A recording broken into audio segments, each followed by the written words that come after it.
hopefully you think that I'm taking this seriously and like I want to move forward. Cool. So we got 6 minutes. If you want to take a bathroom break, grab some more coffee and whatnot, and then Brent's going to chat about the ARCWATER capabilities. For the restrooms. Right over here. Out this way.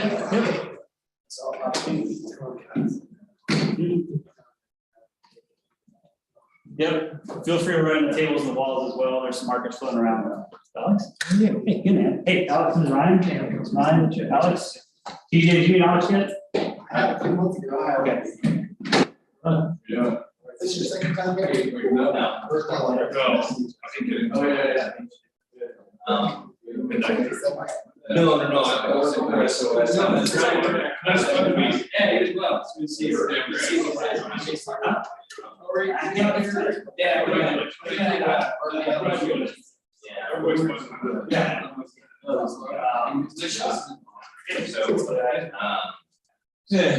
Talk to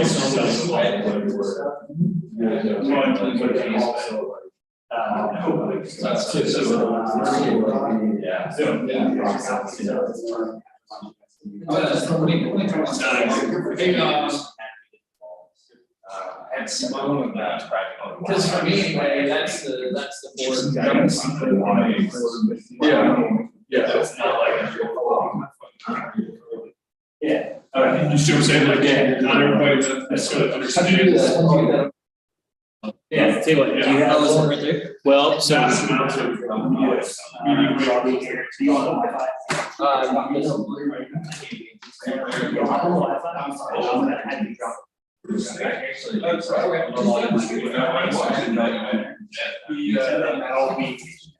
I didn't bring my CD-ROM.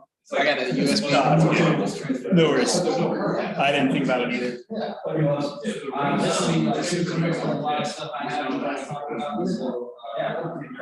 We can.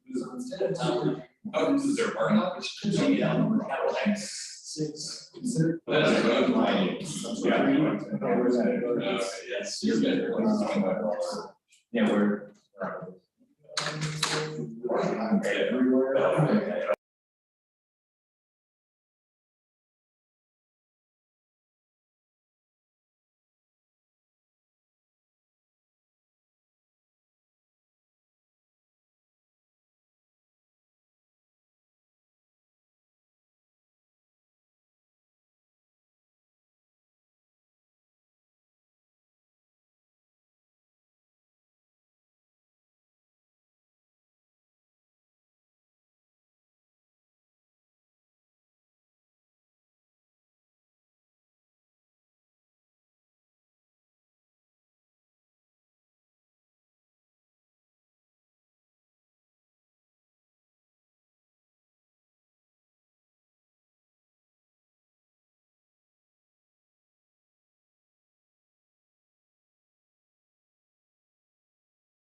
They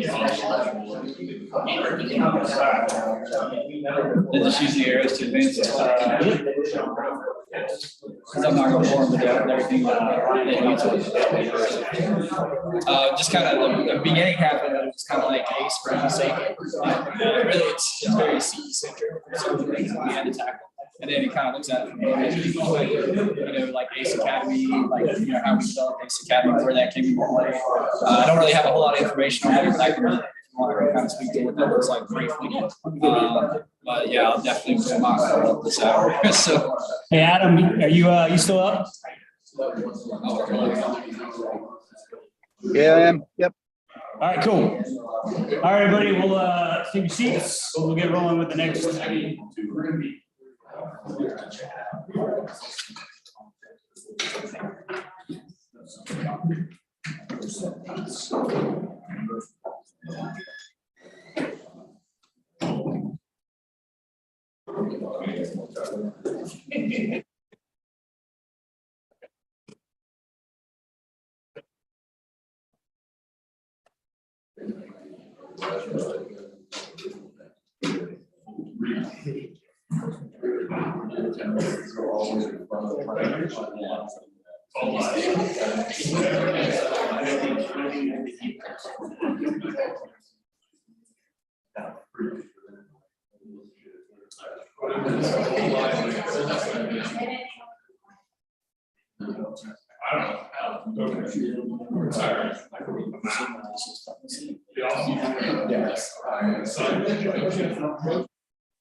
all right, we'll go ahead and just kind of move on into the next part of today's agenda.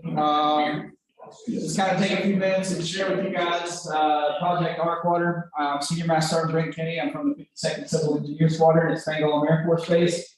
Not too many years ago, I was assigned to the 53rd Air Traffic Control Squadron.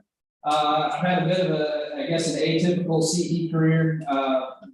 Spent almost half my career outside of CE, and just now coming back here in the last couple of years. But really, kind of wanted to share with you guys a little bit about kind of Project ARCWATER, and I'm not going to double down on what Colonel kind of put up there for kind of ACE operations, but kind of share with you what we've done at Spangdahlem and kind of how Project ARCWATER has integrated itself into it. So, there you go. No.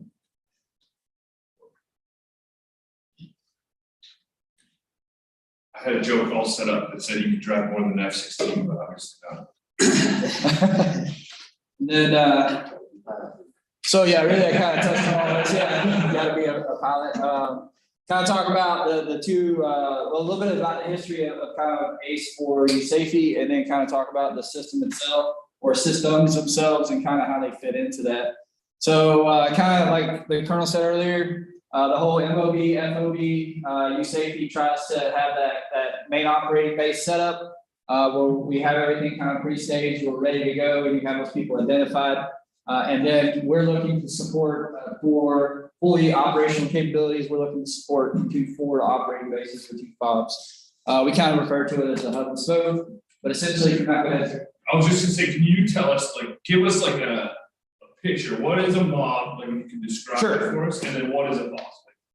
Well, okay, so essentially, ACE is right. If you look at by doctrine, ACE is a scheme of maneuvers. There is a joke in there. I got some feedback one time. I won a shirt that says, "I don't always ace, but when I do, it's a scheme of maneuvers." But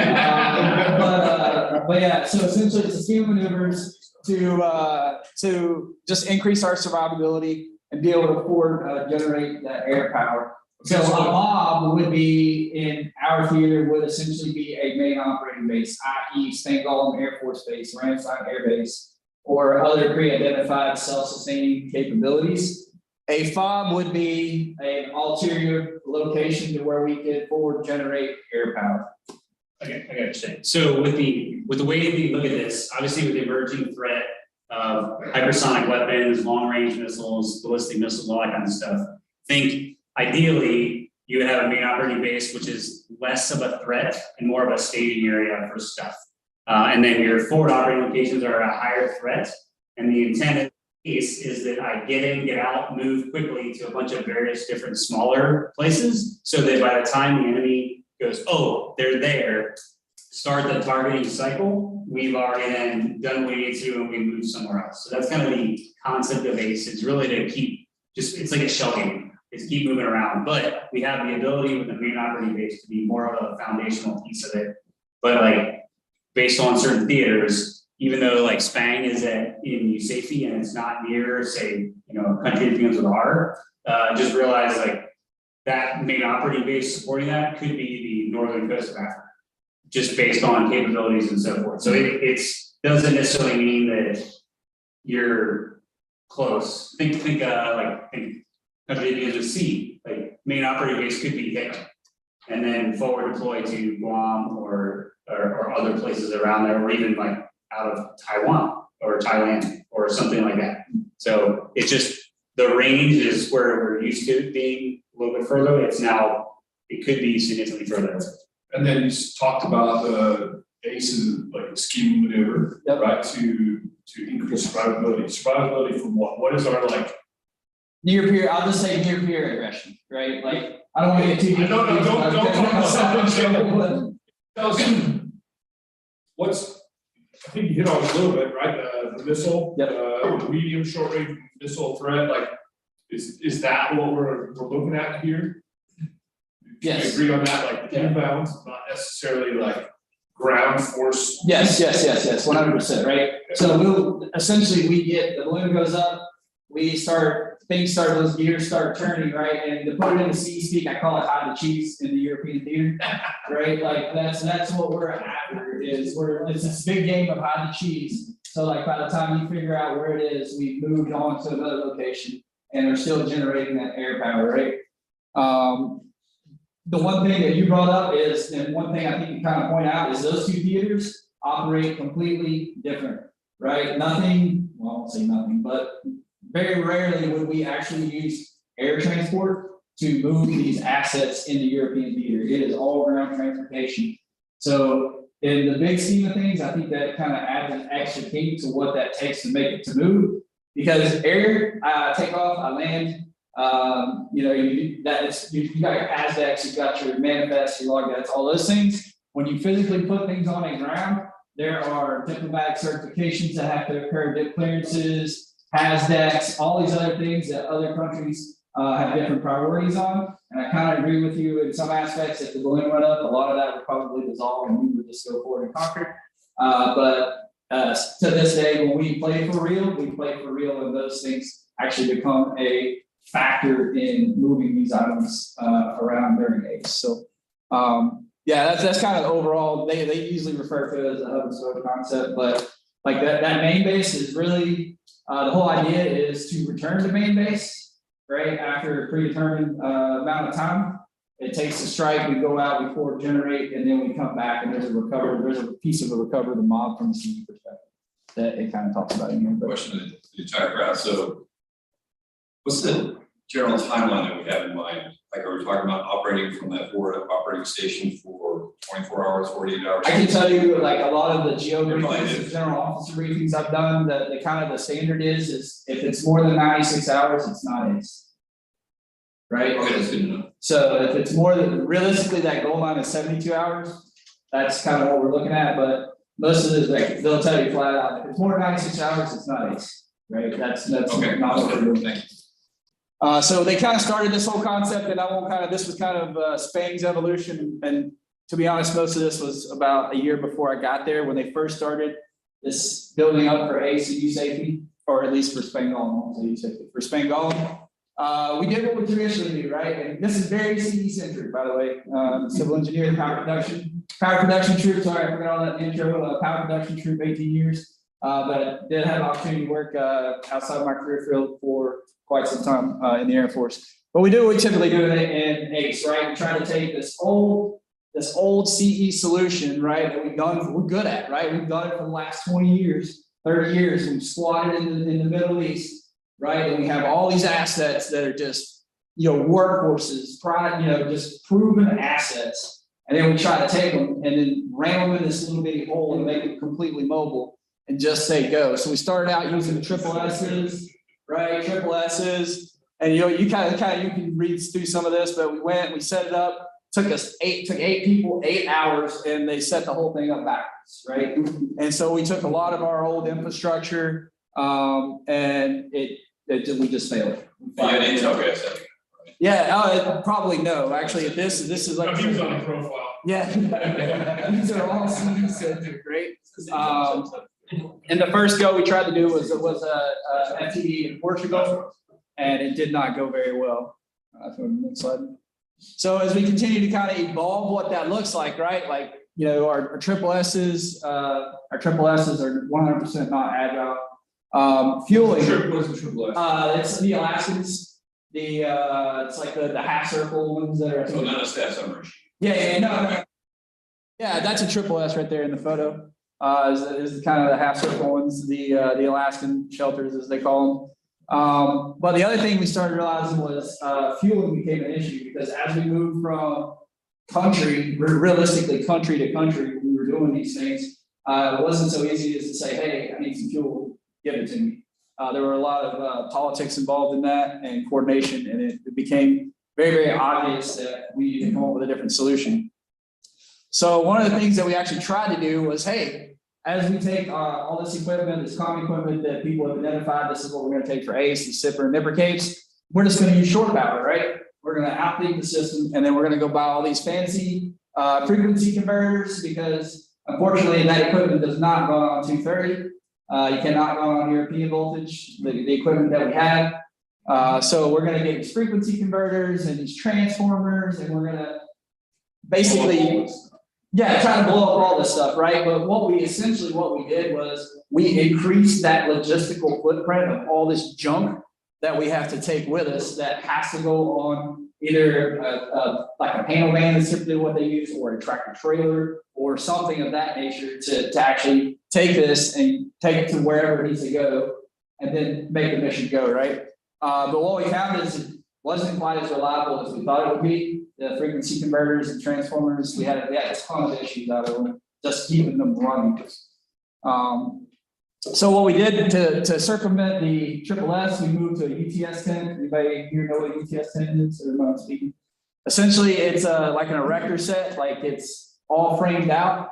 There are no, like you don't throw the fabric over it. You literally grab one end. You can set it up with about 3 or 4 people, and you just pull the tent, and then like the upper frame will actually lock into place. I do have a picture of it later. You'll see what I'm talking about. But then the bag, the actual tent is just a bag. You roll it out underneath it, and it has some ropes and some pulleys, and you just pull the whole fabric up, and the tent raises up inside the frame. So the frame is actually exterior to the tent, if that makes sense. But I do have some pictures later you can actually take a look at. We realized like instead of taking hours to set up triple S's, we can set up triple S's in about 20 to 30 minutes. Actually, if you got a really good trained 4-man crew, you can set one up in about 10 or 15 minutes. It's 20 by 32 feet. How long to break it down and put it back in? Actually, if you do it right, like we actually have so CE has our monthly Prime Beef training day, and on the quarter we have the UTS guys come out, and it's not optional. It's mandatory for everybody. They go down to the shop and they actually go through that process. It's a 1-hour block, and they have 2 or 3 of them. And once you figure that part out, you'll actually see once you figure that part out, it's actually just as quick to take it down. Actually, I think taking it down is a little bit easier than setting it up because you're not having to fumble with like getting there, like all the legs and everything. Taking everything apart is easier than putting it back together. So Drop out a little bit. Big collapse and put up pretty cool. yeah. If you see them and familiar with them, I mean, if you've got more than 4 people, you can really pick them up quick and fast. So, but yeah, so that's what they would try to get after was, like I said, with the frequency converters and transformers, and get rid of that fuel requirement altogether. Next slide. And then we started running into these DDF issues that Colonel was talking about. We had the same problems that they had over there. We had no ACE, MCAs, sorry, no MCA airmen.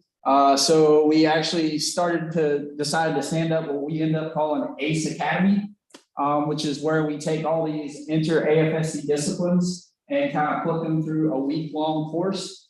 Whether it was COM, CE, security forces, and LRS functions. So we spend a week long, and the intent of ACE Academy is not to make you an expert. It's to make you like proficient and have a general knowledge or understanding of when we arrive on site, these are the functions that are going to occur, right, during site setup. So it doesn't matter if you're a defender, right, or if you're an LRS or a comm troop. When the tent goes up, everybody knows what's going on, right? And when you're setting up that electrical infrastructure, you don't have to understand how the sauce is made. You just need to go, this wire goes in that hole, and that's it, right? Or this cable goes into that box. We don't get into how you make power. We don't get into how the electrons flow on the internet, right? It's like, this is all it is. This is what the setup looks like, and this is what the standard that we're going to train to, right? And so every quarter we have an ACE Academy. We run an ACE Academy, which is directly followed by an ACE exercise, right? And so that's kind of where we're based on. Well, due to current conditions in there, we've suspended ACE Academy and ACE operations because we've been busy in that area of the country. But I just saw an email. ACE Academy is coming back this fall, so we're going to start that process back up. The goal is I like it. It's kind of interesting because the Colonel gave his perspective on like how he mans out like all those ACE constructs. Like he has specific bodies, like you are assigned to this, right? We don't really have that luxury because you could be gone in 6 months, and I need you to be able to step into his shoes and say, hey, let's roll. So that's kind of what we're trying to build, like a pool, right, from each squadron. We build these pools internally of who is. I don't have my ACE patch on. I probably should. But once you go through ACE Academy and you've completed that and you've gone through those exercises, we actually give you an ACE patch that you can wear that says, "Hey, I've been through the course. I'm certified." And it's still a growing entity, right? We're still continuing to evolve that. I think we started off with some. At least we have a foundation there. And as we go back and kind of re-implement this here in the next couple of months, we really want to rebuild on kind of what that foundation was and lessons learned and how we continue to go forward.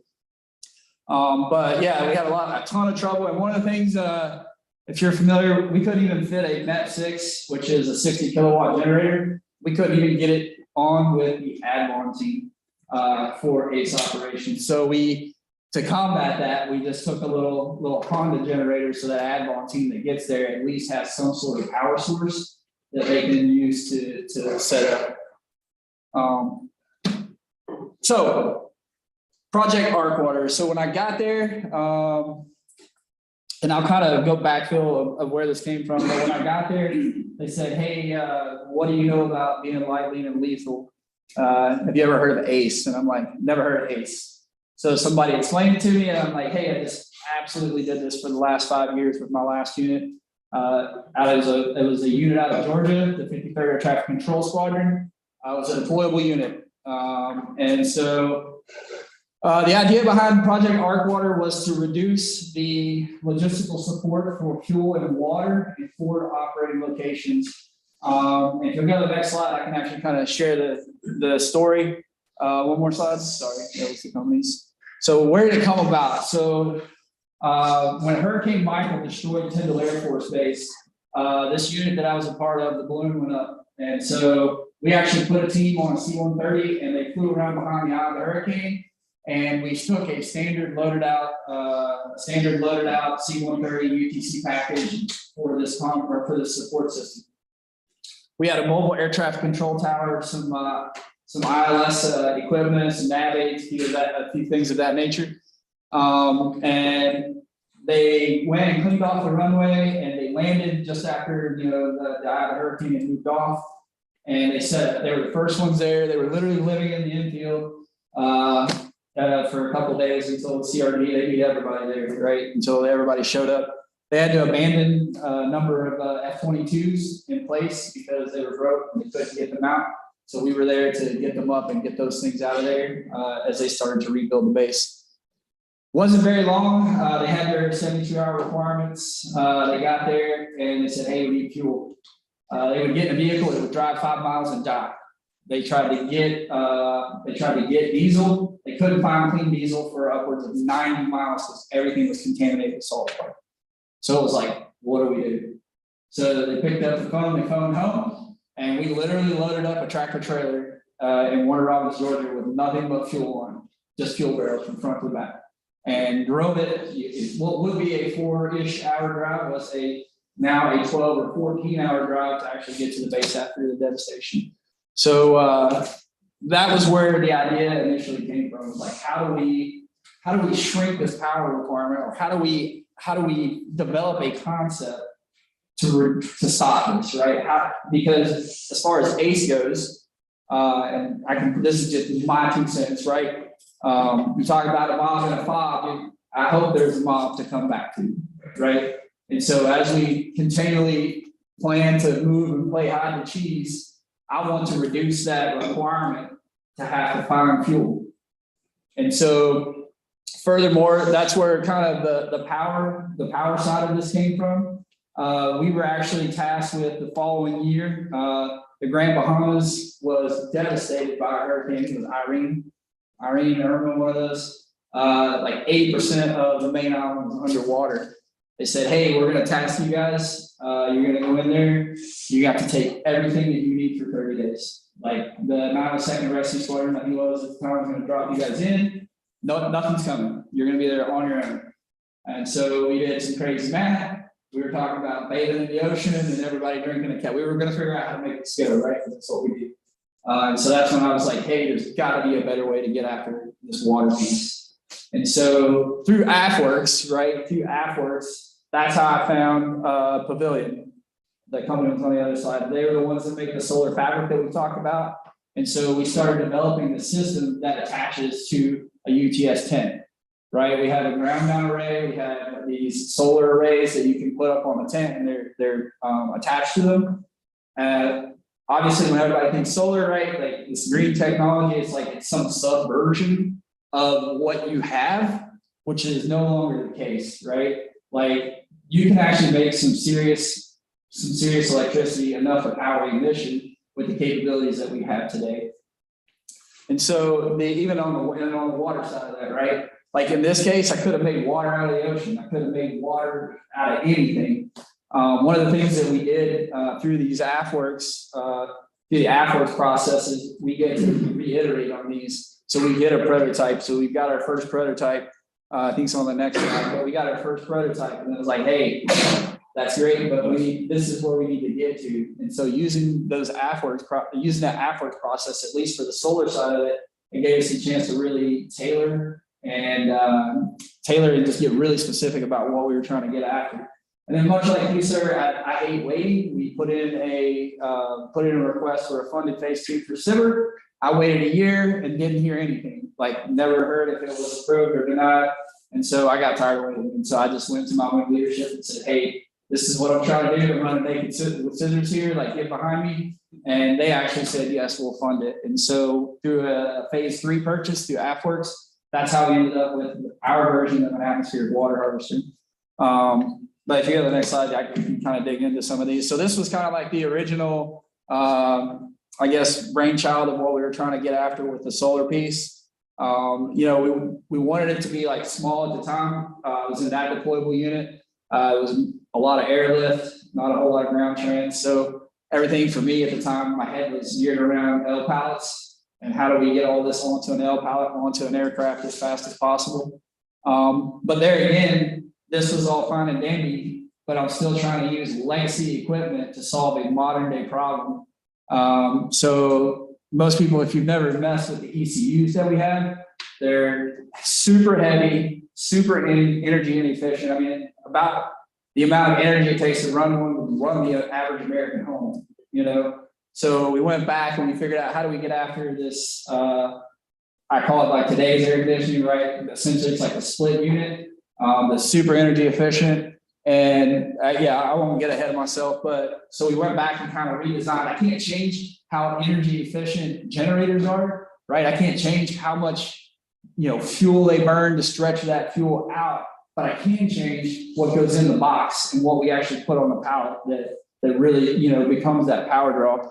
And so that was, I guess, the underside of ARCWATER. Like everybody's like, hey, this was great. We're taking these things and doing awesome stuff with it. But in reality, it was all possible by using that technology and then remaking the sausage underneath, what it's set on. So that was kind of the idea behind it.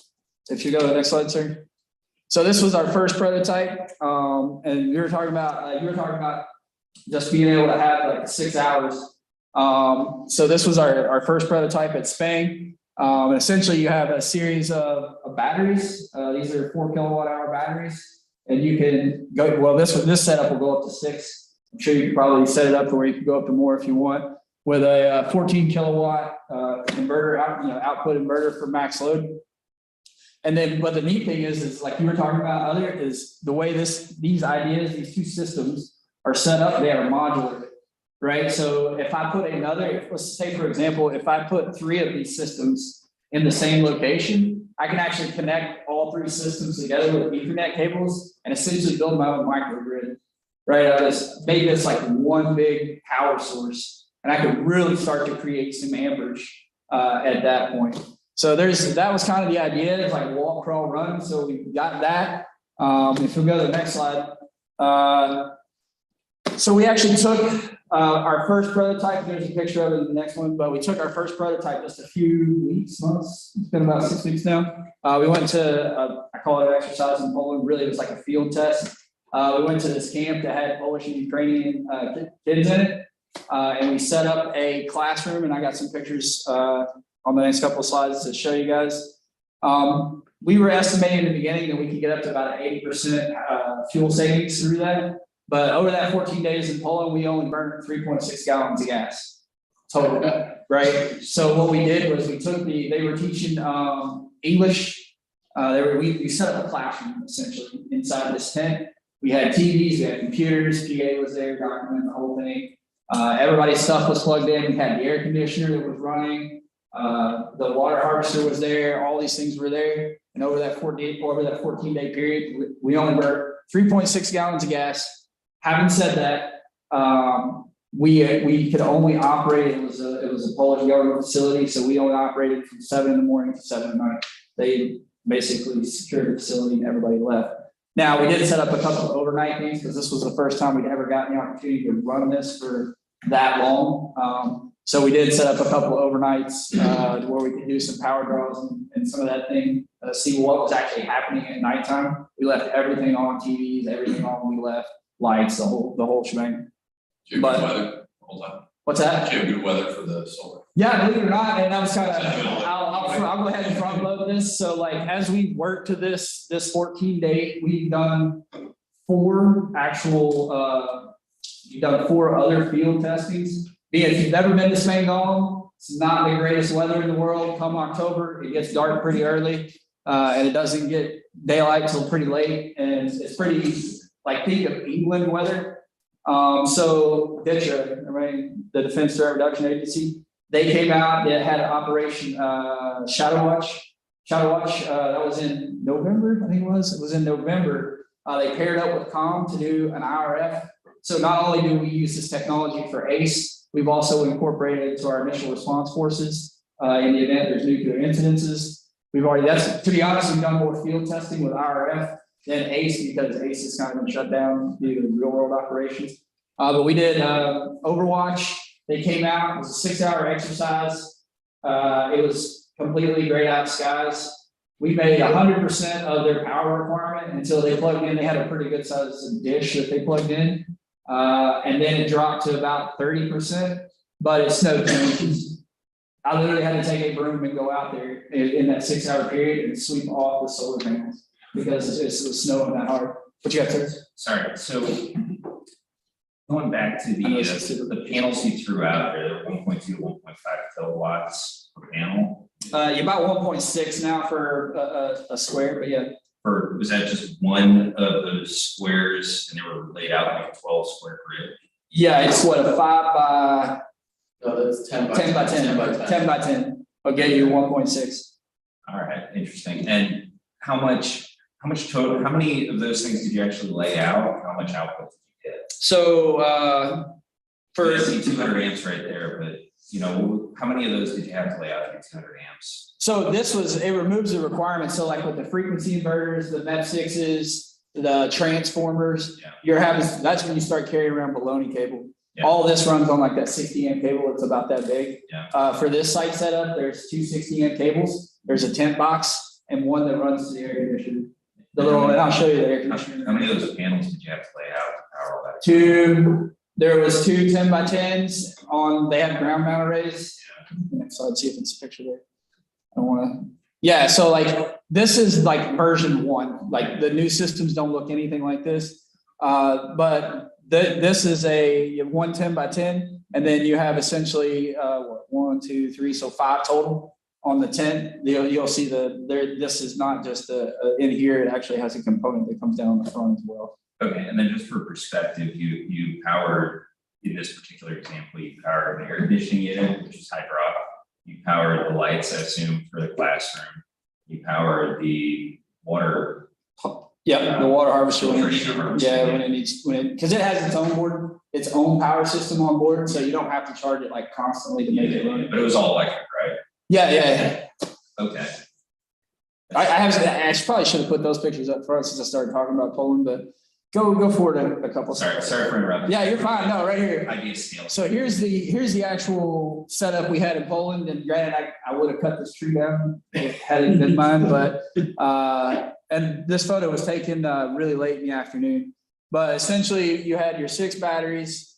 You mentioned the Honda, so the inverter actually can monitor the voltage of the batteries. When it gets to a certain level, like 52 volts, it'll actually kick this in the Honda generator on, and it'll recharge this whole system in it takes about 2 hours, and then it turns itself off. So that generator is only running so great. It was decent weather while we were there, right? We had a couple of cloudy days, but we were I've seen up to about almost 5.2 kilowatts, but it doesn't sound like a lot of power. But when your air conditioner is pulling about 0.8 or maybe a kilowatt, right? And then that's a whole lot of computers and comms you've got left over just for that, right? So and here's the part, even if you exceed that, right? Let's say I'm plugging in a whole lot of comm stuff or cameras, and I get to this 8 kilowatt load, right? You're still harvesting that 5 kilowatts from the solar piece, then the battery's just supplementing. But I'm still not running the generator until that battery gets to a certain level and it says, hey, I need help. Or as things in there cycle on and off, and now I'm making more energy from solar than I'm using, then I'm recharging the batteries. So this generator is only running when it has to, when it needs to. And that's kind of the crux of that fuel savings. Like literally, we ran all day, every day on basically solar power. What kind of pushback did you get from going to a cost generator like I think that was not even really the problem. The pushback that I got was like from my own community. A lot of people don't even think you can do it, right? Like I ran into, doesn't exist, already have it, can't use it, won't work, already doing it, right? Like that's literally from my functional, like from AFTEC, that's like kind of the pushback that I get is like, this cannot be effective. And it is effective because I just stopped using the things that you have in your head that we used 30 years ago, and this is the way it has to be done. It's disrupting the system, right? Like what we're talking about, just kind of figuring out how to break it down and really rethink this. Also on the cot, to add to the COTS, that was a rush order. So we had that COTS generator. We have a mill version of it that communicates with the system. Yeah. That's also a 2-phase, and we have 3-phase as well. Yeah, I'm not trying to steer, No, by all means. those are the things I run into all the time. Yeah, I think a lot of it is like, it's like, people, you're gonna run into no, and then it's like, okay, no, but here, I figured it out. Like this, let's go do it, right? And so, to be honest, I had a lot of pushback until I actually did this. Like I would talk about, hey, I did this, I did 2 or 3 exercises. Before this 14-day exercise in Poland, we had done a 3-day exercise for RF in Bushel, and then another full on, like full up integrated, what is it? Get the buyer triangle exercise with like the FBI, Department of Energy, all those, and that was at a location in the Netherlands. But this actually went and supported both of those, and still we're kind of getting, whatever. Because even when we took the water harvester to the Netherlands, we had there was like this stagnant pond. And I think a lot of it is just educating people. Like we're making water out of it, and all the sea guys who've been drinking all this, we're like, yeah, this is great. Bioenvironmental guys are like, couldn't pay me. There's no one drinking that water on that first. We're like, suit yourself, you know, just kind of like keep on moving. And it's just the mindset of like, hey, it cannot be this. I don't know if easy is the right word, but it cannot be, you know what I mean? This simple sometimes, and it's like just kind of pushing forward. I'm sorry, going back to the numbers here, man, and maybe you get to it later in the slide, but like how many fuel cell or battery cells did you guys use to sustain yourselves overnight? And then what was the total weight and size of the package? Sure. Your final product? Yeah, so so this is probably a better look. We actually did our own, we were using Spark Tank kind of version. We were teaching the kids, these were 14 to 16-year-old kids. Most of them spoke pretty good English. So we talked to them about innovation, right? And that was kind of we had our own little mini Spark Tank, and they had to come up with their own idea and make their own pitch and all this stuff. We took 6 batteries, right? And then the thing is like, even if the batteries don't carry you through the night, the little generator will come online and recharge everything, and that's usually enough load. We've managed to figure out how to get our ACE package site load down under 7 kilowatts. Like we are not running more than 7. That's with air conditioning, with lighting, like that we're not. And that's 110. That is 110. Okay. So for us, we take 2. Yep. Sipper and nipper. Right. The one, to be honest, too, the other thing, like for us, we don't even take cots. Like, hey, it's cot. Snuggle up. We're only going to be here a couple days. Why take the tents? Or why take the cots? Our brains in 4 levels. But yeah, we don't even take cots. It's like, hey, here's a climate controlled space. There's your sleeping bag. Grab some Z's. Would you get the full package down to in terms of? Well, if you can't tell, all of this that I just explained is in 2 pickup trucks. Oh shit. 2 standard pickup trucks. Sorry, I was thinking ISUs. Yeah, no. Okay. No, that's the thing, right? Sorry for bragging. Yeah, no, because we're not air transporting. Yeah. Like if I was gonna I could probably put our entire ACE package with this concept in one ISU 90. Because here's the other part, right? And not to get ahead of it, I had a few of these, but there's no prime mover required. I don't need a forklift. I don't need a forklift to pick up a 600-pound air conditioner. I don't need a forklift to pick up an ISU 90. I don't need a forklift. Like even the water harvester, the next version of the water harvester that we've been working on, which was, had you guys hear? It's actually going to be modular because this was about 500-ish pounds. So we went back to the drawing board and was like, hey, that's why I stayed in the truck. When we took it to Poland, they didn't have a forklift there. So we had to put it in the truck with a forklift. When we got there, we just pushed it to the edge. Just 3 of us, you can move it around. It's not like super duper heavy. But we pushed it to the edge of the truck, and then we just made water. It became like the ice cream truck, like a little water truck. But the next version will actually be modular, and each component that's in there has a reverse osmosis system and an atmospheric water harvesting piece, and then there's a battery piece. It has its own 7 kilowatt power plant on board, kilowatt hour power plant on board of the water harvester. So it's actually, so if you want to just grab something and go, like, hey, you can just grab this thing up, throw it in the truck. You've got 7 kilowatt hour power system available right there in the truck. Or same with this, you can just grab some batteries and the inverter, throw them in the truck and go. Tent box, boom, everybody plugs in. Thank you. Thank you. Yeah, sorry. No, that's very. But that's kind of the whole idea was we figured out how to, we literally drove this 14 hours in 2 pickup trucks, everything, like everything. One thing, what you don't notice is there's no big old fuel barrels, right? 4 pallets of water. So they had when we got there, we had to look for it. Like sometimes that's the other thing with the water harvesting system, you have to be a little ingenuitive. Like we got there, it's like, okay, we're gonna make water. We can make water out of the air. Not super humid, but you know, we can do that for a while. But then we actually found their sprinkler system just straight comes from the rain, the rain drains, like on the roads. They just have filters to catch the leaves, and that's what they use on a mass scale. Actually had if you've ever seen a European water hose, they don't like screw on like we do in the States, it's like a clip-in system. So we adapted the water hoses for the clip-in system, and we just walked right to where the main valve was for the whole facility sprinkler system and just plugged in, and that's what we filtered water through the reverse osmosis system for that. But yeah, you can use salt, you can use salt water, you can use any environmentally available source. Like in the Netherlands, we were using this pretty smelly pond. How much water are we talking today? You can make about 400 gallons a day on the RO side. And then if you're in the sweet spot, your team is a little bit larger than ours. I think how many meters we're looking at? Yeah, we're looking at a 55-person team for ACE. But you can do about 30 gallons per day on the atmospheric water harvesting side, and that's if you're right there in the sweet spot.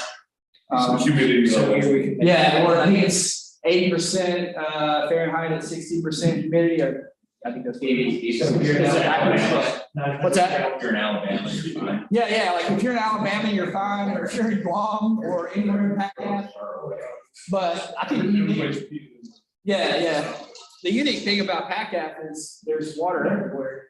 You just run it through the RO system, the salt water, the ocean. If you've never dealt with the ROPU systems, that being an engineer, I've had this experience, like to set up like what we currently use is this massive reverse osmosis system. You have to dig like holes in the beach, and like it's insane how long it would actually take that system to set up to do reverse osmosis with. You don't have to do that. Like our idea was like take a little kid's pool floaty and just tape the hose to it, and then just chuck it out there and tie a rock to it, so the tide doesn't wash it back in.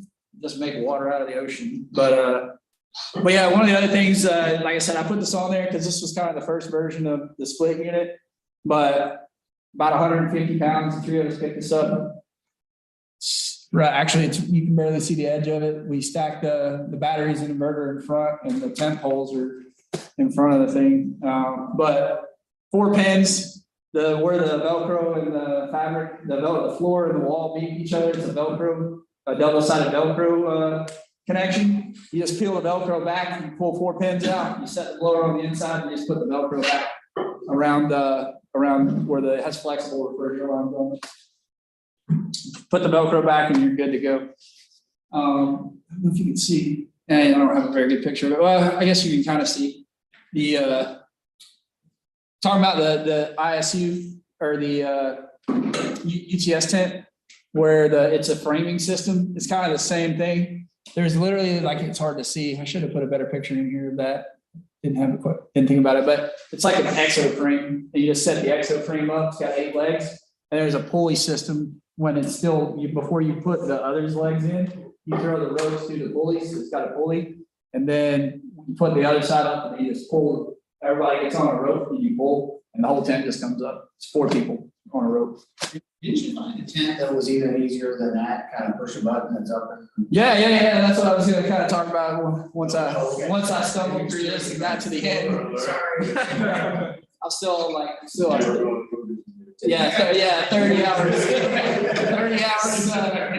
30 hours of wait time. I'm still struggling here. But before I keep moving too much further, does anybody have any other questions about the idea or the concept behind what that is? Yeah, previously worked with something that used solar and wind to generate power. Basically, Yeah, is there a reason you guys didn't want to go a dual route or hybrid energy? talked about it. I mean, it was kind of the discussion of it, and I think for one, like, what is, is it something I can easily integrate to what I already have, right? Like, do I have to get another whole type of inverter system or battery? Is it proprietary? You run into, that's the only problem I think when you get into like COTS and off the shelves, is like everybody's got their own spice of life, and it's like, no, I'm not, you're not swimming in my pool, and I'm not swimming in your pool, so to speak. So like, how easy would it be to integrate into what I already have? Because at this point, it's kind of like, not that I'm, like, I guess, how easy would it be to integrate? How much infrastructure comes with that?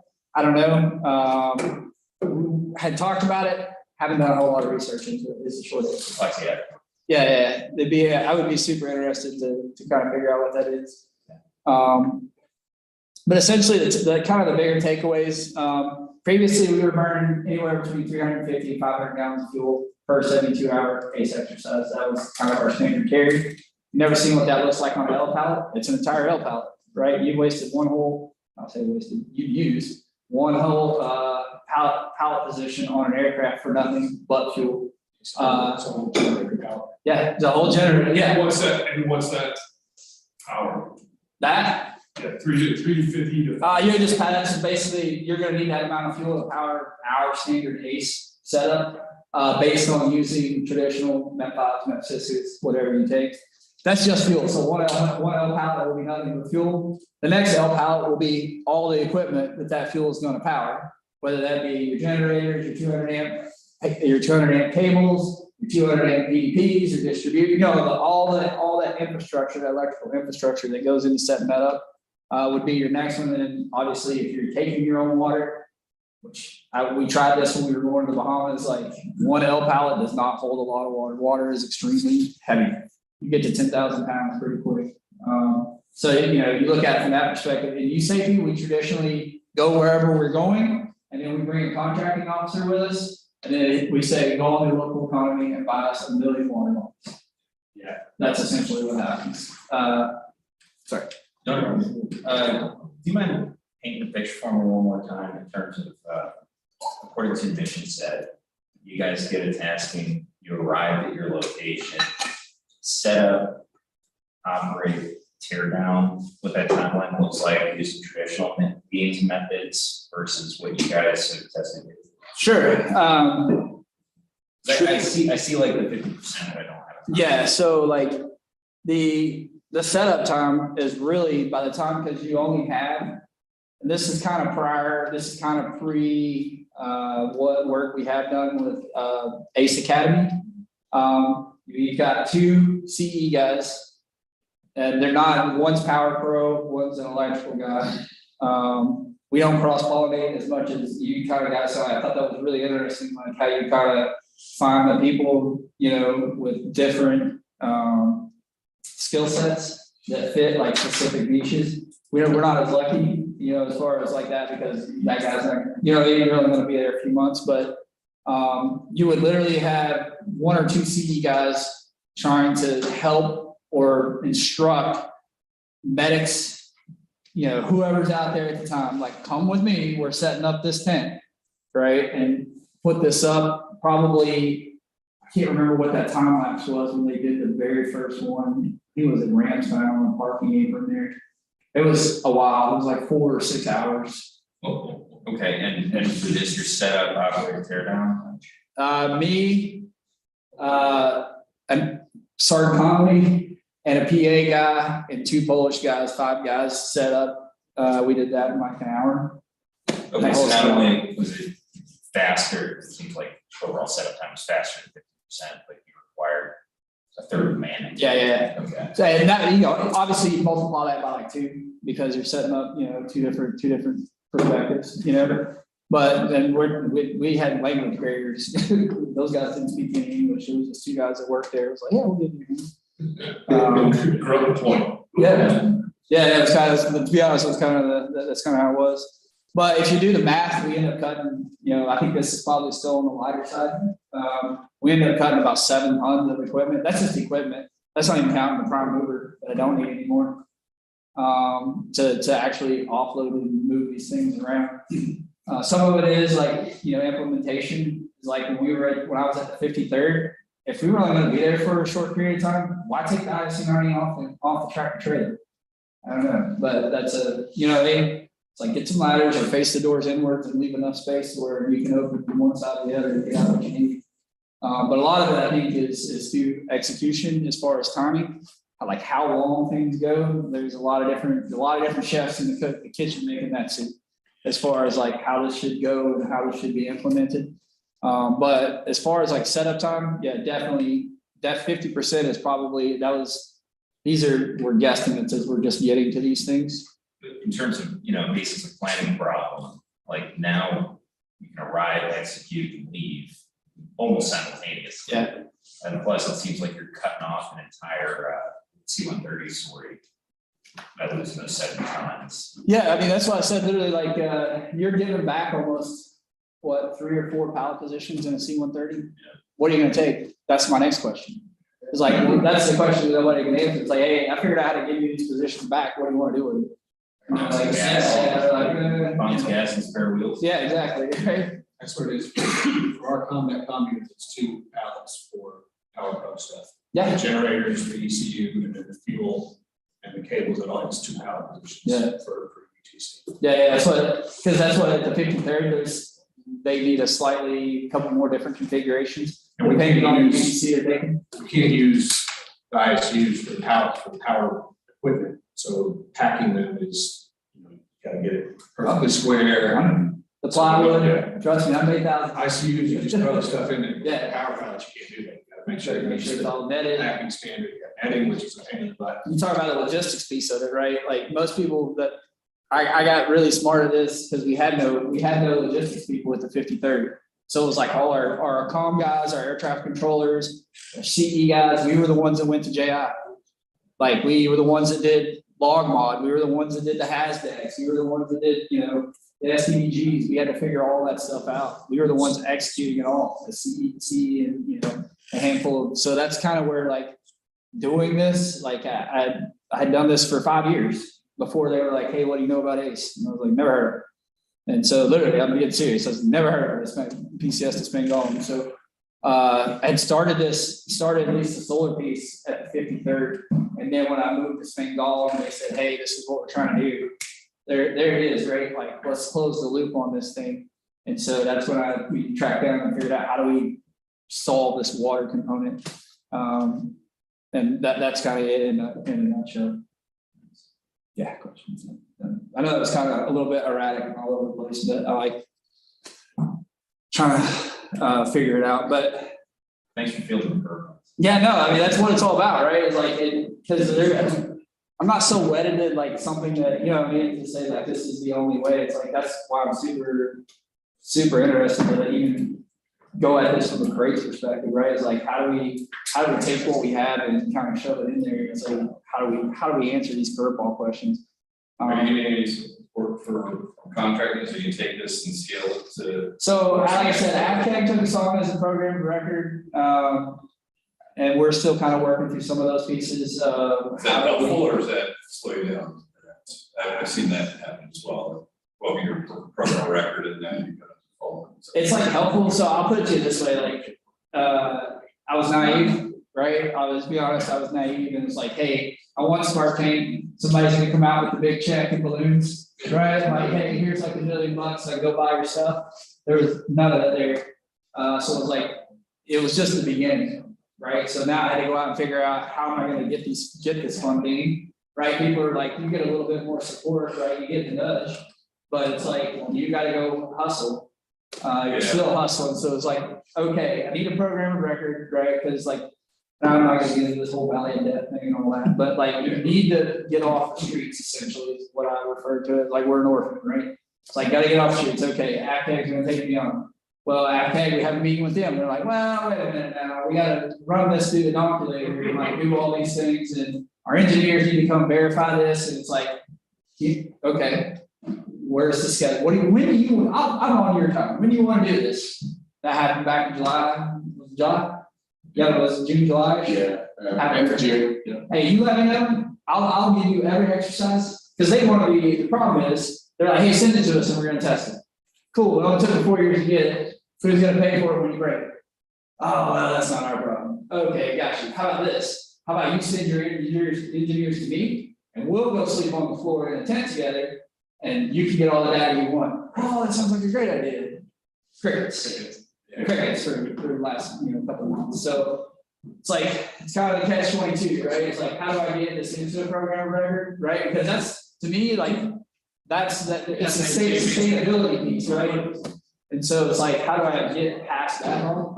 That's And I how would we say work that it out. like the big R requirements from the FMC are probably not like leading towards this demand. 100%. That's the first question I've gotten since, like, literally, I didn't know what I didn't know. And the day after, they're like, hey, here's the big check in the balloons, people are like, what are your written requirements? I'm like, Here's my 1067. exactly, right? And it's like, well, what do you mean there's, in my head, I'm like, what do you mean there's no written requirement for this? Like, People are dying, let's go. like, duh, this is kind of like a duh thing, a duh moment for me. And that's when they're like, you got a lot to learn. No one told you that you had a requirement to catch your power. Yeah, there's no written, like, there's no written requirement for Hey, this. just respond back, where's the written requirement, we're gonna show more. So I think this is the Yeah, fundamental, way more, Yeah, where's it second? I don't get too far. and this is the fundamental problem with these. It's like, what are your requirements? Like, well, I don't know. Where do I need to go? What, because that can change. So it's, they're trying to force the square acquisition pay through the round base. Well, and the acquisition, The whole is. and the traditional acquisition cycle is on, the 5-year palm cycle. And tech turns over every 18 months, so for me to palm for something that's required now, like the solution's gonna be totally different. Yeah. Flying cars. So that actually begs a question for both of you guys, which is, you're talking about hybrid energy, you're using hybrid energy. And right now it means the solar and gas, more or less, right? But the future of energy is being developed as we speak in terms of hydrogen, say hydrogen fuel cell or Mini nuclear reactor. a miniaturized reactor, which I know that there's a program. Hey, don't laugh at me. On a base, which is frankly a good idea, kind of. Yeah. depending on how you look Is at it cold? What? Is it cold there? I don't know. Where that plant is? Yeah, basically, Yeah, that's a perfect, I've seen that too. But the question is within this process of iteration and development and iteration that are directed at the rates in the back of the room, is where is the room built in for planning? Because that seems to be why we still have B52, it's like we aren't anticipating what the next capability is going to be to fulfill our current or So- anticipated requirements. I'm gonna answer your question with a question, Sure, go. right? So like Project Thor, which is the next project that we're submitting this year for Spark Tank, right? Are you familiar with pyrolysis? A process called pyrolysis? Yeah. So you take trash, right? You take trash, you take any carbon-based system, right? And you put it into this container and it basically sucks the air out of it and then thermally converts it into energy. That's how Singapore makes energy, Perfect. right? Yeah. So why not take an idea which has been submitted for a SBIR to end burn pits in the desert? That sounds familiar. About 20 years ago, the Air Force is going to spend millions of dollars to develop this technology, right? To fix a problem. I asked the question, by the way, there are like 6 active burn pits that the Air Force knows of. So we're going to spend millions of dollars to develop this technology, which by all means is good. Get them their 6. But how about we take that technology and put it at a base in Europe where we automatically sort, recycle, and do all these things in the culture itself. Case in point, if you've been to Europe, stationed in Europe at all, yeah, they don't have air conditioning, right? They have heat plants on base.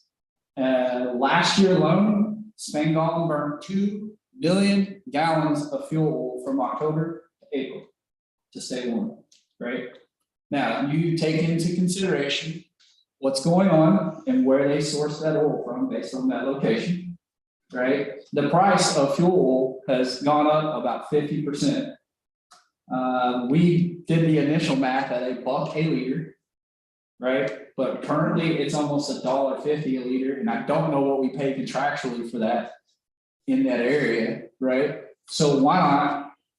In that pyrolysis process, it produces syngases and biofuels. So why not take this machine, tie it into the district heating lines, because these heat plants go out and they keep all our infrastructure warm. Why not tie into those district heating lines and use the heat produced, right? At 2 tons of garbage a day, which is, you can put tires, you can put anything in there. There's no harmful emissions. It's a closed system, right?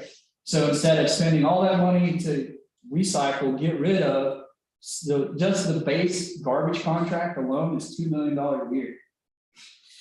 Wow. So why not just take that garbage, and instead of having somebody come drive it to a dump and do this, get rid of it, why not just drive it to this facility on base? It's already sorted. We already do that in Europe. It's mandatory. They won't pick your garbage up if you don't. Cardboard goes in this bin, cans go in that bin, et cetera, et cetera. And then just drive it over there and then convert a couple of those boilers for the heat plants to run on the gases and oils that we produce. That's the next idea, right? My goal is to cut that. I'm gonna sell myself right here. The goal is to cut the wings infrastructure operation budget by $10 million. That's my goal. I want to cut $10 million right off the top, just from contracts, those type of things. Not expending that money for fuel. There's a ton of different other reasons. What do we pay to get rid of those tires? Aircraft tires, right? Apparently they blow up a lot, which sounds like a good thing. Right? I'm excited about that, right? But like all the tires that come from LRS, right? Like when they do those vehicle inspections and change those tires, we pay to dispose of those things. Just drive them down the street, put them in a bin. And you're gonna wind up with a 7-figure personalized reinvestment bonus. No. You just started. But it's a culture change though, right? It's like, no, you know what, the first thing they tell me is the pod, because I literally just talked to the vice wing commander at St. Gall about this like last week before I came here. And it's a culture change, because they're gonna be like, the biggest hurdle I'm gonna get is canceling a $2 billion contract on the local economy. And I said, sir, that's where I need bold leadership to occur, right? Like if we're going to get to these places that you're talking about and like impactfully make these changes for planning, I agree with Master in there. Like it's a 5-year palm cycle. Like in 5 years, that technology is gone. And we're just now solving burn pits. I don't mean to solve your problem for you here, but you don't cut a $2 million contract, the contract and bring all trash in. Well, exactly. Well, that's the way I pictured it, right? It was like, I'm actually going to create jobs, right? Yeah, Like, I'm going to create Every jobs job created, because you're going to need operators to do this and do that and that. But there are a lot of people who the glass is half empty, right? So it's like, how do you, those type questions, those type things. How do you get an American culture inside the fence to adopt that, right? Because we don't do that in America. Man, I'll put it in the garbage bag, disappears. Those kind of things. It's like, how do you, influence those cultures to take those things on? But I think it's there, right? Like we have a huge issue with what I don't say issue, but we have planning problems. I'll use your words with like the base recycling center. Like who can use it? Like what can we like? Forget all that. Right. Oh, the other thing, so you can put bio waste in it. I'd like to see what the Meg Group's contract for bio waste removal is from our little bitty medical treatment facility. They probably, what I mean? LRS, the FSS, the auto hobby shop. What do they do with all that waste oil? What does LRS do with all those waste oil accumulation points? You can take all that stuff and put it right in there and just reconvert it into something you can use, energy. Because that one will make 1.4, the system I'm looking at, which is where I'm going next actually. When I leave here, I'm flying there to actually physically see this thing and beat these guys up. But on 2 tons of feedstock, it's not trash, right? On 2 tons of feedstock a day, I can make 1.4 megawatt hours of power. If that's legit, like you're talking, that's a third, probably plus 40% of the basic electrical bill. Oh, and if you don't know, in Germany, we're only allowed to use so much electricity on the base. So we maintain this massive 700 kilowatt generator that when we exceed that, it comes online and it's like a peak load generator. If you speak that heat, it takes that load on. So you do all the maintenance on that, you maintain that. You don't have to get rid of it, just mothball it, right? There's so many, I think there's so many second and third order effects when you look into certain things like this. It's like, it's the reverse of that, it's the reverse of that old analogy. It's not the one big gash that kills you, it's 1,000 little cuts, it's the reverse of that. Right? You're not gonna get a scrub daddy, right? If anybody remembers that episode of Shark Tank that made the sponge with a smiley face on it and made $50 billion or whatever it was. We're not gonna get there as an institution looking for that. It's finding these ways of how do we actually, the Air Force is the largest company on the planet. Right? We have 600,000 employees. It's like, how do you create a culture to where it's 1,000 little savings that are gonna get us where we wanna go? And I think it starts with, you know, things like that, like the planning piece, the palm cycles. Something has to give, because we just keep shoving square pegs through round holes day after day. I'm gonna get this damn thing. You mark my words. I got 10 years ago until they kicked my ass out. I guarantee you, I will have me one of these. I don't care if I'm long gone. I'll come back to Spangolm every year. I'm gonna figure out a way to do this. But I think it's just fine. You know what I mean? It's finding that. You're right. It's gonna, like, realistically, this is a 7 to 10 year project.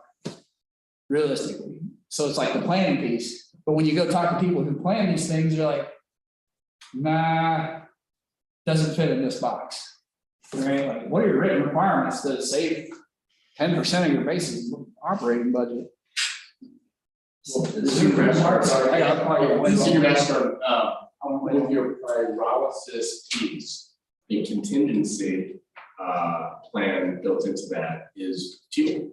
Yeah. Like, so if you walk up to the government and contractors and say, hey, I have a way to solve not only your base requirements, but also your possibly a contingency to produce jet fuel, right? Now I'm killing two birds with one stone. Yeah. I think it's like, you know, how do you get to that point where you're refining that? But the whole thing was, this whole thing is deployable and it fits in the back of the C-130. That's cool. Yeah. So, anyway, sorry. Any other questions? I was never really know. Oh, good. So we'll go, it's 10:43. If we can get, take a quick bathroom break, get back here by 48, 5 minutes. And then we'll get George's slides up and we'll go with that blade. Go. Hey, George, it's Boar. How do you hear me? Good morning. Good morning. We'll go, we're gonna take a quick bathroom break and then is 48 okay for you? Perfect. Okay, awesome. Do you have slides you want to show? Yeah, I'm just gonna share and get them set up. You can share your screen. How about that?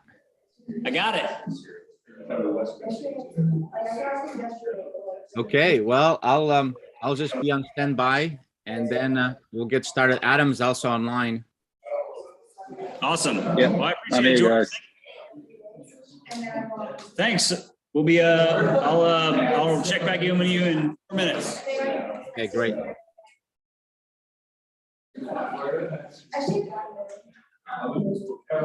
Oh, yeah.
You're just on a roll. You're good.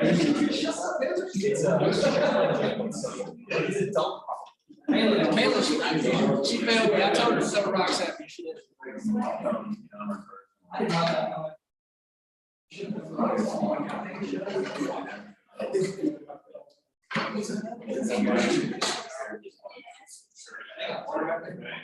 All right, George, I want one other guy to get back in here and then we'll roll. All right, no worries.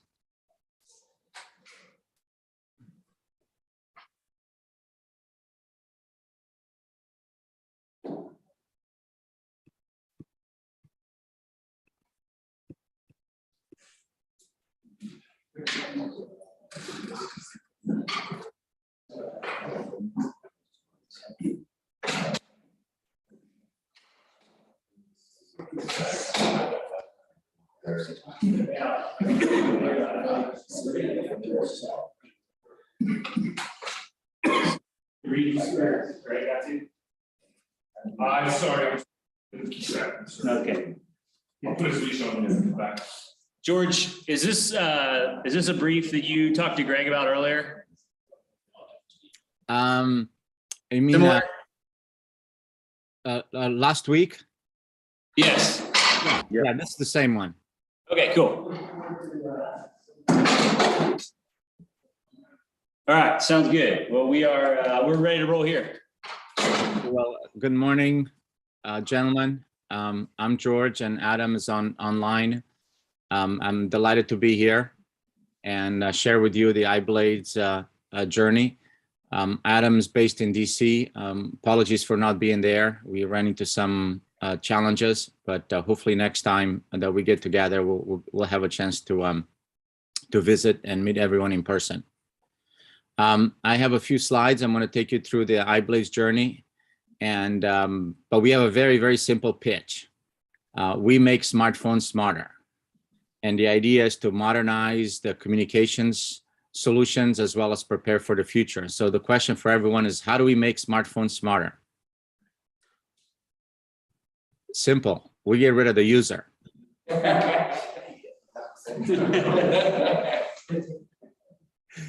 But you know, it's bad for business. We keep running out of customers.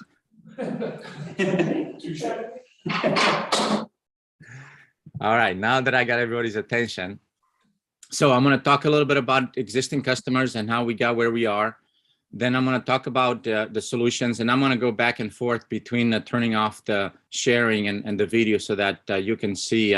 Otherwise, it's very hard to see the demos and the units on a small screen. So I'll be going back and forth.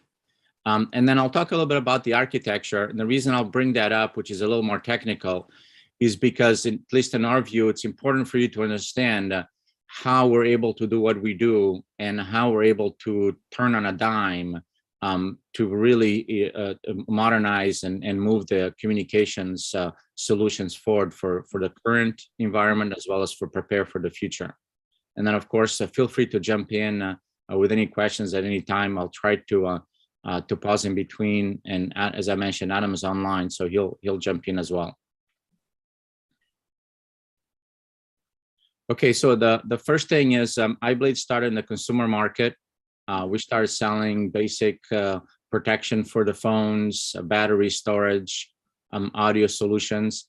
And then In-Q-Tel, which I'm sure everyone's familiar with, the intelligence community's research and development arm that started between the Silicon Valley and IC community, approached us and said, hey, we like the way you're adding technology to the phone.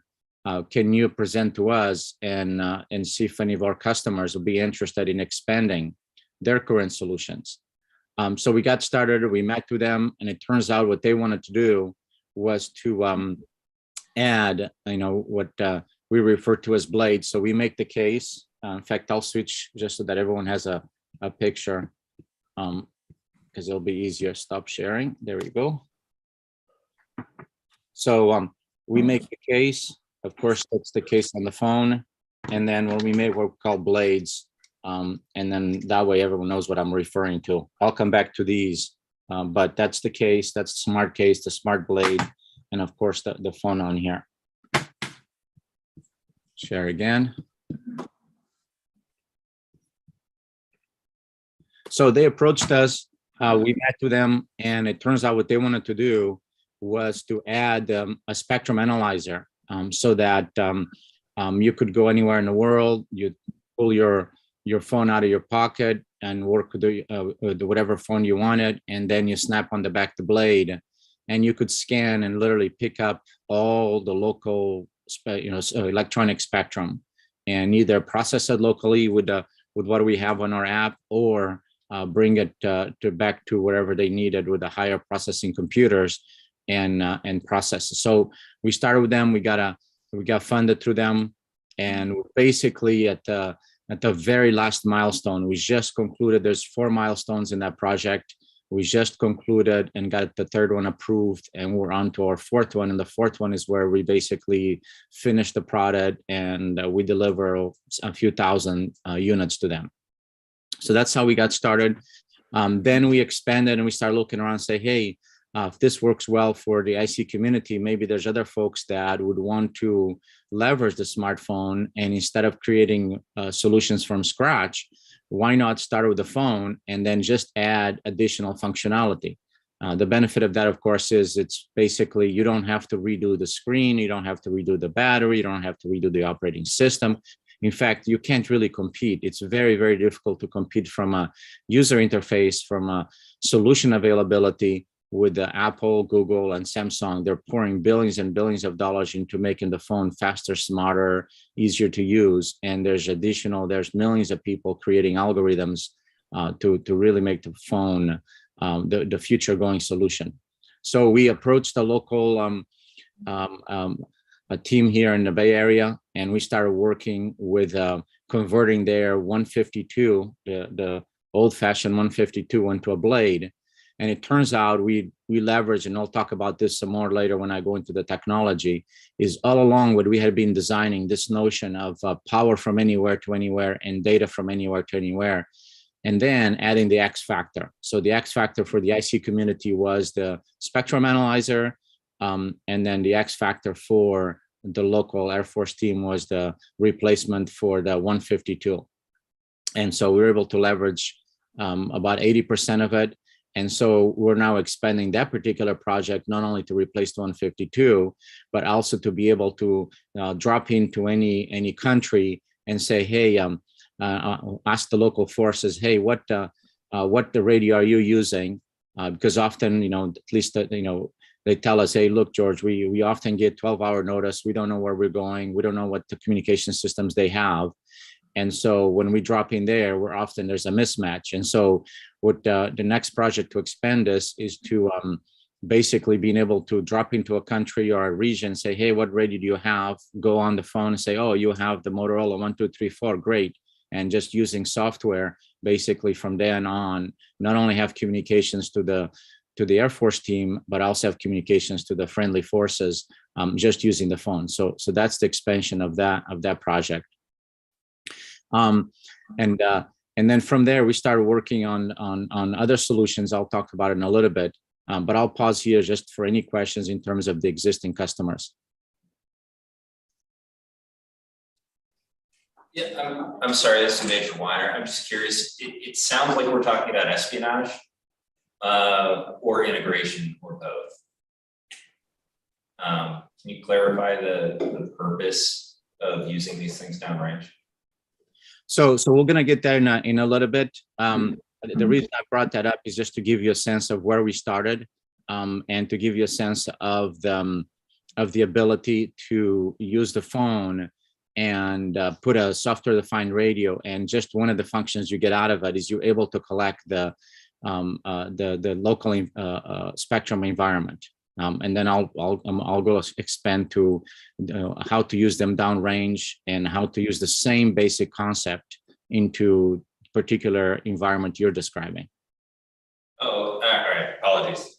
Thanks.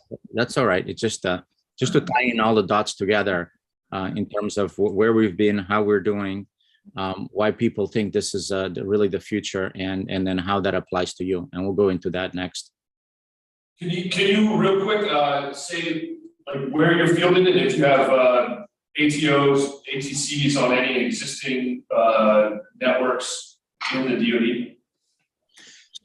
So we actually have one other customer with the DoD, which is with our Stealth Smart Case. And I'll jump into that because that'll help answer that question. Let me show you that.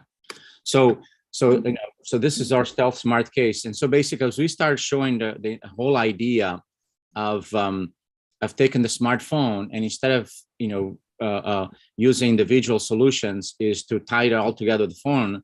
What's coming out of it is on your palm of your hand, you can essentially have a complete communication system.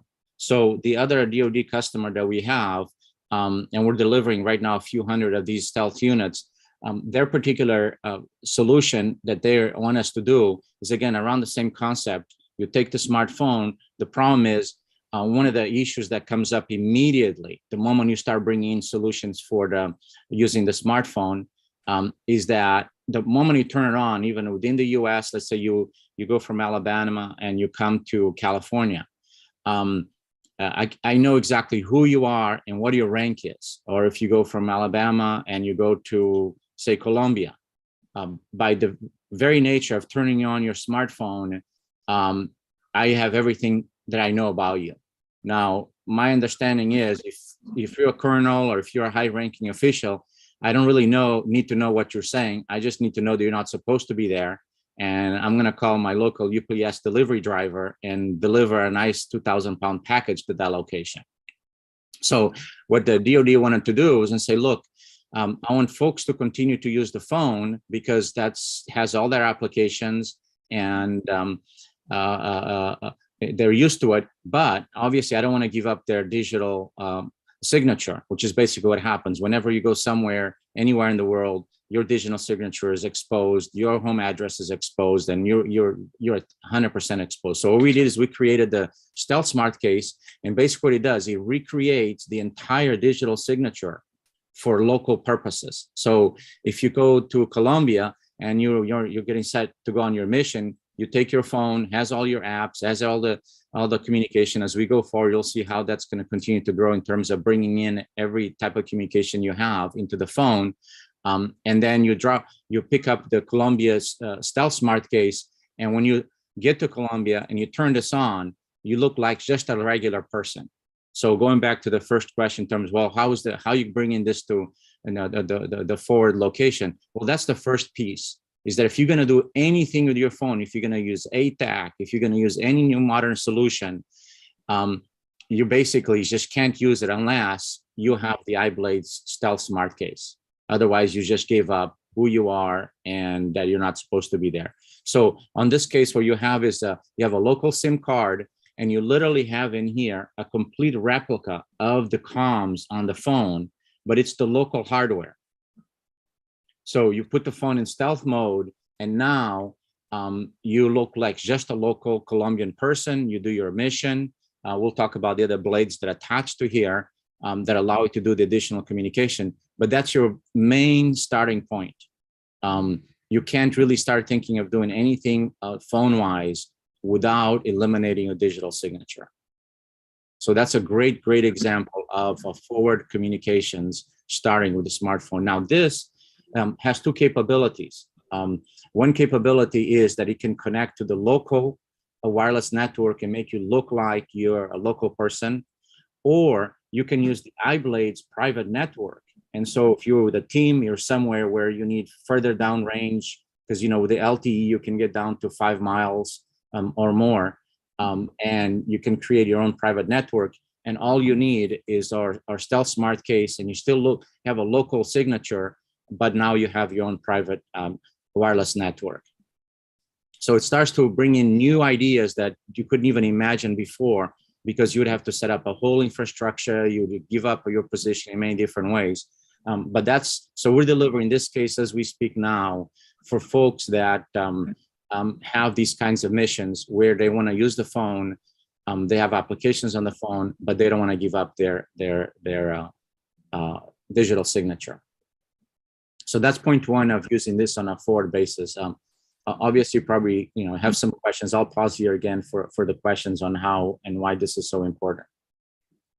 Is the blade using its own antenna, or are you still using the the phone's radio capability.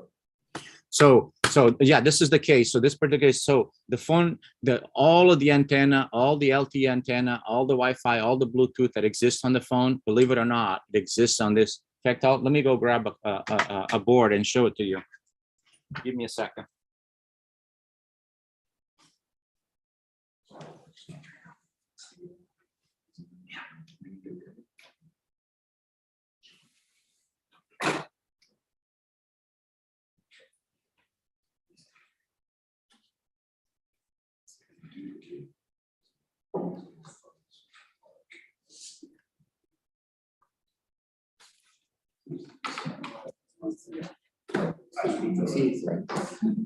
What I do. You can leave it out, that's what we. All right. So basically inside this case where the phone goes on here, there's a full, so there's your LTE module, there's your Wi-Fi Bluetooth module, and there's a full, are you familiar with OpenWRT, the operating system, a Linux operating system? Basically that's what allows you to have the network all on here, and all this fits on there, and it's a complete replica of the stuff on the phone. So we don't use anything on the phone other than your apps and, you know, both your whatever personal apps as well as your secure apps that you put on the phone. So that's a very, very good question, because that's very important to understand, is that literally the phone is still, from a digital signature, is completely turned off.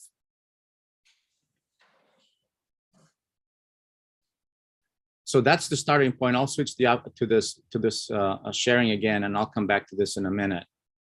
Quick question for you. Why did you go with Linux? I mean, I understand that it's a lot easier in terms of writing updates and code, but why'd you go with Linux instead of a proprietary software or anything else that might be more secure? So there's both proprietary software in here and Linux for a lot of reasons.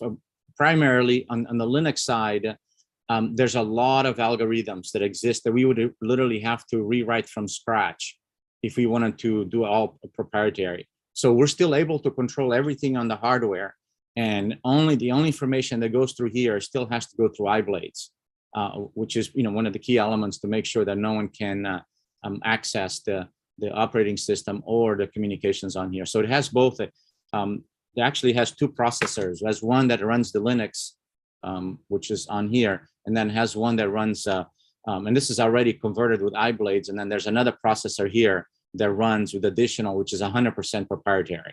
And this is the one that controls that, you know, you have sort of like a two-layer scenario. One is you have the open Linux that we close, but then you have one that controls that whole shell. Got it. Okay, thanks.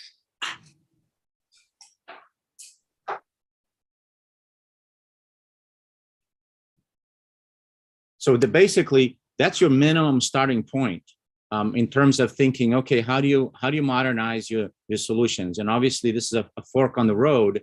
You can continue using the old-fashioned one device does one thing, very, very limited. Going in a proprietary operating system, very difficult to add additional algorithms. Or you can start going down the smartphone solution, where you leverage all of the investment that Apple, Google, and Samsung put into it. And then you add your particular X factor. And the first thing you have to solve is, hey, I have to get rid of the digital signature. So then after that says, okay, what else do I do downrange or on a mission that I could just replace and just put it all on the palm of my hand? And so that's what the next solutions I'll talk about. So I'm going to talk about the Manatron SRM, which is basically the blade that does, this particular blade is the one that does the solution I described first, the one that does for the IC community. It replaces the 152 and allows you to dial in any other radio that you may encounter in the field. So that's our first a blade. And again, it's just the flexibility of the hardware allows you to have all those three very powerful functions on the field. And I'll give a quick example. So we go to the Mountain West Training Center, which is up in the mountains in Bridgeport, California, which is almost feels like Nevada. And often the first few times I went up there, one of the things I found is there were folks that were trying to understand the local, when they got deployed, they wanted to see who was communicating, who was around them. They had about 6 people trying to get all that information. So I took the Manatron, turned on our application, did a quick environment spectrum search, and within a matter of minutes, I was able to pick up where the opposite team was and what frequencies they were transmitting, and roughly where their location was, which was orders of magnitude faster than the other team that had the old traditional spectrum analyzer. And so that's just an example where not only was I able to do communications two-way, but I could understand my local environment. And that particular mission, it was important for them to know whether or not there's folks are near them and where were they and what were they doing. So that's the first blade. So you basically, if you go back to the example, I won't switch back, but is you take the phone, you make it into an incognito phone by using the local digital signature, and then you attach in the back the blade that allows you to just basically have your 152. And if that particular mission, you want to understand your local environment, you can just put it into scan mode. You get that for free. Again, same kind of thing. You're starting to use a solution because the phone is so powerful that a lot of things that traditionally you think in terms of box A, box B, box C, now it can be in one of them. So that's your baseline. So then we start talking to other folks, including Thales and Trellisware, and we mentioned to them and say, look, you guys have obviously a very good solution, and it's been used.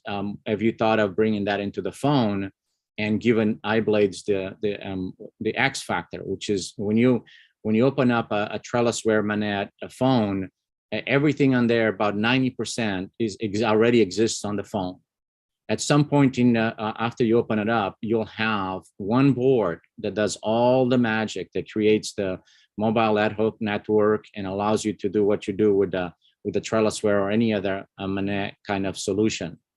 And so they agreed, and they allowed us and are giving us, and they're a partner, so that now not only you have your phone, you have your Stealth Smart case, you can either replace your 152 or not, or you can just put on the back of the case, you can essentially put a blade that's with the Manatron Manette 2, which is an exact replica of the Trellisware radio. So as you go downrange, as you go to your mission, if there's a particular mission where a Manette is needed, you now already have it.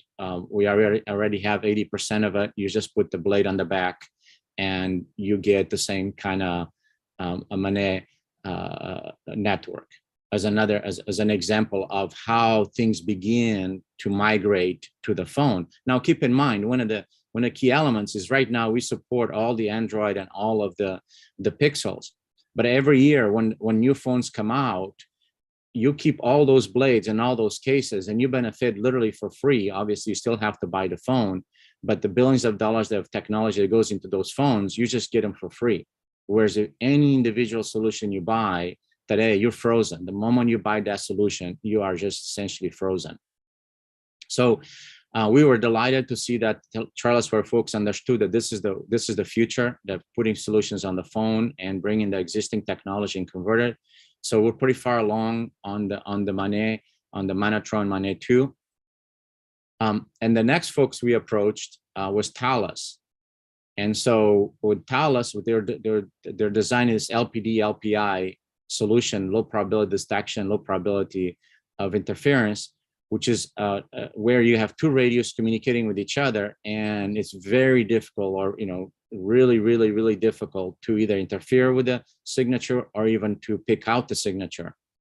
And so they gave us the same thing, that when you strip that radio down and you remove the screen, you remove the keyboard, you remove all the things that already exist on the phone, you get down to one board, and that board does all the magic.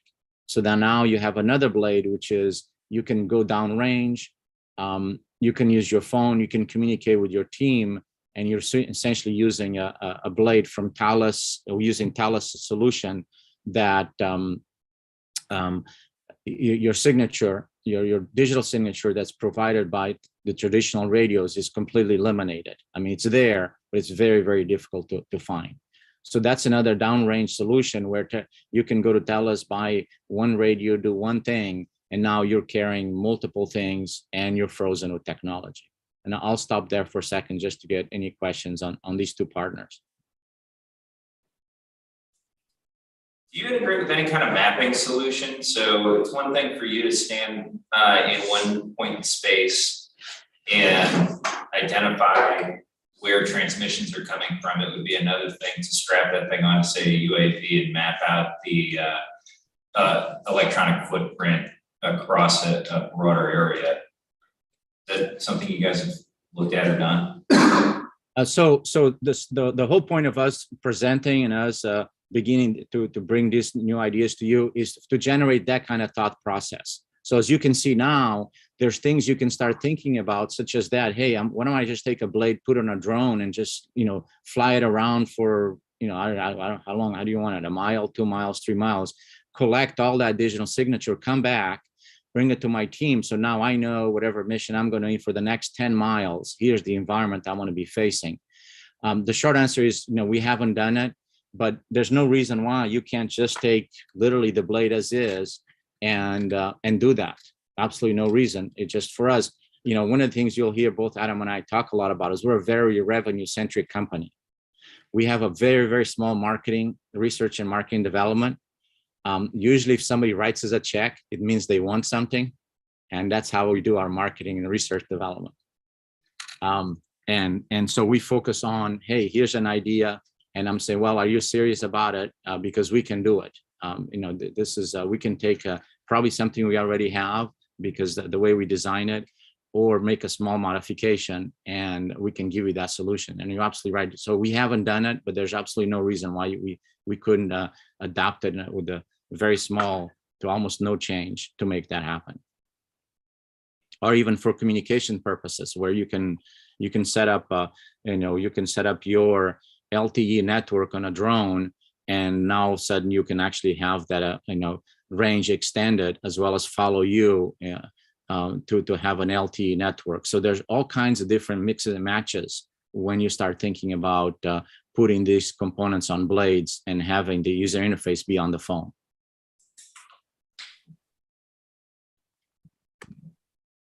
So I'll move on to another downstream solution, which is the SATCOM. So SATCOM comes up a lot, and the various bands to communicate, because when it's all said and done, at some point there'll be somewhere, somehow, that you just don't have home-based communications.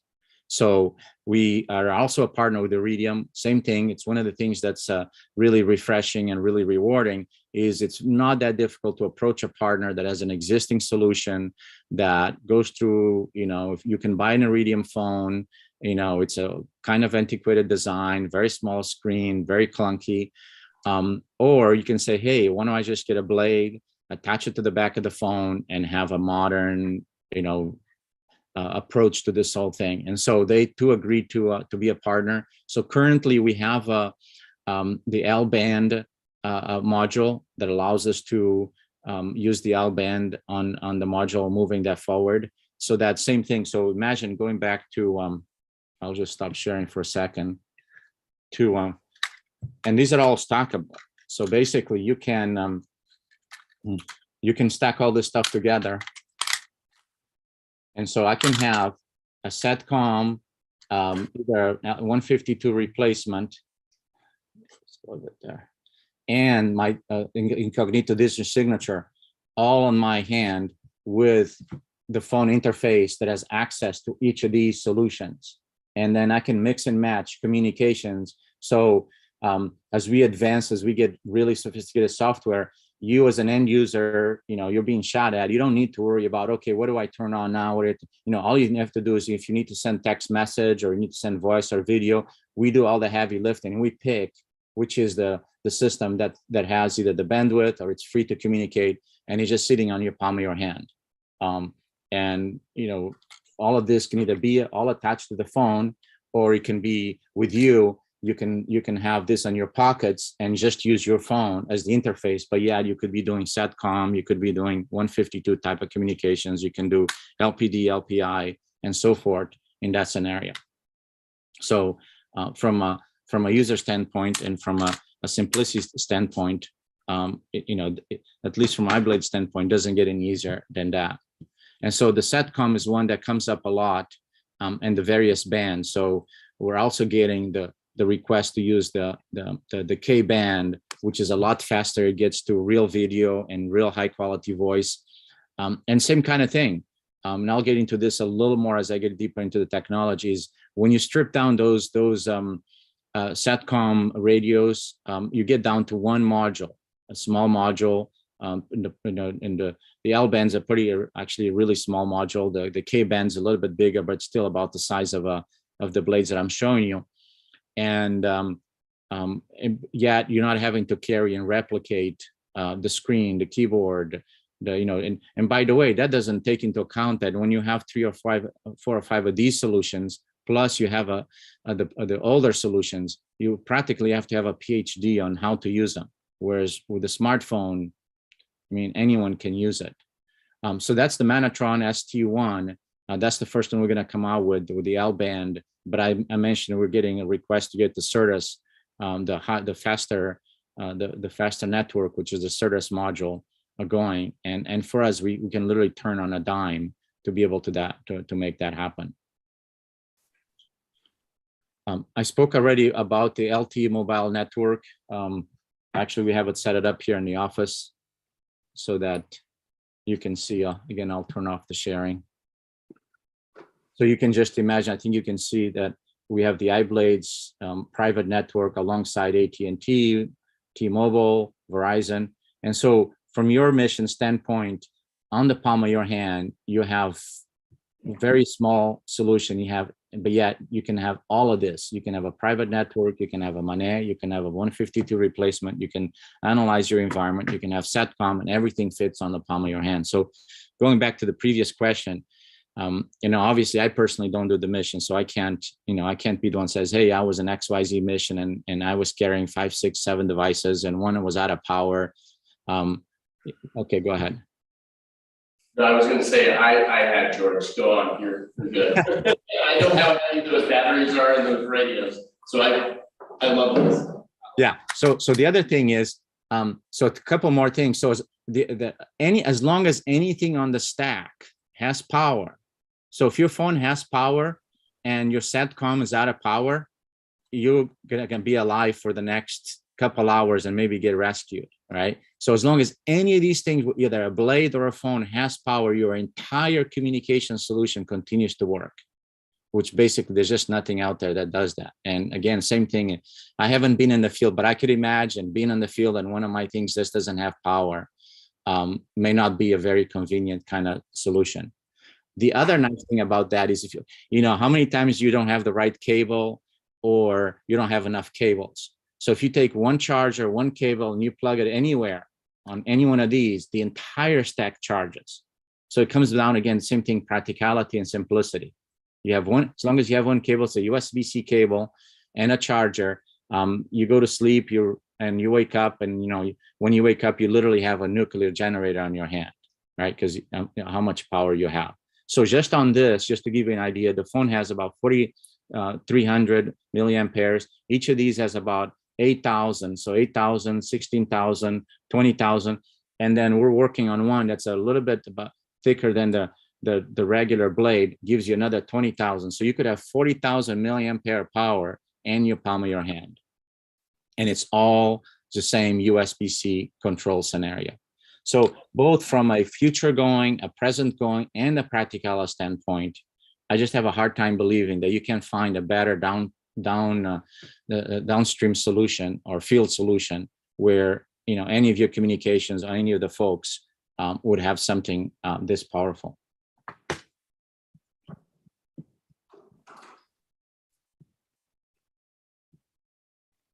Go back to the sharing. So that's where we are in terms of well, one more thing. The other thing that we've also integrated is the ATAC. So the idea that not only can you look around and locate where other folks are near you by using their digital signature, you can put that on the ATAC, both from just the communications where you're sharing your blue, red, and green dots, as well as where you can pick up and say, hey, here's some red dots that we just picked up as we flew around looking for folks nearby us. So we've integrated ATAC to all of these. So all of these blades basically can deliver information to the ATAC app, which aggregates all that for you as an end user, both on your palm of your hand or back to whoever's monitoring you and watching the same kind of information that you have on the palm of your hand. So this is what the application looks like. So basically you have these buttons, and each of the buttons have a different function, and then it all gets combined, and you can just go back and forth. You can open multiple windows, one for the if you want to see specific things, or you can just rotate between communication. And as I mentioned, well, we're not quite there yet, but where I envision this going is you press the button, and unless you have a specific communication, it's going to pick out the relevant communication that you need to use for that particular solution. Right now, you would have to switch between windows to pick out the different blades, but it's just a matter of time before we combine all of that together. This is just what a scan looks like. So as you're looking, this is how I picked out the Marines that I was in the Sierras. They were putting out a very large signature, and I could see them from about 20 miles away where they were and roughly where the location that they were located, which was, was really shocking to the commander of the base, how quickly I was able to do that. So I'll stop here just for, those are our existing customers. So everything I've mentioned to you, we have a paying customer. And obviously we're delighted to join this team and help you bring this kind of modern communications to your type of solution. And I'll pause here for a second to take any questions on the existing solutions, and then I'll go into the technology, because probably one of the things you want is like, how come BioBlades can do this and folks like Thales and TrellisWare, they're not there yet? And I'll show you how we can do that. And they're, obviously they could get there, but it'll take them many, many years to get there. Hey, George, can you talk through any crypto or solutions for classified that you have on the horizon? Yeah, so as I mentioned, on each of the processors that we have a crypto engine, and we're fully capable of getting the crypto algorithms running. But where we are as a company and where we are as a solution, we're like one step away from starting buttoning things down. Once you start going down there's two final components before you wrap up the product and say, okay, now we're ready to make thousands of these. One is, of course, ruggedness, which, like the Stealth Smart Case is almost there. The Manatron 2 is almost there. So ruggedness is one of the things that you wait for the last minute. And the other one, as long as you do the design, is crypto. And so we don't have any clearances yet. So for this particular project, I think there's like a special kind of scenario where we'd need a clearance to operate kind of scenario. But from a technology standpoint, it's just a matter of time, a matter of months of us saying, okay, we're ready. Let's go ahead and give this to get clearance so that we can get a full encryption and we can communicate with all encrypted networks. Technology-wise, I'm not worried about it. Crypto engine, I'm not worried about loading keys, removing keys, none of that. It's just that we're not quite ready to tackle that. We had been on a mission of let's get in the field. Like I mentioned, I go in the field a lot. Adam goes on the field. We meet up with the Air Force folks that are our customers. We meet up with the Marines. We meet up with the FBI, the CIA, the NSA, and we just watch them, what they do and how they do it. And we bring those ideas. And so everything I mentioned to you, that the reason it sounds so good isn't because we sat here and drank a bunch of tequila, although we try to do that a lot. It's mostly because we've been on the field of the customer. So as we button that down, those two last components, ruggedness and encryption, will wrap up. And do you have a partner you're working with on encryption? No, not yet. I mean, we could work with Thales, we could work with the TrellisWare, as well as we could work, I believe my understanding is we need a customer like yourselves or one of our existing customers to sponsor us. And all of them have mentioned that when we're ready, they'll help. But in terms of saying, hey, we're ready to do it, let's do it, we have not buttoned anything down. Okay, thank you. With the talus or the trellisware, is that, so is it's secure? It's not an encryption, but is it still considered secure? Oh, absolutely. It's as secure as their current radio. That's the beauty of this. In fact, I'll show you. Let me go grab the board so you have a visual, because, you know, just fascinating.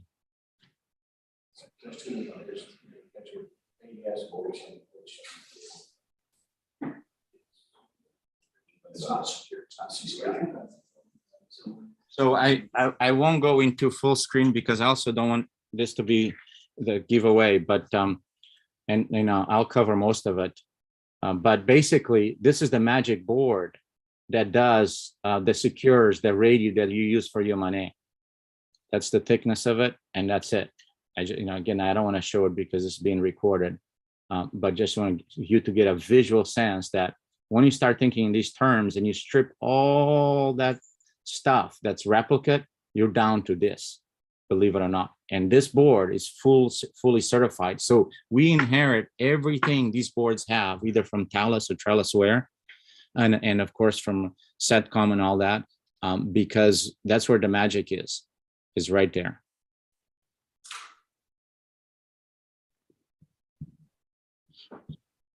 Cool, thanks, Jordan. Okay, so the next section, I'll just go I won't spend a lot of time, but again, I want to be able to answer the question. So when you walk away and you scratch your head, say, wow, that was really cool. I mean, I can have all this in the palm of my hand and use the smartphone as the user interface, and how can iBlades do it and how do they do it? And so I'm going to try to answer that without going into too much technical, although I will have an exam at the end of the presentation, so you better take notes. So this is our magic. So we take our app here that runs, as I mentioned, right now runs on Android. At some point, we'll port it over to iPhone, but again, same thing. And until somebody's ready to pay us to do that, we as a company don't have the resources, the time to do that. So we'll do it based on a customer basis. And you can see how you press on the radio there and takes you to the radio applet. And then inside the smart case, you have the same. So this particular has the processor, has a second processor on the case. And then we can add, like in this Stealth Smart case, we added the additional LTE modem, the additional Wi-Fi. So this stays the same. It communicates to the phone the same. It has the same proprietary iBlades firmware that runs on here. And it's just a matter of us to adding, is there something you want on the case? So it's very, very quick for us to do that. We don't have to start from scratch because, again, we're not having to redesign the phone, which is where, when you go, if you were to go to Talus and say, hey, give me, the XYZ solution, they basically redesign everything. And at some point they will have that board, which is the magic board, right? We don't have any of those issues. We have a generic board that we went to extreme point to design to allow us to have power from anywhere and data from anywhere, which I think now you appreciate what that means. And we just add on to it, and we leverage everything on the phone, and that's on the case. And then we have our same kind of thought process, which is our blade board.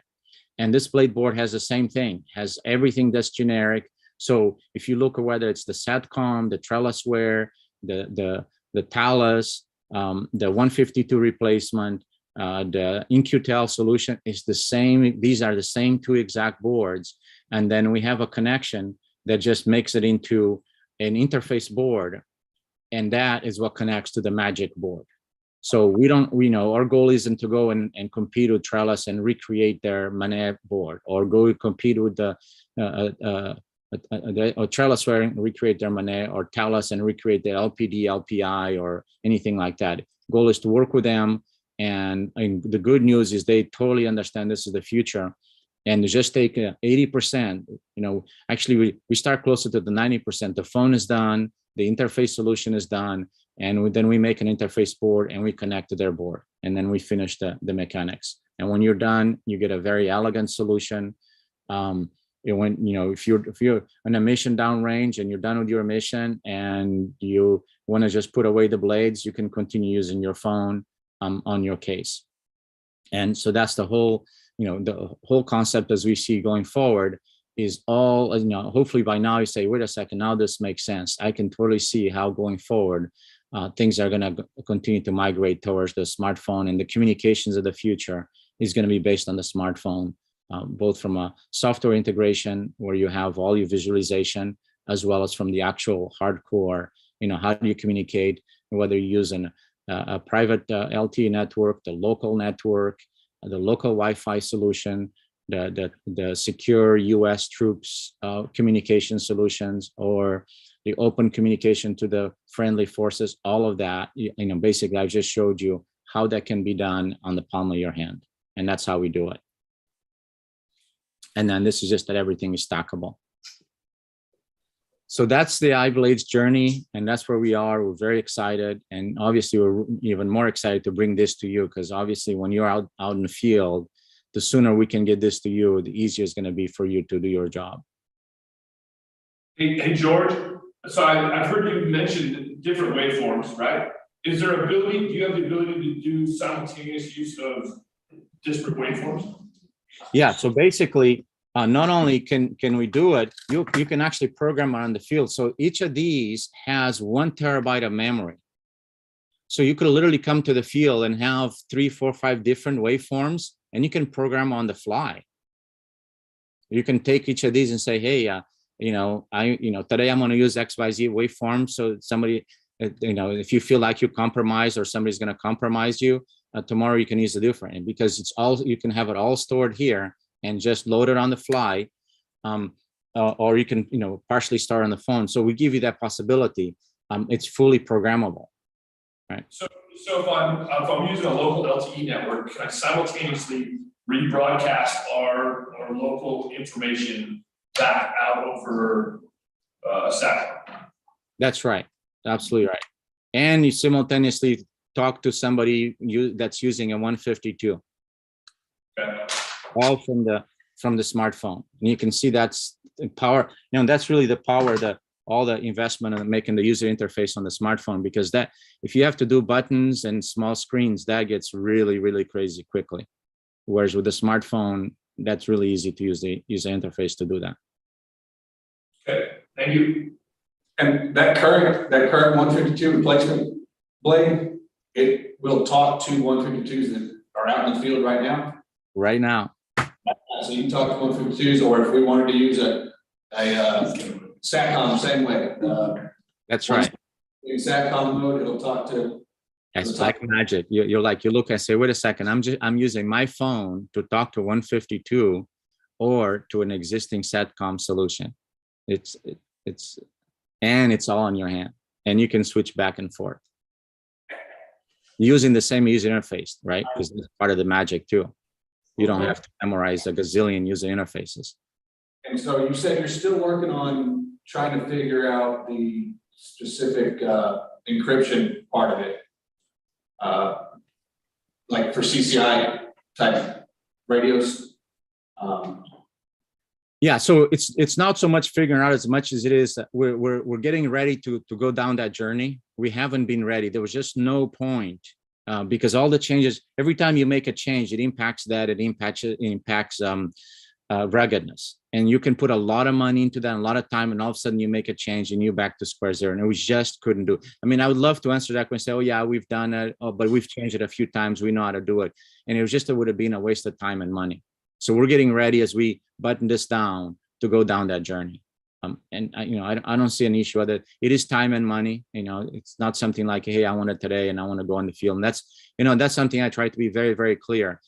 You wouldn't come to iBlades to buy something that's 10 years old, 20 years old, because that's all proven. You come to us because you say, hey, we need a better future for today and for the future. And you need to work with our limitations. One of our limitations, we're just not yet done in every aspect of it. We're close, but we're not done. Awesome, George. Well, I really appreciate it. We're gonna close up for lunch here, but we got time this afternoon. Thanks for your time with the first brief. I appreciate it. And I think that'll definitely drive some more conversations later on in today. So if you have any more questions for iBlades, George or Adam, then we'll go till this afternoon. So we'll break now. We'll go I'll move it back a little bit. So we'll plan on being back on here at 12:40 for Mountain Armament, and then we'll roll into Phoenix Group, and then Taito will be the follow-on one. That'll get us between lunch and 1:30. Okay, fantastic. I look forward to seeing you in the afternoon. All right, gentlemen. Cheers. Thank you. See you, thanks.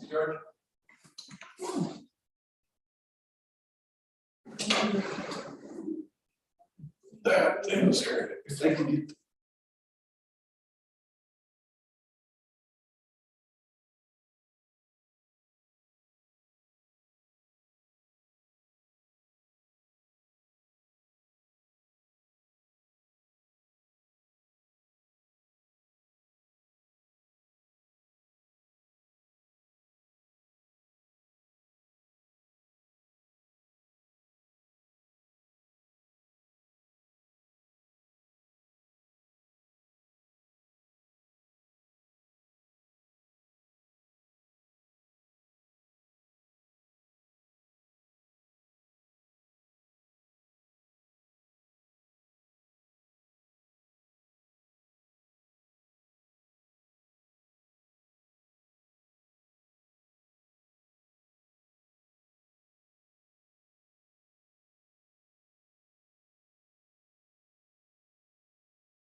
That's true. You always gotta be ready.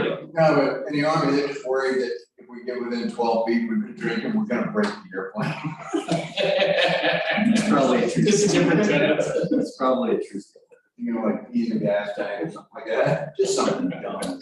Draw something foul on. All right, so we're back in. We'll hear, next up's Montana Armament. Brooke, you up? Am I good to screen share? You are good to go. Yep. 1 second.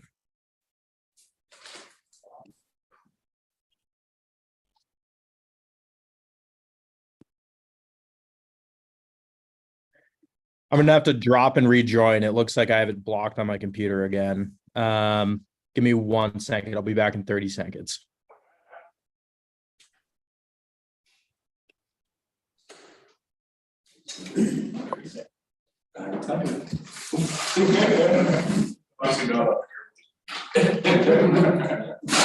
So Brooks with Montana Armory Group, they do like wide area security systems, camera based, various sensors, underground ground systems, small UASs, kinetic UASs, stuff like that. I don't know where their background is.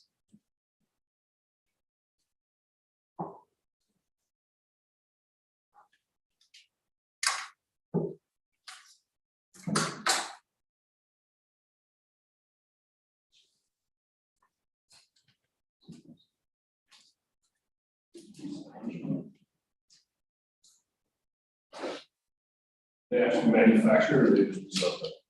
I do not know.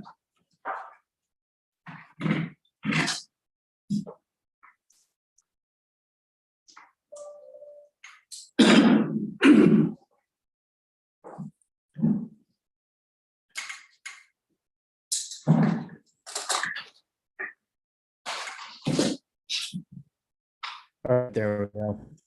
I don't know how many times I review these, but for whatever reason, every time I do a presentation, I have to unlock it on my computer. So thank you for your patience.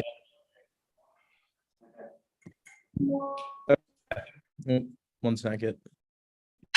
Can everybody see the screen? Yep, we can see your screen.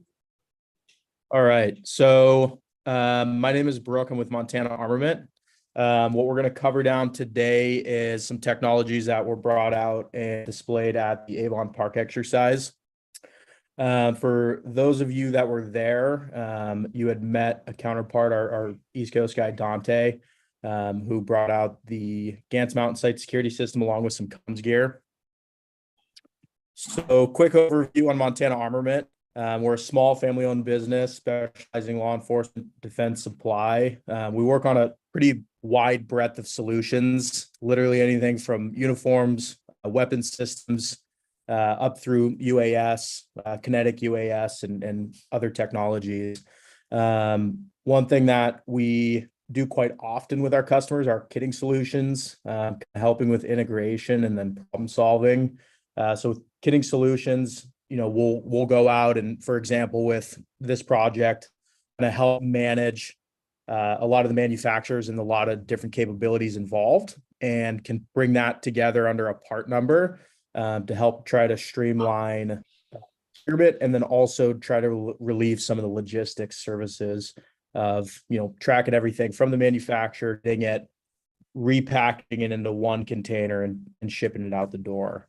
Well, enough about that, and over to the Gantz Mountain stuff. So Gantz Mountain Austere Site Security Systems, they're one of our technology partners. They make a small camera system. And in our next slide, on here on the left of the screen, this is your standard deployment kits. Composes of 1 through 6 cameras. As standard, it comes with 6, as well as an option for a long range ISN to increase your detection ranges. But the idea and kind of what we did at Avon Park was it's meant to either provide a complete site security solution or to augment existing or future solutions. So if you guys are using a gimbal solution in the center of the airfield, it's may not necessarily be meant to eliminate that, but to augment it. Or if you don't have room on the aircraft, you have something that packs down into the back of a a 3-day combat pack, and you're good to go. All the cameras have AI processing at the edge. So what this does is when you process and I'll go into what the AI will do. Processing at the edge will reduce the amount of data you have to push back home. So it's running really, really low rates. I think it's passing 400 to 600 kilobits. So really small packets.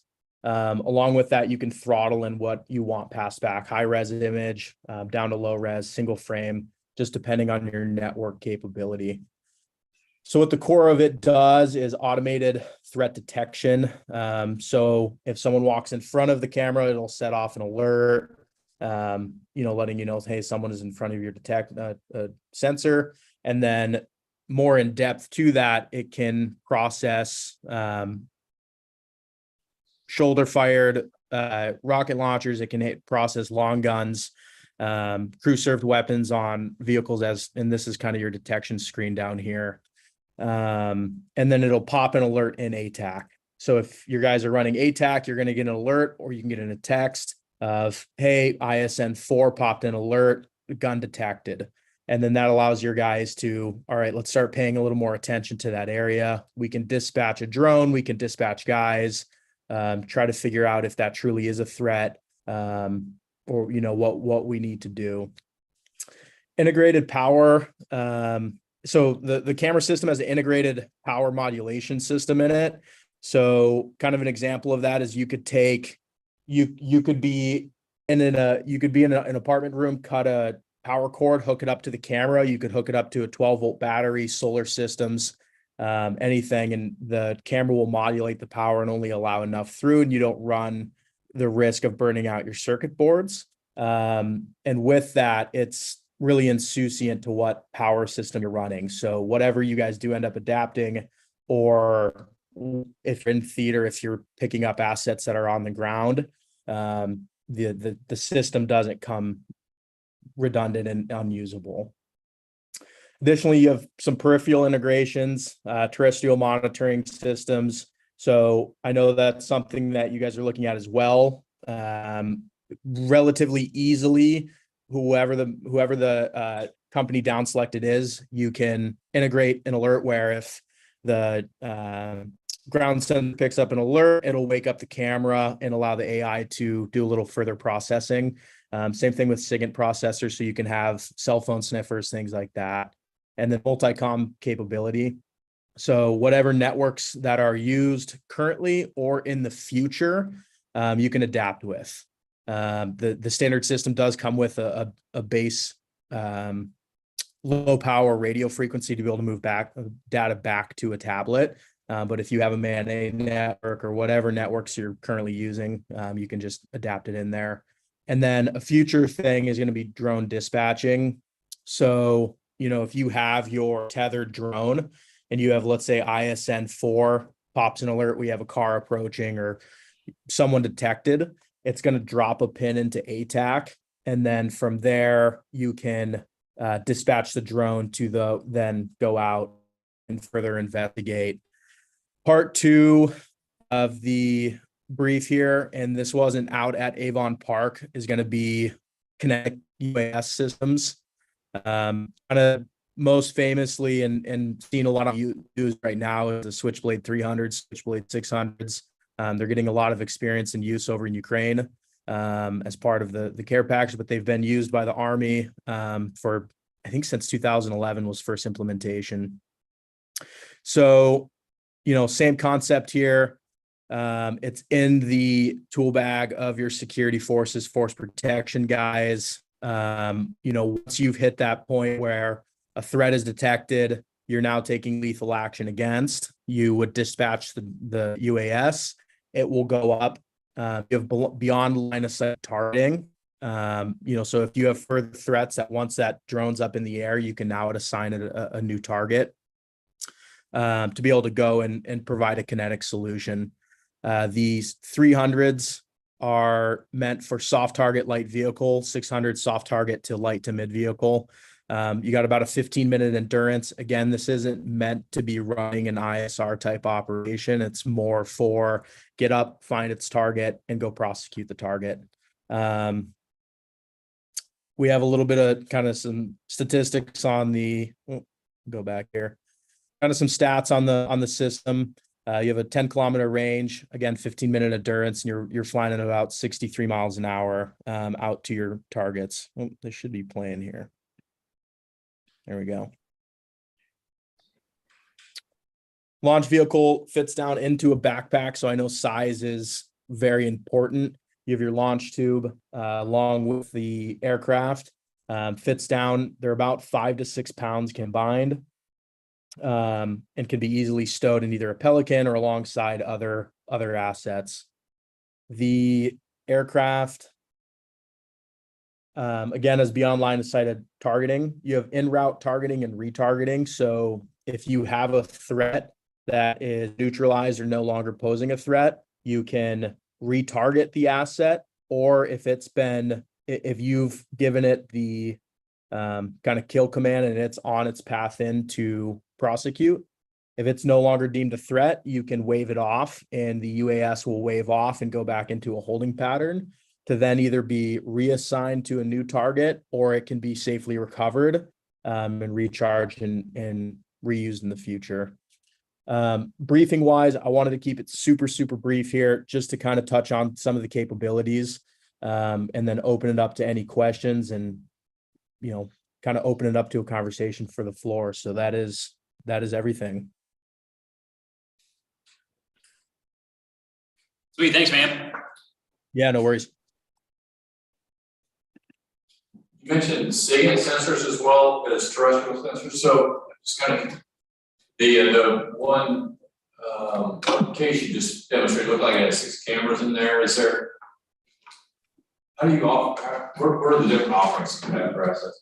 That's my question. You've got a line of 6 cameras, and then you can add on these other type sensors as required. Yeah, it's as required. And really, again, standard kits come out the door with 6 cameras. It comes down to whatever you need. If you guys have determined you don't need all 6 and you want to reduce your size, the full system doesn't need to be up and running to be operational, right? But yeah, the terrestrial sensors would just be added in as an additional peripheral. There's a exercise going on down in California in November where they're testing the integration with the terrestrial sensors and also the cell phone sniffers. And the kind of idea behind it is, if you're in a battery compromise, or if you're conscious of your battery, you may not be using solar or whatever it may be, you put the camera to sleep, and then the terrestrial sensor will then trigger someone to wake the camera up to do its processing.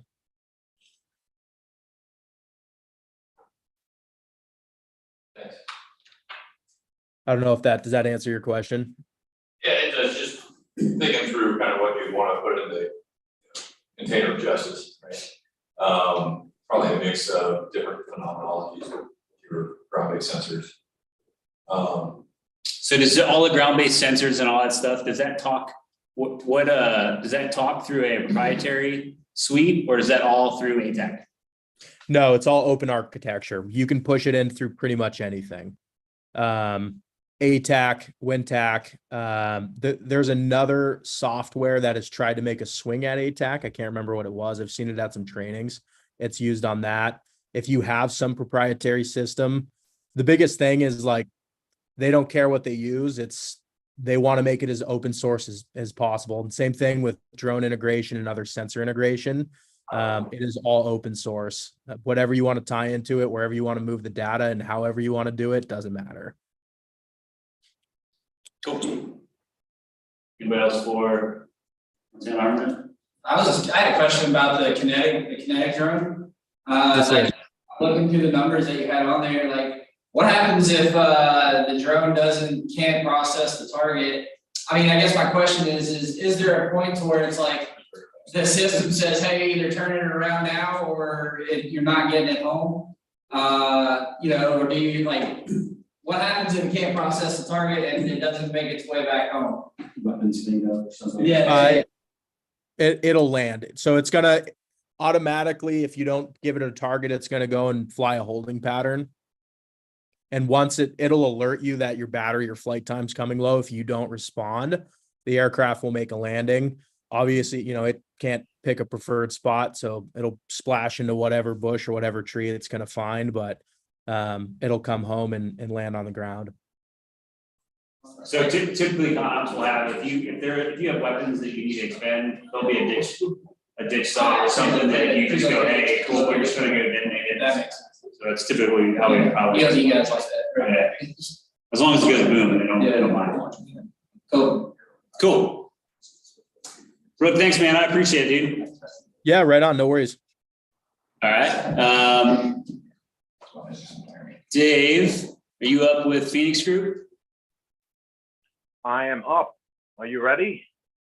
We are ready. All right, I'm going to share my screen. Good afternoon. Thanks for making some time. My name is Dave Peterson. I'm the founder and CEO of Phoenix Group.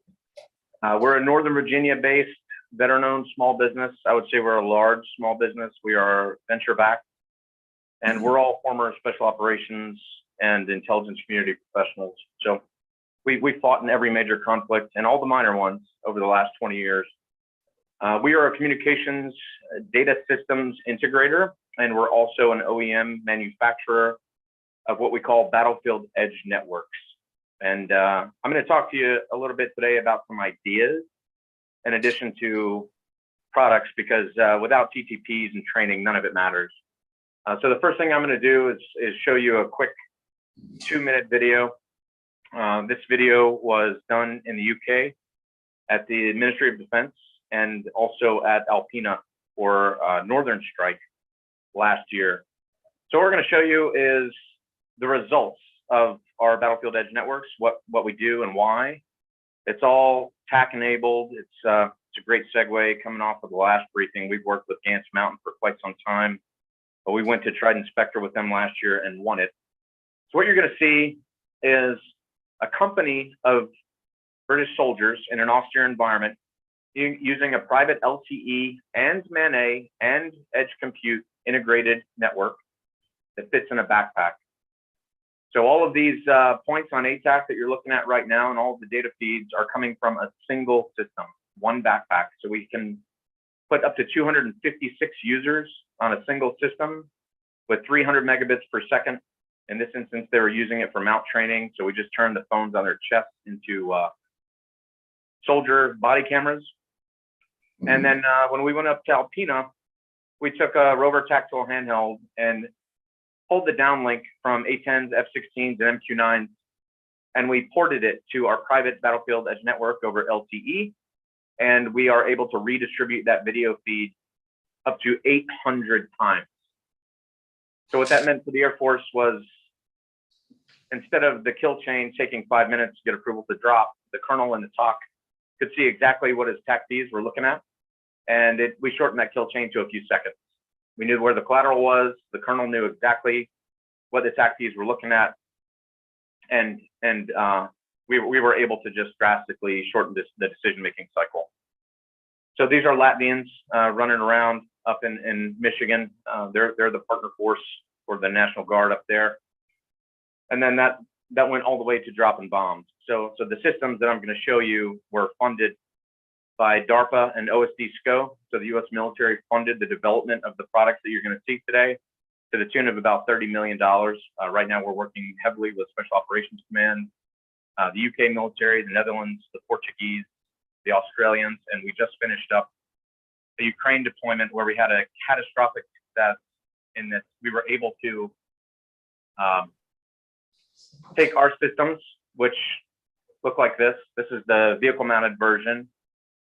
So in this device, you have two private LTE bands. You can think of this as a private AT&T and a private Verizon, if you will, that you own. So it's not like a cradle point where you're rebroadcasting someone else's signal. This is the network. In addition to LTE, there's a virtual core inside the edge compute stack in the center module and an embedded MANA network. And what that means is I can take this hub and spoke network that can connect 800 users with nothing more than a cell phone and mesh them to legacy networks or scale this network out to tens of thousands of devices. So we call this concept the battlefield of things. It is meant to connect any IP data network sensor and democratize the data intelligence feed to everyone at the edge. We took these to Guam last year for the US Air Force. We put up a bubble on the flight line, and we enabled ordnance men and maintenance men at the flight line to receive data intelligence from the aircraft and also from the maintenance shed. So they knew exactly what needed to be done at the flight line without having to run back and forth or plug a thumb drive into the aircraft. Hey, Dave. Yes, sir. Hey, are you trying to push slides? Yes. Can you not see? We're not seeing them. We're seeing the end of the video bit. Okay, I'll stop and I'll reshare. I'm not sure why that is. Can you see now? There you go. Yeah, good. Okay, so what I was just talking about was the Banshee mobile radio. This is what it looks like. Hopefully you can see that. Yeah, we can see it now. Okay, so you've got two LTE bands on the outer sides. There's a high and a low band. This is what we took to Ukraine. And in the middle, there is an edge computer, an industrial grade computer running a TAC server and a virtual core. And that enables us to federate with the cloud. So if you lose cloud connectivity, this becomes kind of a cascading failure mechanism to continue your mission critical services at the edge. It does not depend on connectivity to anything else. It is compatible with TSFC if you need to hit SIPRNet, or if you need to hit JWIX, we're connected or we're compatible with TAC lane nanos and that sort of thing. The embedded computer can do whatever you want, and it's got an embedded MPU5 for connectivity to legacy networks, or to expand this out and scale it, so I end up with a meshed hub and spoke network. All right. Additionally, we make a man-portable version. SOCOM has a bunch of these. This is the same thing at lower power, and it runs on 2590 batteries. This backpack will connect 256 users with 300 megabits per second of available data with ATAC on board and with embedded MANA on board in the form of an MPU5 and CL or S-band. The idea here is to go to austere environments, connect up your battlefield sensors, and feed them to everyone in your environment with nothing more than a cell phone. The reason we were funded was the 82nd Airborne wanted to give ATAC to all 9,000 personnel, and they could not afford to give everyone a $10,000 MANA radio. So we built these systems with the help of OSD, SCO, and DARPA. We went to military trials in Yuma in 2018. We passed all of the JVAB tests and all of that. And we are fielding these systems to 7 different nations right now. Big DoD has not gotten on the bandwagon yet. I think to an earlier presenter's point, it's difficult to change old ideas. If things are going a certain way, it's comfortable. And that's what people know. And there's always risk involved when you introduce new technology and have to integrate it into the force structure. But these devices are primarily based on private LTE. We also do static site installations. We did the entire test range at Tonopah. That entire 50 square kilometer test area is based on Phoenix Group's Banshee systems. To extend the network, again, we're into cascading failover and automatic pace planning. We have a very, very small MANA network. This is funded by DTRA. And what DTRA did was they said, hey, MANA radios are too expensive. We want a much cheaper, smaller form factor MANA radio built into the device that can do up to 25 megabits per second. So that's what we've done here. This is a MIMO MANA radio. It costs less than $4,000. And it is either built into the phone as a sleeve, or we also have a puck version of this that is agnostic to the phone itself.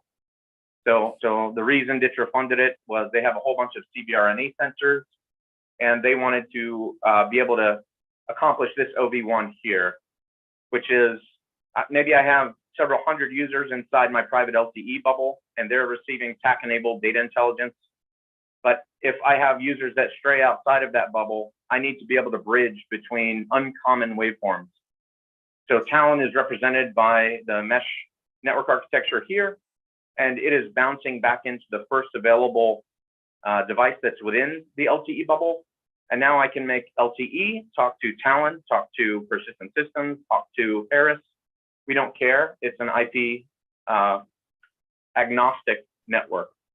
One of the reasons I started the company as a former operator is I was in Syria running around in a Russian uniform for whatever reason. And we ended up bumping into Russians, and it was uncomfortable because they were able to jam all of our comms. And I wanted to make sure that could never happen again. So we built these networks with that in mind, with a non-proprietary waveform and a non-proprietary architecture. We want everything in a given environment to be able to communicate with all of the sensors and the data intelligence feed that exists at the edge.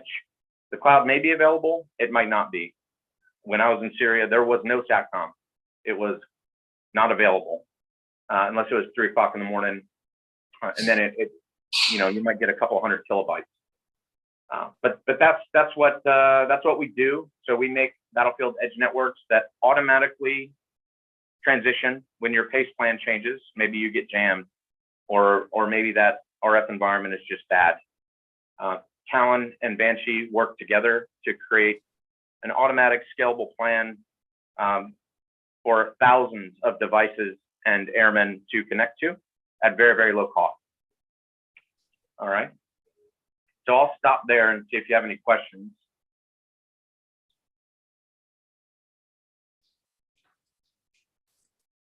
Okay. And Dave, can you talk about crypto, encryption, commercial solutions to the cloud side, where you're at with NSA certification? Sure. So Talon is AES 256 and frequency hops over 20 megahertz, and it is selectable. So you get to control your own keys. The way we were able to keep the device cheap is we do not keep an embedded computer on the MANET radio itself. We allow the phone's computer to control that. So Talon comes with an app. You set your encryption keys at AES 256. You choose what frequency band you'd like to be on, and then you choose how many megabits per second you want between radios. Talon comes with an RJ45 port as well, so we've already been able to bridge between Talon and another MANET radio or a legacy system. We've already plugged into the Army's ITN network, for instance. With DMR and BTR, LTE is by default per the 3GPP standard AES 128. So what we do to get past that is we layer a VPN stack that's headless on top of it. So we end up with an AES 128 data link over the air, wrapped up inside an AES 256 tunnel. And then if we need to hit secret networks, so that brings us to CUI. If we need to hit red networks, we are compatible with Packstar and other CSFC devices that are already in inventory. So we just add that in as an encryption layer bump. And then if we need to hit TS networks, that's an inline encryptor. So we're partnered with General Dynamics there, and we can hit JWICs without problem from an LTE connected device. We're data transport, and as a systems integrator, while we make things, we are very, very comfortable working with all manner of SATCOM and green radios. We do it all the time.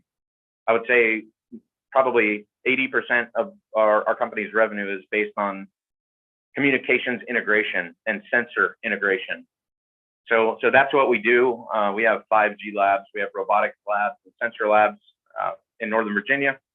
And the majority of our engineers are pretty focused on that. It's a subset of engineers that are working on design engineering for OEM products.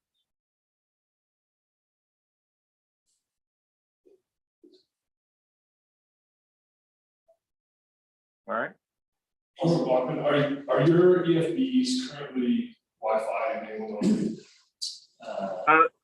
No, we're not using Wi-Fi for one very important reason. I spent the majority of my life at CIA, and I spent quite a bit of time overseas exploiting Wi-Fi, and I know how that works.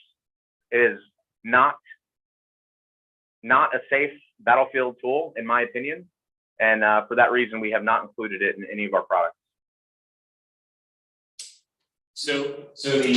Here's a quick update on like Android versus Apple stuff for at least. So we are flying with the U.S. Air Force flying with EFBs or electronic flight bags. Is an iPad based thing. Okay, they still has the camera, still has Bluetooth, still has Wi-Fi, and the only thing it's good for is a paperweight, and it has our approach plates on. Other than that, it's got ForeFlight, so I can use it for basic mission planning and so forth.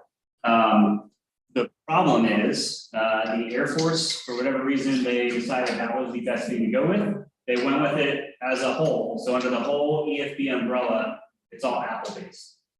Soon as like your iPad 4s, which is still a newer iPad, soon as that doesn't meet the 16.0 and updates, like can't use it anymore. Now we have to buy all new files. One of the issues with it is, from a classification standpoint, is I can't take it into a vault because it is under one umbrella for all aircraft. So I can't take it into a secure facility because they have to cater to everybody. And the example would be in an aircraft, if there's TS conversations going on, they can't have it in there. So think like back end of any of the heavies, right? Well, if I turn that on, you're gonna hear shit because I have a mask on, it's super loud, so it's not going to pick up anything. And oh, by the way, I don't really classify it in the aircraft unless I have to, right? So they did not break those down into each individual airframe. They left it as just one big blanket. So because there are people in the back seat of in the back of other aircraft without TS, nobody can do it. So that's kind of the bad part. If you've noticed, Androids seem to be more of the way to go with regards to MagTabs, ATACs, the Mini radios and iBlade, all that kind of stuff. So I know the Marines are flying with MagTabs on their F-35s, and I know they take them in their vaults. So the Marines have gotten past the security piece of it, and the Air Force is just behind, and they don't accept any risk. So if there are ways of doing that, kind of what with the way Dave was talking about it is, if you have a SIM card in there that's only connecting into that secure network, if I have an Android device that has my mission products on and so forth, and I have that SIM card in there, as soon as I get connectivity to a cloud, I can get products like I hit sync and it downloads my updated mission orders or updated imagery, anything like that. It's kind of how I think it should go. I don't think we're not gonna get there. My only saving grace, to caveat this, is Tim Cook's an Auburn grad, and occasionally he's at the Auburn games, and if I have a chance to get there, I'm gonna ask him, like, how do I get an iPad with no camera and no whatever? Yep, and then he's gonna say like, that's off, but at least I tried. So, I definitely think Android is where we wanna lean. It's now not convincing people that it's useful, it's convincing the Air Force to give us some leeway with the like security piece of it, or communicating that other people are already using Androids on secure networks and secure means. Like we're not creating this from scratch. Sure. So, does that track with what you're hearing too? Sorry? Does that match with what you're kind of hearing too? Yeah, it does, absolutely. We were kind of pushed toward Android because they're on NSA's approved list for approved devices that meet NSA standards. I think there are 17 devices that meet them. And I understand where the Air Force is coming from. Some of that is a cost decision, and some of it is an expediency decision. But when you look at RF waveforms, it's really just looking at, it's the same as rifles or airborne platforms. The Air Force doesn't have one aircraft to meet all mission requirements. It has a whole bunch of different platforms: fighters, bombers, transport aircraft, all of that. Radios are kind of the same thing, and there's a place for Wi-Fi.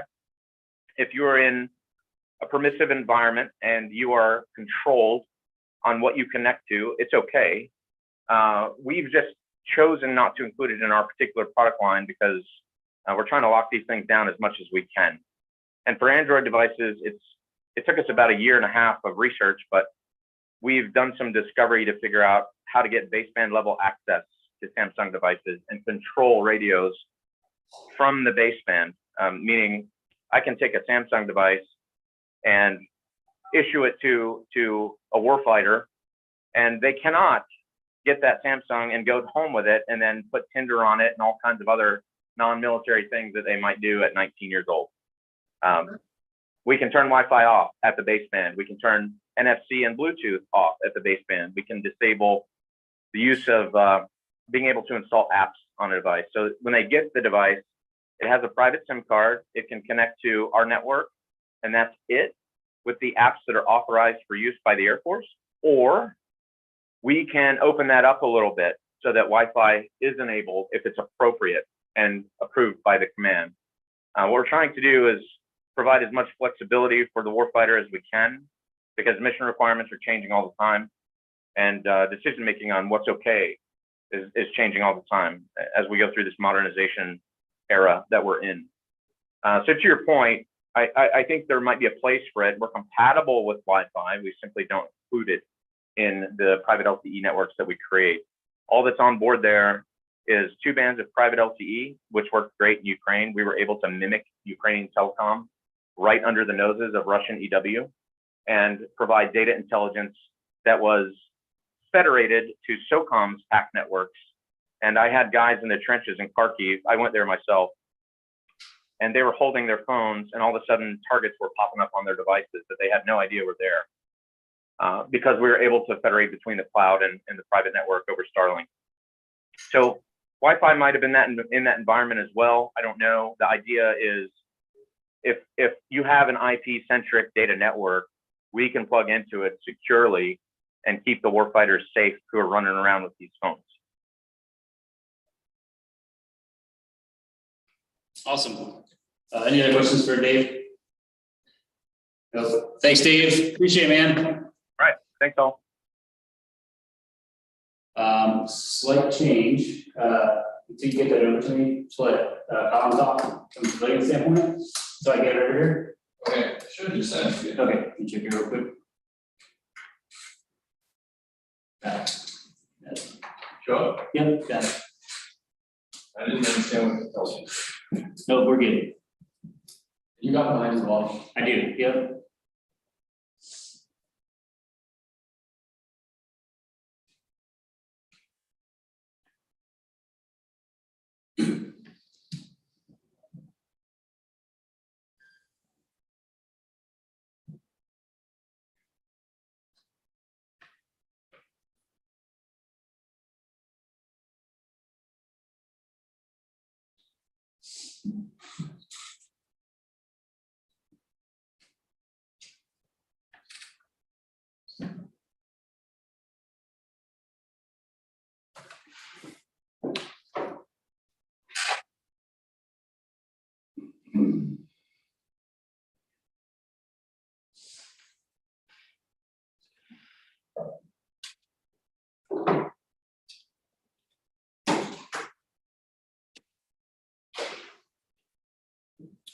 All right, so next up is Greg with Title Athene.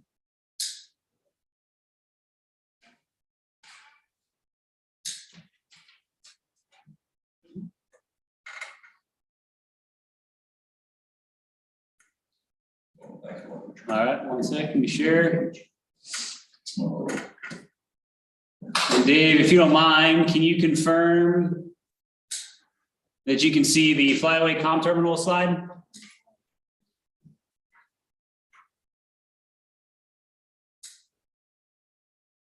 Yes, that's up.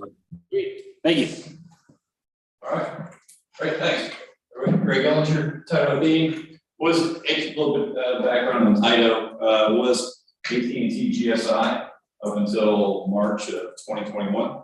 I was active duty Air Force from 93 to 8. So right after I retired from the Air Force in 2019, I did with AT&T, and then they had the division sold out and became part of Title.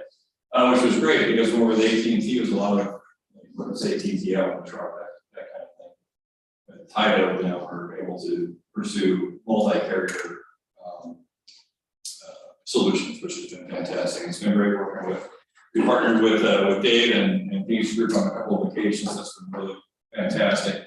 And we've partnered with another company called DeGero that's based out of Canada.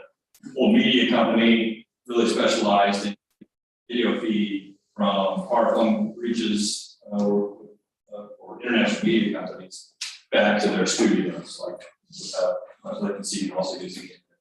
The way they've done that is come up with a multi-path gateway that we've taken a look at and feel like it really suits warfighter needs as well. Whereas what you have with Phoenix Group, you have a very robust front haul with the DeGero gateway. We combine that with the EMR or some sort of front end. We've got very agile back haul to wherever you need to get to. So basically, we offer internet service, right? But if we're able to get back to the internet, we can also access SIPRNet if we're landing in a distant gateway. So we've been working on with the, go ahead, next slide. Yeah, there. So I've actually got one here in the corner. This is a DeGero 211. It's got 3 modems in it, one AT&T SIM. On the tail here. AT&T SIM, you got T-Mobile SIM, and you have a Verizon SIM inside as well. It's got additional external ports that we can plug in SATCOM. We've got 3 additional WAN ports. Yeah, go ahead. Up on top here, this is a 14-in-1 all-in-one antenna. So I've got 6 LTE antennas here. I've got 4 Wi-Fi antennas. I've got a GPS antenna as well. We kind of put it in a ruggedized case so you can close it up in bad weather and it'll run. This is a fanless gateway. So it can. We've actually had this in a closed case on a rooftop in Guam, and it's operated for a couple weeks on end without any heat issues. But basically, so the thought here is you would deploy and you load up your gateway with SIMs for the area that you're going to. You want to show up as one of those types of users, or you can have a roaming SIM. There's a number of different options that you can pursue. If you're going someplace that you may not have LTE or other service, if you have SATCOM, we're fine there as well. We've got 3 different WAN ports that we can plug in. The way this works is you've got the gateway that's with you forward. That's connecting back to a data concentrator. You see there on the diagram, which is a gateway concentrator that we can move all over the world to provide you with the best service. What happens is you've got your gateway, and you've got your concentrator, and those are continuously talking over all available links. And as a result of those conversations, network conversations, the gateway and the concentrator have a good idea of which network is performing the best for each particular packet. So your packets are going out over multiple routes all the time. Right? So you may have packet 1 going out over AT&T, packet 2 over Starlink, T-Mobile. So from trying to intercept your communications, you present a tremendously difficult problem for any sort of adversary. Same thing with non-kinetic jamming as well. When I was with AT&T, we did a test. There's a big brother of this thing called a M6E6 that has 6 modems in it and 6 additional WAN ports. So we had 6 cellular connections going at the same time. We were connected to a geostationary satellite, and we were also running Starlink at the same time. And you were seeing packets go through all of the different comm paths as part of one conversation. On the front end, you can also attach, like I said, the Banshee mobile radio. That's what we took to Camp Grayling with us with Phoenix Group back in summer of 2021. That's part of the GUIDE experiment, Global Information Dominance Experiment 3. And we were able to get very good throughput on the transport side. We're getting in excess of 50 megabits per second down. At one point, we're getting about 7 megabits per second. So that's kind of the concept of the gateway. So basically what we're thinking is you take this overseas and use this CONUS, and you're bringing multiple links all the time, right? So we're very agile in terms of communications. And it's not a kind of a failover situation. Actually, I've got this one going right here. You won't be able to see it. I can give you a demonstration afterwards. I can show you that we're using all three of these networks at the same time. Right now, T-Mobile. Does everybody have T-Mobile here? Because it seems like it's the best service. Yeah. Does it work? Except for G's, right? Yeah. Well, T-Mobile's working really well here. What's happening is the concentrator and the gateway, as I mentioned before, comparing network metrics, and latency is the biggest one they kind of waiting for. So right now, as I'm using this gateway on my computer, I'm using primarily T-Mobile. But if I can show you real quickly, I can shut down T-Mobile here. What's the password? It's at title 2022. So if you go on Wi-Fi, you can actually hop on. Despite all the vulnerabilities, Dave Acker for trading Wi-Fi. So if I shut down T-Mobile, right, then I'll start to see, this is all color coded here, you guys can't see it from where you are, but you'll see other networks start to pop up, right?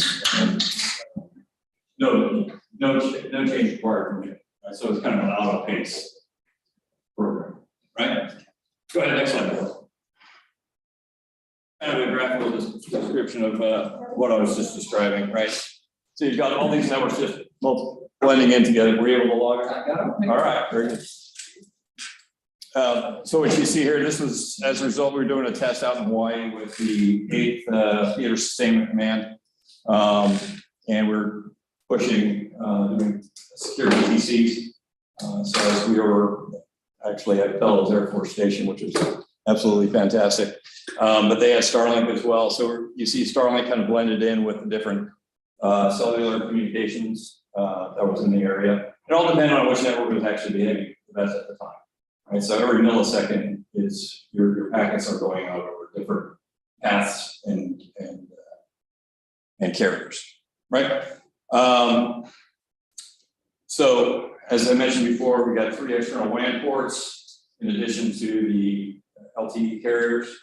Going to do an experiment here with Iridium in the next couple of weeks as well. And what we're thinking about for the Paladin of Justice or the container of justice is you have maybe one of the big daddy M6, E6 gateways for your wing operation center, your forward operating base, and then a very portable 211 solution for whatever subunit you're going to send out forward from there. Okay, so whoever was going out would have ready access to backhaul and be able to reach back to whether higher headquarters or wherever they need to go. Right, next slide. All right, so this is, we were out in Shire. Yeah, did you take that one? So we're out of Shire Air Force Base. That's where we tested with Starlink as well as the different LTE service providers. Next slide. This is kind of a close-up of the DeGiro. We've kind of changed the kitting around a little bit, and we're continuing to tweak it. There are a lot of instances where you may not want to have the antenna integrated into your case altogether, so you can have the DeGiro sitting inside and have your antennas on top of the building. So we're working on different kitting solutions for this as well. Next slide. With cell service comes a lot of deployable options, right? Actually we're just in Vision Shield out of Guam Air Force Station. We're also in five different islands as well in the Southeast Pacific. All present unique challenges. We learned a lot. We were able to successfully push data though for Vigilant Shield as part of the Edge Connect solution there. So when we looked at this product originally, when we were thinking ACE, right? Proactive and reactive scheme maneuver. What's the one thing that's a constant in all ACE locations? Change.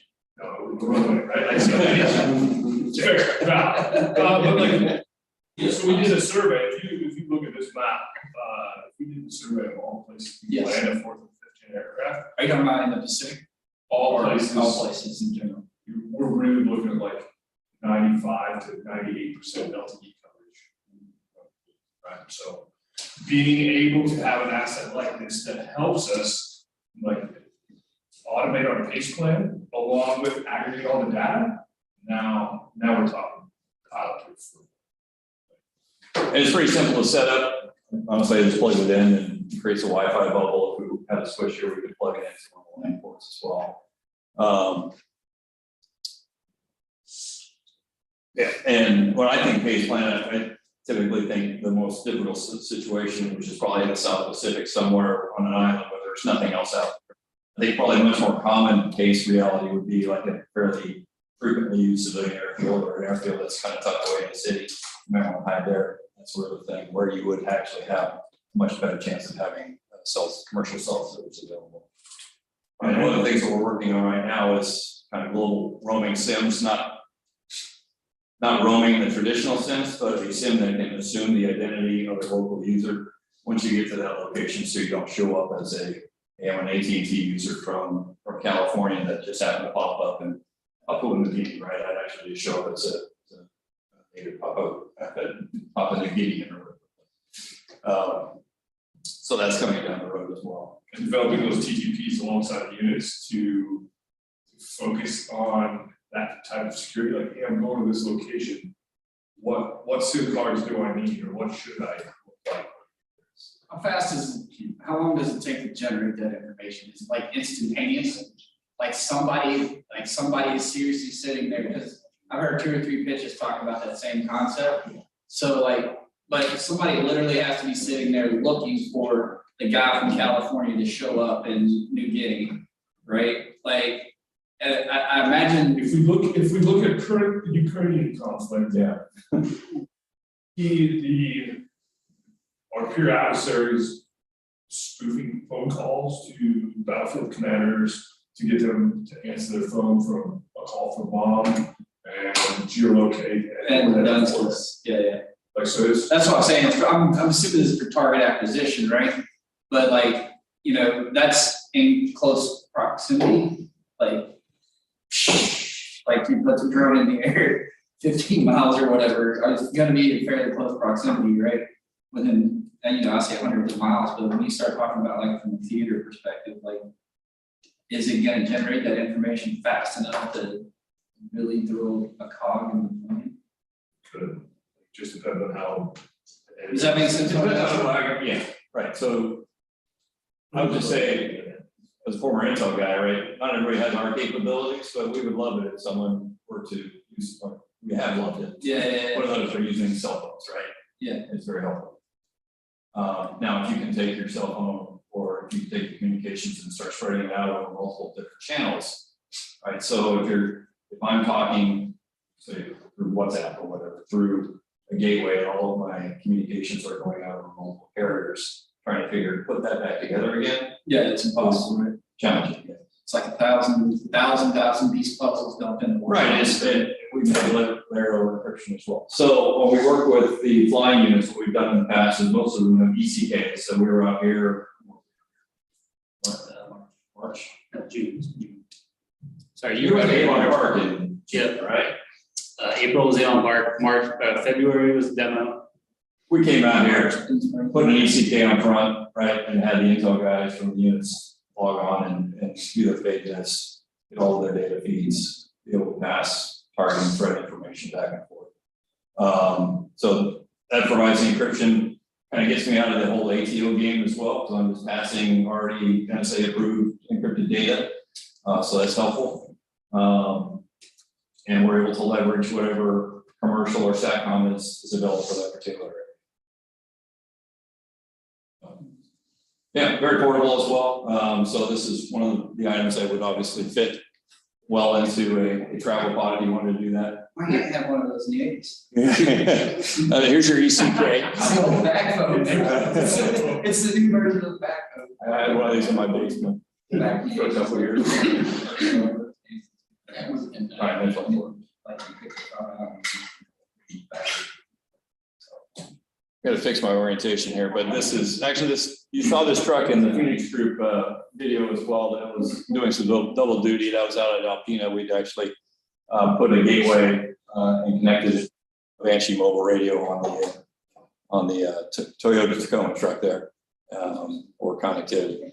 Here we are in Guam. Where are we? I think I had one for you. This is Ybor right here. Then we've been out to Davis Mountain.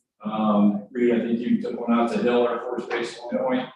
Some really good feedback from a lot of the users. There's some things that we still need to work through, but it's been great and well received. All right, any questions? So basically, global transport in the box is kind of how I look at it. All right, thanks, Will. Sweet, thanks, Greg.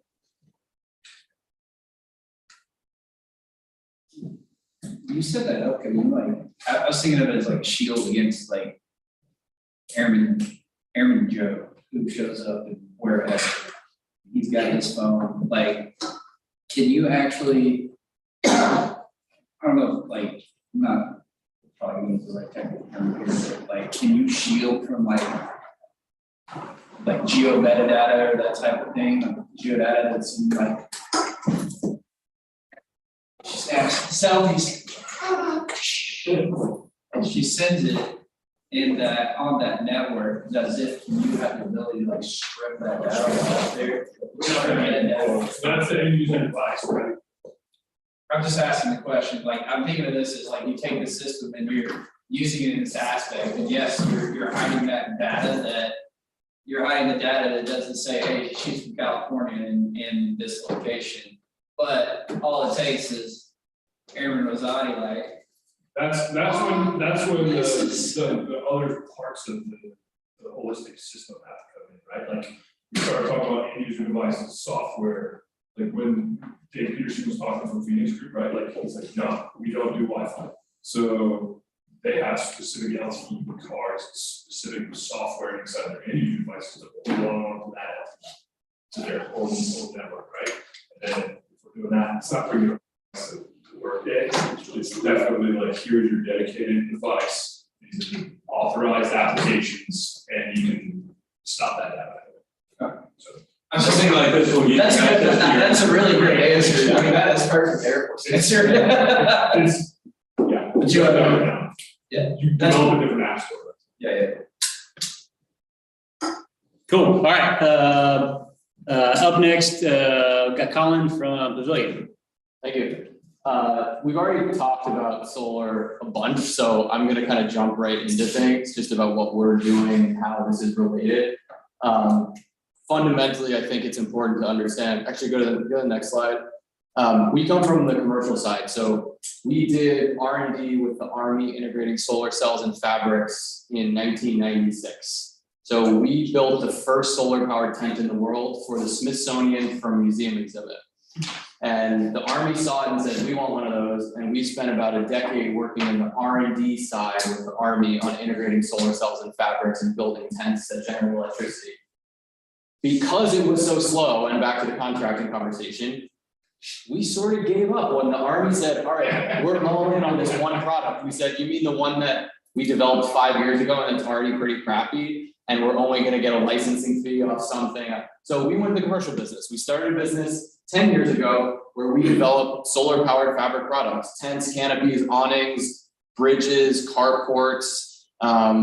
On the bottom right, you see we're doing, we power music festivals and tents. This is the Coldplay tour right now that's going globally, is all powered by our solar. So basically we created a commercial business. And then 3 years ago, we heard about this ARCWATER dual use, commercial off the shelf type product. And we entered the ARCWATER program in late 2019. And our first user was the 53rd Air Traffic Control Squadron and the 621st Contingency Response Group, who basically said, look, you have this commercial stuff.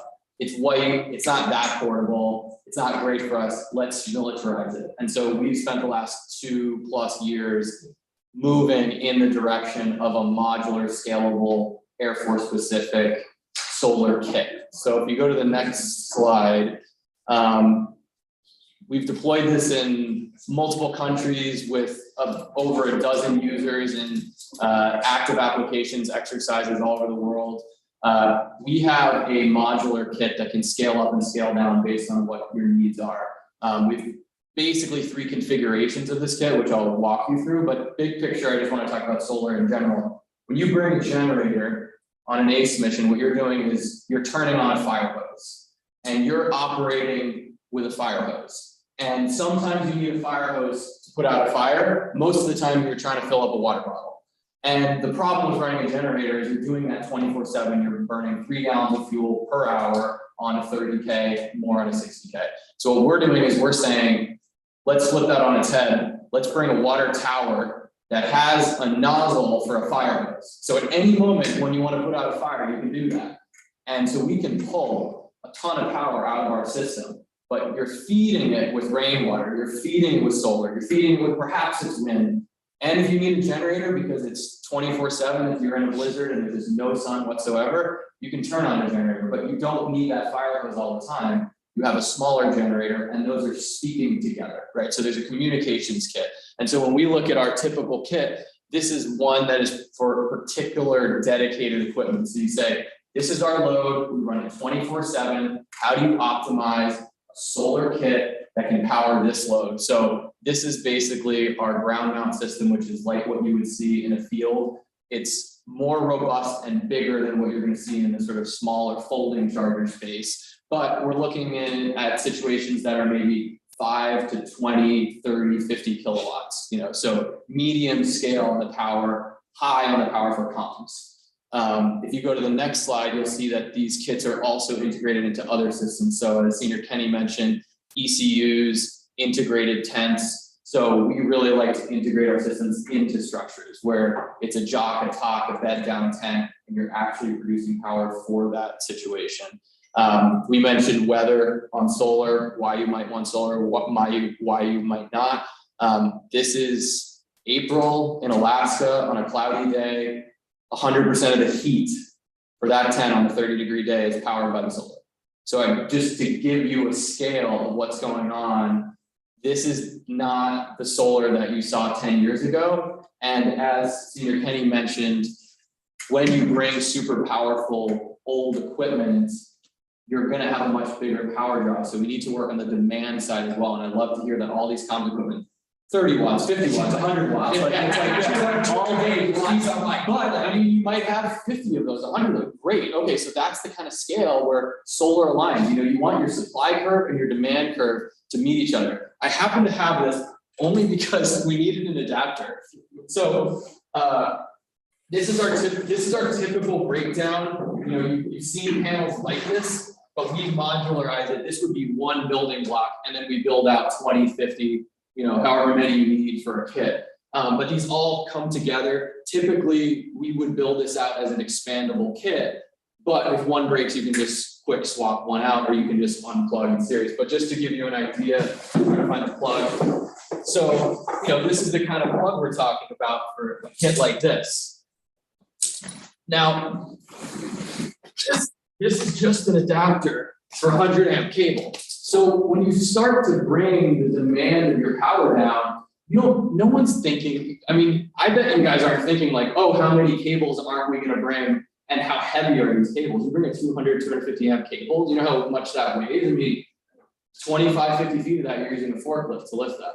So when you bring your demand down, you now can power more with solar. And I'm not just talking about solar, sort of hybrid power systems, but this copper, you don't need to bring with you anymore. You know, you're talking about 10 gauge wire, 8 gauge wire, you know, we're not talking about heavy duty stuff. And I think there's an important distinction to understand how we can, this feedback loop of making everything bigger and bulkier and heavier and bigger and bulkier and heavier, the opposite can happen. So you reduce this load, which, well, maybe we can bring a 30 amp cable with us instead of a 60. All right, well, now you reduce the whole thing 50 pounds. What are you going to do with that 50 pounds? That's an extra Pelican case, right?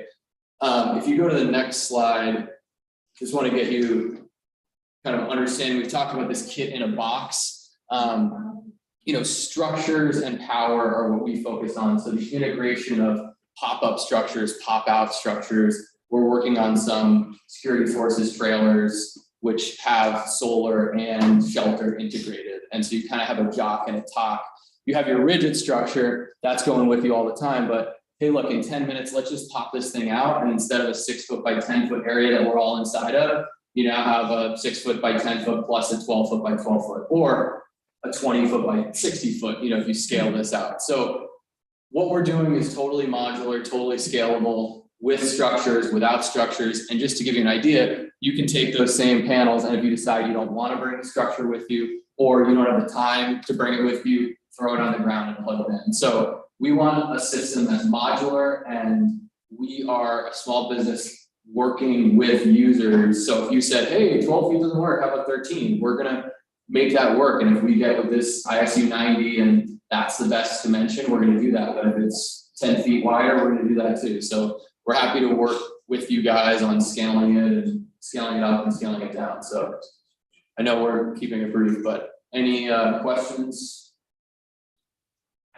Just for my own curiosity, in very layman's terms, what has changed with solar panel technologies from 10 or so years ago, you said when you first started working with the Army, to now, and then what kind of improvements do you see? Are you guys saying, yeah, we're going to get there at some point? I think what's changed is commodity. This stuff is available. It's not an R&D project anymore. That's a huge part of it.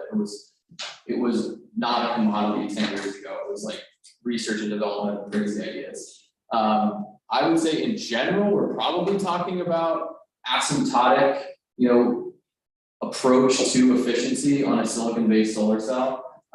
If we want to go down the other route, that's where you do the 10 years of R&D.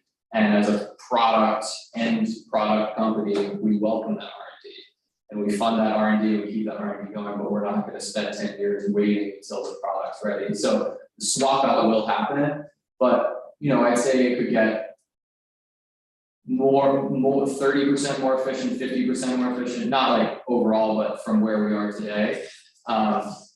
But that just means from a solar perspective that you use a little bit less square footage to get the same power. So what we're trying to do is, what's the square footage that will get you what you need today? And then in a year it's 10% less. But that's not a huge swap. That's a huge deal to swap that out.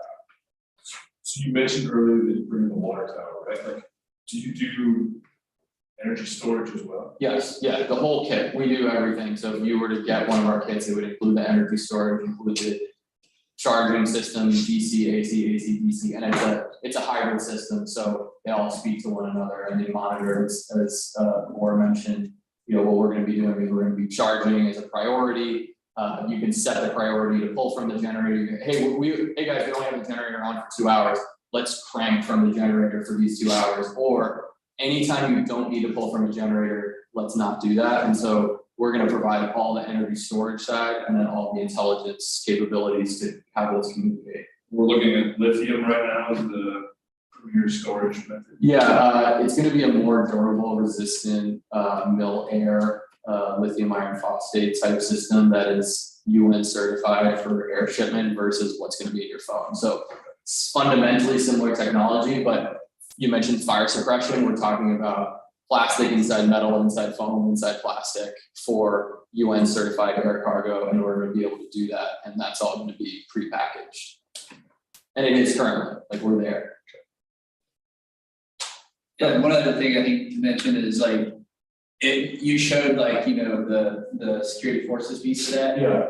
Just so happened if trades rolled up, guess what? You guys can link up, right? Like when you talk about modular on those different scales. To where that's what I was kind of hinting at earlier about being able, if you have more of these systems around and you can link them together, then you start to create this giant solar array essentially that you can really produce power from. Yeah, that's a good point, because just like the small radio that you carry with you, maybe your ACE is 24-72 hours, and this is what we're bringing with us. But we know if we have a second C-17 coming in 24 hours later, we are going to stay for 7 to 30 days. Well, now we can set up 30 of those in a field, and that's just a huge power plant. And yeah, it takes 4 hours and 10 guys to do or something, but if you decided, hey, we're gonna extend that 7 to 10 days, like now you can start really bringing the power. Versus spending all the time and logistical energy to keep diesel floating. I mean, fire doesn't know it's usually a diesel. Hey, one last question on a panel, that's an individual section, you said. Yeah. If on that one of the, you got some kind of tractor damage, hail damage, some shipping damage, whatever, it's a part of it, is it all no longer functional? No, it's gonna be less efficient, so the power is gonna basically flow around that damage. Okay, but the whole thing's not. Yeah, but just to, if one of these breaks, we can hot swap one of those out, or like I said, you can just bypass them. So a lot of it is about modularization and optimization. Thanks, Colin. I'll roll through this really quickly and then we'll take a break and we'll come back and kind of talk integration or ask questions around the room and so forth, kind of see what questions we still need answered and so forth. So what we found out was, I know universities do certain projects for the military. So Bill, TJ, and I were kind of sitting down here and we had the Auburn University GPS GAD Lab, GPS Vehicle Laboratory, come in and talk to us about some of the things they were doing. And then we were just sitting there BSing over lunch and said, hey, we got this problem, like, you guys doing this stuff? And they're like, well, there's actually a senior design course that you give them a problem and they'll spend 2 semesters and they'll figure out a solution for it, they'll prototype it, and you kind of get your prototype at the end. You're like, oh, that sounds like a good idea. So that was like on a Wednesday. We submitted it to them on Thursday, and Monday, 4 students said, we'd love to try to solve this problem. So the problem was essentially, how do you get a ISU 90 on and off of an airplane without a forklift or a payloader? It's kind of what we went to. So they started running with it, and basically what happened was the first group, so we were trying to figure out the money piece of how we can get them some money to prototype. It wasn't really working, and we were learning different ways about it. So the first group essentially came up with an idea of how they want to solve it, did all of the engineering behind it to figure out if this is what we wanted. I met with them a bunch of times. We had some C-17 loadmasters, C-130 loadmasters, some 2T2s, some LRS folks, all people with experience of loading and offload airplanes. And they came up with an idea. Problem was they didn't have any money to build the idea, but it was essentially like from scratch, how would they do that? Well, once the money kind of started rolling through, there wasn't an infinite budget for it. So then we kind of they basically told that group, like, cool, thanks for your efforts. Here's the next group of students that this project was going to re-roll onto. So they now have 2 semesters to take what they learned from this one and then develop something. And now the money is actually available for them to come up with a prototype. Because we realized that we don't have an unlimited budget and there is a finite amount of money, we basically said, look at COTS alternatives that we could potentially modify and kind of work for us, okay? So they looked at all this kinds of stuff. All this is based on, so we actually gave them an ISU 90 and a 463 pallet and sent up in Auburn so they can touch it, check it out, measure, figure out what's going to work for them. They had all the background information on kind of what it goes. I had a C-17 from Jackson, Mississippi, and a C-130 from Keesler fly into Maxwell, and the first group of students got to walk all over it, got to check it out. And then on Thursday this week, another C-130 is flying into Auburn to let the next group of students at least see what the C-130 looks like. So they're going through that. The funny thing is all the students were like, hey, do you have any like graphics of like the dimensions? They're like, that's it. And they're like, but this looks like a kid drew it. And like, this is from like 1979. So that's what you get. So they were like, really? This is what we're getting? You're like, yep. Welcome to the military. Air Force. Yeah. Figure it out. Yeah, I figured out talking to the Rainbow. No, that's that time. It's not true because there wouldn't be any grants. That's right. So anyway, they had all this data. So we kind of ended up having to throw down with some to use. So they started with 70 grand and they kind of went through all this stuff. So wait, is that the, I was actually curious, that's the rules of the game, right? It has to travel up to 1 mile on a runway. This is what we gave them initially and just said, so think about like, and this is obviously designed for, because I want Project Great to go with us. We're probably the most needy. So if it's on a runway, running around, that's kind of the initial. The funny part was I had really high expectations. Like I said, I want to take a remote control, I want to drive this thing around, I want to drift it, everything. And they're like, hey man, just so you know, like we're mechanical engineers, like we don't do all this electronic automation stuff. I'm like, oh, come on. Well, if you go all the way back, I mean, the idea was that we were visiting operators their labs, and they were bragging about their Formula One race car that they just bought. It's fully automated, 200 plus miles an hour at Indy and Vegas, and they're saying stuff. And this was SOS paper. So a captain at SOS wrote this, and then Moore was talking about Crate, and they were talking about this race car. And I'm like, hey, could you build something to offload a pallet? And it would just drive us off to the yard. At 200 miles an hour. And they were like, and so initially, that was how it started. And then at Moore's point, they were like in my mind, it's opera. And they're like, yeah, but we're the mechanical engineers, and so we do the mechanical stuff. That's the data lab people, they do that. So you have to build this, and then it can do 200 miles an hour. So we haven't given up hope yet on that. So the good part is they all of the engineering programs have this. So they're already like, we could totally, once we get the fundamental stuff done, the next level is you give it over to the electrical engineers and they design an automated, conveyance system or something to get it out. So it's not like it's just going to end after this, it could continue on. So these are some of the things they looked at on there. Bunch of things. They looked at different actuators. So keep going on here. So they kind of started, the very first group started with essentially like a way, almost like the way that the VDFs are now, where you can put 2 scissor jacks on the side and then it would lift it up and then you would somehow push it off onto the airplane. But it's just 2 small scissor jacks. But those are also the things that lift it up. You push the whole thing up to it. Once it gets up, slide it off, and then you move the scissor. The problem was on a C-130 or C-130 real short. So like, how do you get this out from the fork tines and then get it out of the airplane? So they're like, we got to look at other options.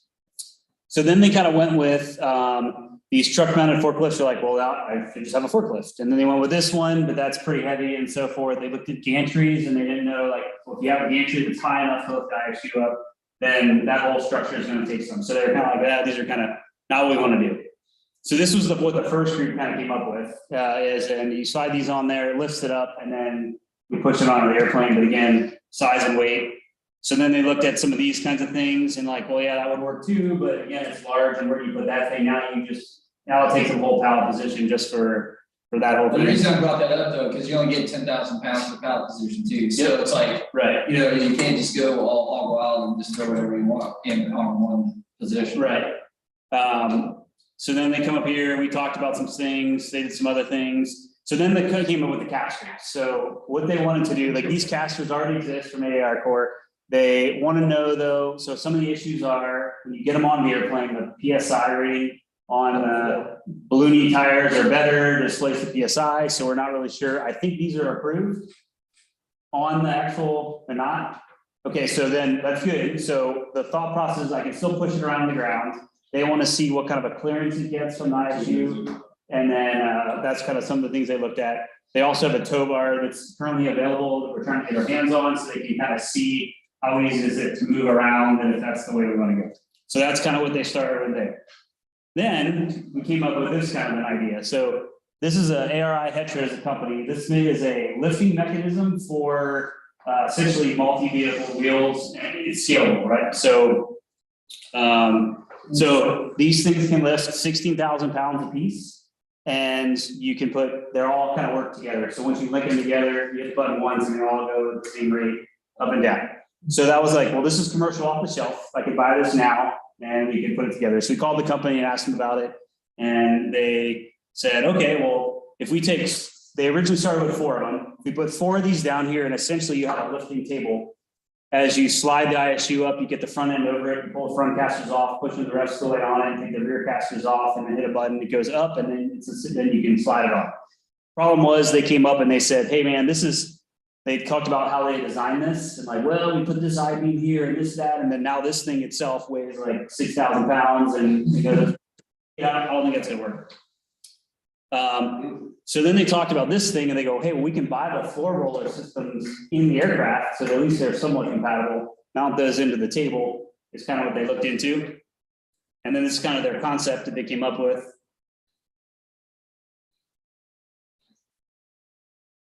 So essentially you're making like a smaller payloader for like a single ISU type of thing, is kind of how they originally came up with the idea. So then they came up with well, let's say if this can go 16,000 pounds, then I got 32,000 pounds total, if that's math correctly. And I don't necessarily need both of them to run, but I need them to work together. And one could, theoretically, if one could be just locked out and it just free floats, then you can still get it. So the thought was, if they take the 463L pallet, and then on the L pallet, they cut out grooves, mount the rollers into the floor of the L463 pallet. Then on the bottom, put a reinforced channel that goes across that these two lifts essentially go into. Now you have a horizontal support function to lift it up from that. That's kind of the way they're going. We talked to the company. The company might be able to get us this within a month to get two of them to basically see how to do it. So that's kind of where we are as far. Can you put a scale in it? A what? Scale. Scale? Yeah. So you weight balance. Yeah. Well, so I mean, I think it is like. Yeah, it's not gonna. Well, so the default assumption is there's a whole bunch of other hurdles that have to overcome, but if very rarely you're adding a bunch of extra weight on the backside of it. So if you're good getting there, as long as it looks the same and smells the same on the way back, Should be okay. Assuming you're not going to Germany and loading up a bunch of extra cases of beer or wine. Nobody would ever do that.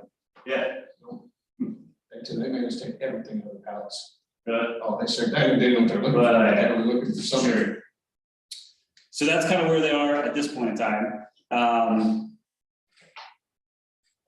Yep, so side view of the pallet. So just what's it gonna take to get a modified 463L pallet approved to use? Well, that's a us problem. Like normally I would look at them and say, hey, that's a you problem, right? Like you designed this. Sure. But now they're like, hey, we gave you this. This absolutely meets everything that you need. All you have to do is get the Air Force to say, hey, yeah, go ahead and use this. So technically, we're not using the 463 pallet as a standard shipping mechanism. It's not like you. I see what you're saying. Yeah, there you go. I'm great here. Show me where I can. That's right. Yeah, that's right. Show me where I can. I'm not shipping stuff on it.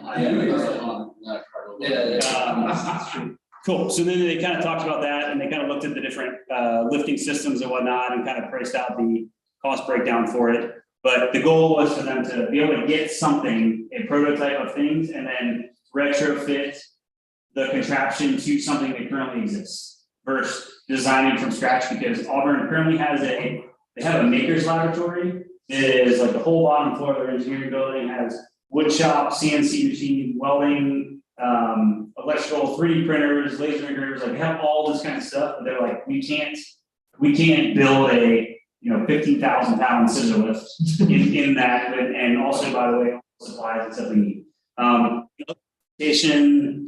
I don't think this has it.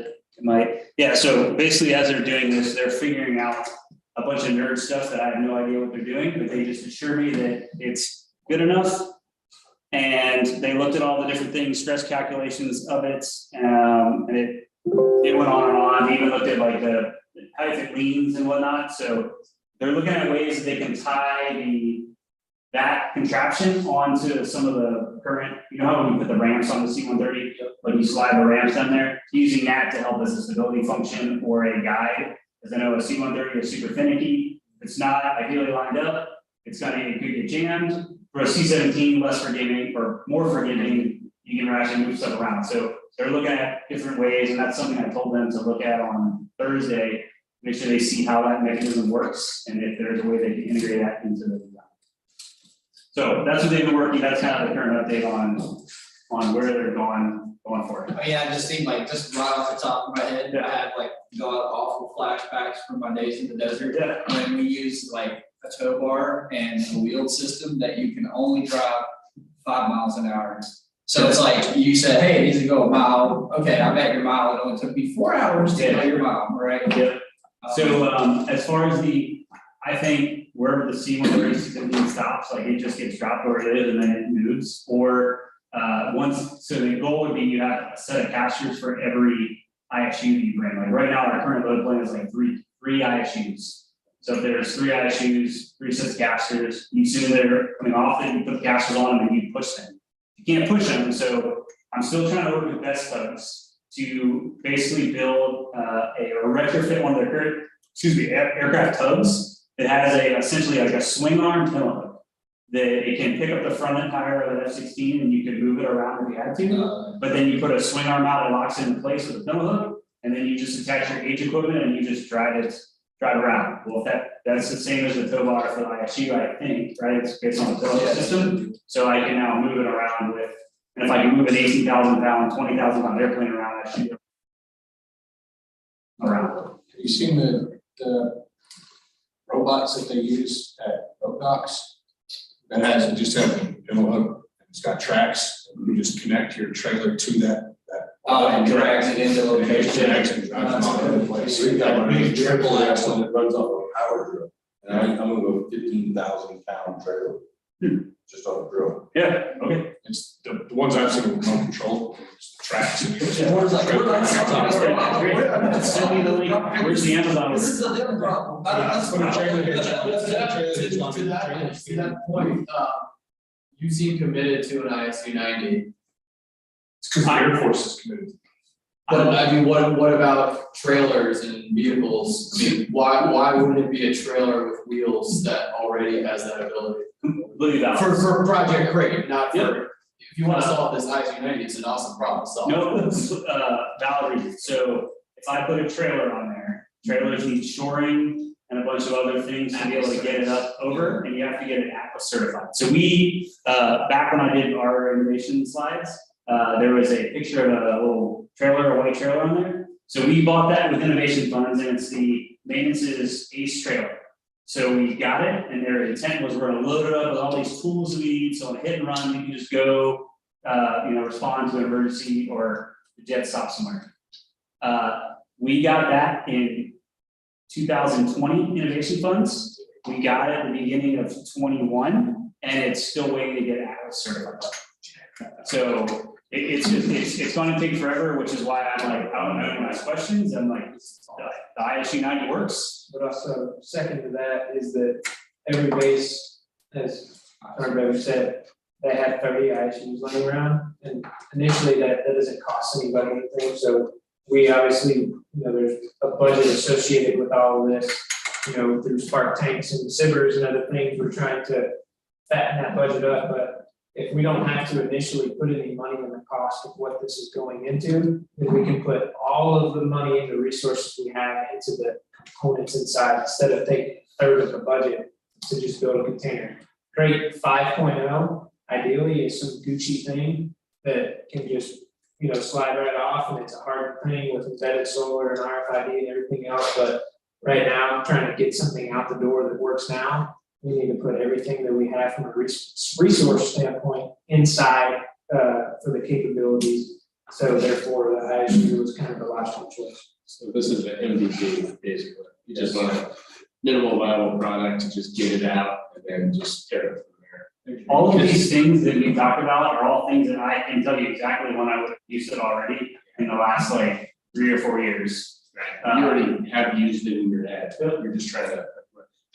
When you guys go to the Gucci spot, there's a company, I can't remember, he's a prior service member, he was with ANTX 2019, it's Advanced Naval Training Exercise in Camp Lejeune in 2019. He was presenting a robotic platform, and I was sure that the Air Force was already using that, like, that's too cheap, let's bring it right track. It's a track, it was moving awesome. artillery rounds around? No, it was moving, it was a power flow. Okay, you guys might have already been talking to, the Air Force might have already been working with them a long time ago, but you know how things get lost in translation and but it would be a company, I could find them and hand it off to you. That'd be awesome. Thank you. $2,400. You already can use it over. Alright. Yeah. Okay. And I can even fab something that would over 200. The engineering part of it was going to be the make sure it has enough traction and torque to get it up the ramp on a C-17 or a C-130. On a rainy day. On a rainy day in the snow. Yeah. Both ways, yeah. So, You actually take the tires we had as a track kits, we put on, each and everybody. cool. Oh, that's great. That's awesome. Cool. That's the like mobility piece of it, because I know people are like, well, I get this thing like you don't have a 4K cable and how do you do it? So we're trying to 2 different avenues to try to still get it loaded and unloaded. All right, cool. So it's a 214 right now. Let's go a 220 back in here, and then we can start kind of just general discussions or ideas of things you like. Hey, what about this? What about that? How would this integrate with whatnot? Cool. I can have the whole thing going for less than 10 grand. Hey. The whole thing you can do for 10 grand? Less than 10 grand. The whole crate? Guaranteed. If you do it in the box. Guaranteed. Guaranteed. All of the equipment? Yeah, well, I know I can give you casters that will lift it up. Oh, I'm talking about all the comm stuff and everything inside of it? No. Oh, okay. I got You can move your eyes. You can move my eye shape. I can get you out of it. Oh. It'll lift up, like you can get it up, you never need a forklift. You can have hydraulic casters roll up. What you can do actually. Okay. Is if you, I know where you're going. Yeah, I think the cash right there. so there's your corner here, you build kind of, an angular hook where casters can fit in. You get a strap that goes around, connect all your casters hold them together. In that strap, you can have wires that actuate a hydraulic motor to roll up. The caster up. The thing I showed you moves like 10,000 pounds.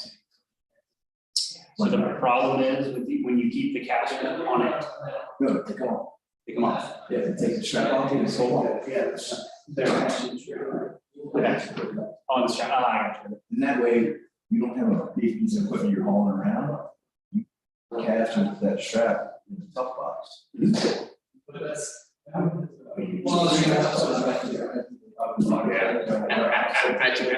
They didn't have to go out and get it after the fact. Yeah, that's the little. They got one. Oh, that 250. Yeah. Already has an answer. Yeah. So it's like, Yeah. they probably recertified. But it's a frame. It works the same, so we, Yeah. constructing something, trying to out of that, then you're gonna go get it.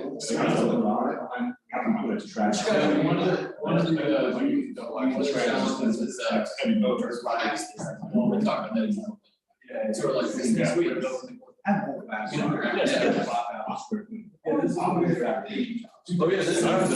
is 60 to 100 amp. That would be great. Because you're Perfect. And you have one that goes on? 30,000 pounds? Because you know, your tower. So I would want one. And that's a lot. It was. And yeah, so we Saying like $30 grant. 30,000 pound levels. So we want to be able to move that parking around with weather. And then, and we were like, do that as well. adapter cable. Because really making it's not that hard. Yeah, we did Lex made it for us. Oh, I was gonna say. Yeah. Oh, no, we made it before. Yeah. We've definitely seen it. That's really. Yeah, I think To actually put this together. We've been trying to think through. Oh, yeah. You know what's really, like 10,000 KVA load breaker. Oh, yeah. The cable itself. No, so it's not have like a, we'll have to yeah, the elbow. Yeah.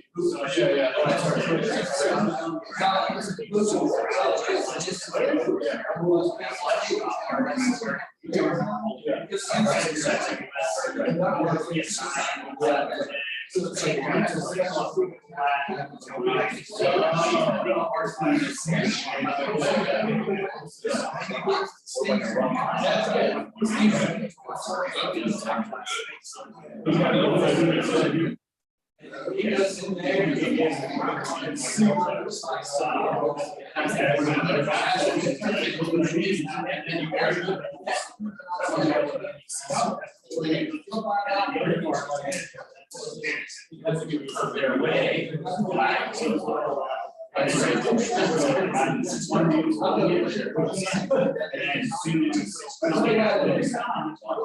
I go, they all. But I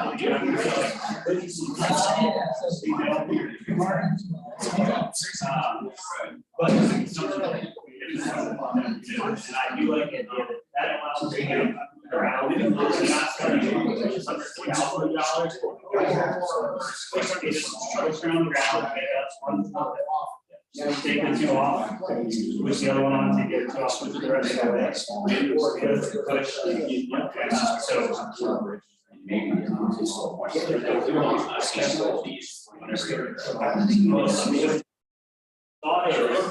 I assume that is a power position.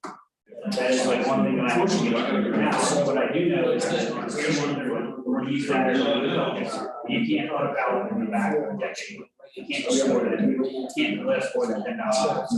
So they can load 10,000 pounds, that's fine, but they put the flat. They go up, now they go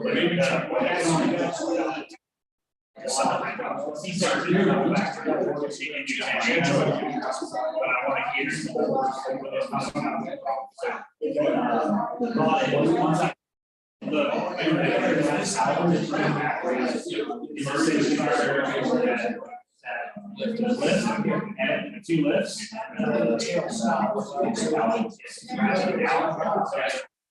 Yeah, those gaskets on it, all that. Or there's even spots about it. So it's all stored there, and that's. That's what they're. That's really ingenious, so like looking at it from that perspective, because like that's something like, even though like I look at it from the perspective of, even though that I'm not gonna transport most of my stuff via air transport, how awesome would that be to have something like that available, that I don't have to dedicate an entire, tilt bed tray to load a 10K onto or some sort of equipment. I could just toss this on the back. So even though it's not for aircraft use, how high, do you know what that height is? So moving it, it's built for C-17, the highest deck off the ground is like 73. Okay. 6 feet, so yeah, that's perfect, because that's still a tractor trailer's, 5.5 right there, so you can still use it to take things off of a tractor trailer without having to transport. They got a patent on this thing?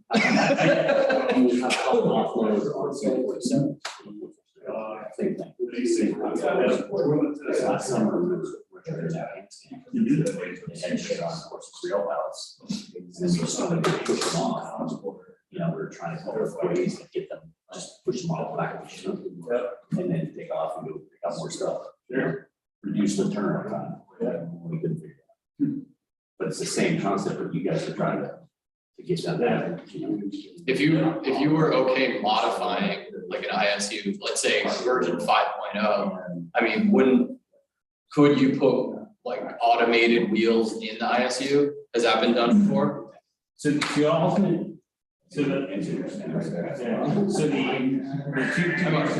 ultimately, I would love to have automation where, because if I do a GPS aided vehicle laboratory where they have a convoy of things, you could put all the pallets, I'll offload them, and then I just drive one pallet to where I want it to go, and like the other four just follow, right? So that's one.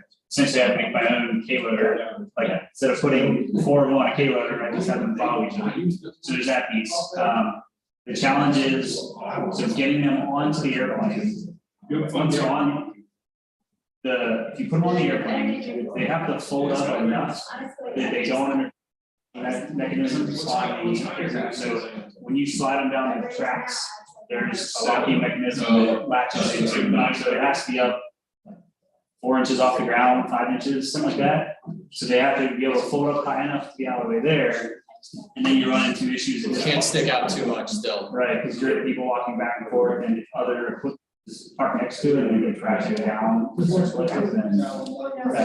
It just complicates things a little bit. Oh, yeah. The goal would be, I don't have to change anything of how we currently do things, because I'll just remove those pieces and then put them on for when I actually roll them around. One thing that's never gonna change is the rollers.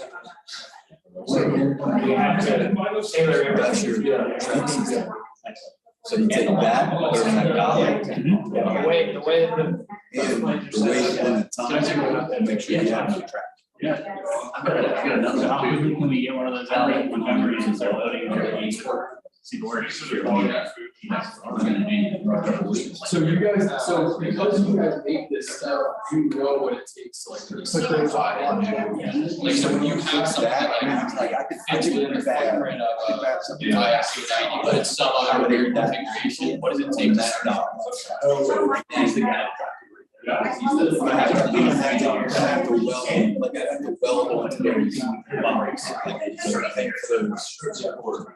have to weld onto everything.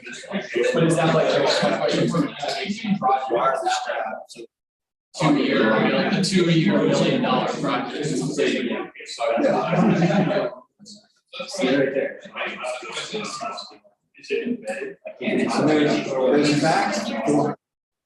Yeah. So like $2,500 for $400 or under $3,000, we can get everything. You guys work together or you? Fortis. Yeah, Fortis, is it Fortis? I can contact Fortis. Yeah, there's a. Neither actuators. Yeah, this whole thing is. He's got his own with so we're gonna do that. 4 of them, 10,000. I don't know how much those actuators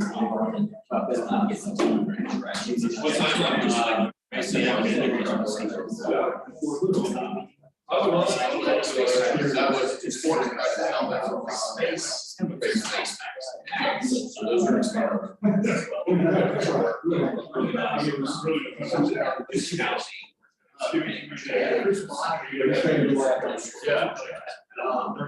The method fractional life for normal life.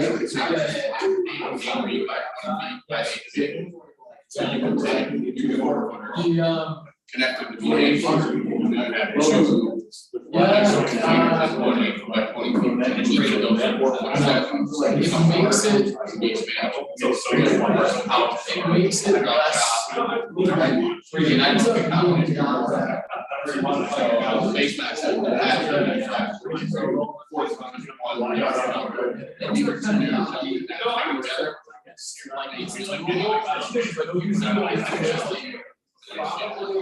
guess is like, what's that, like 20 feet by 40 feet or something? So, yeah, you probably don't need that much. So it doesn't just mean that like top strip is solar and then the rest is like.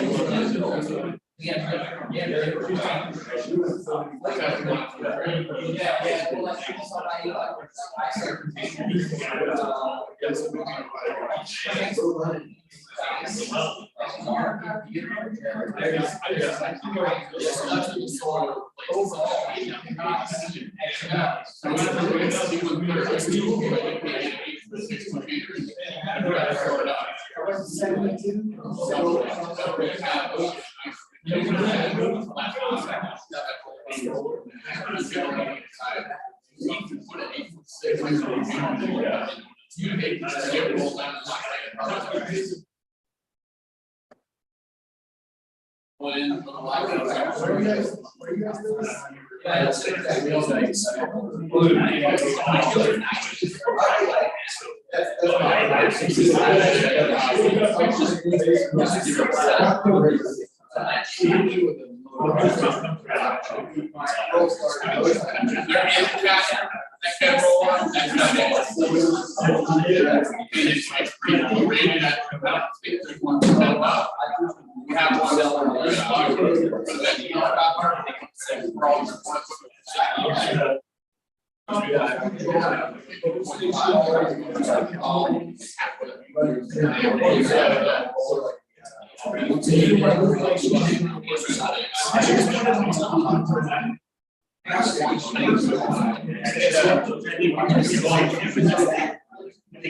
So when you look at all of the issue lines, they all have those weird,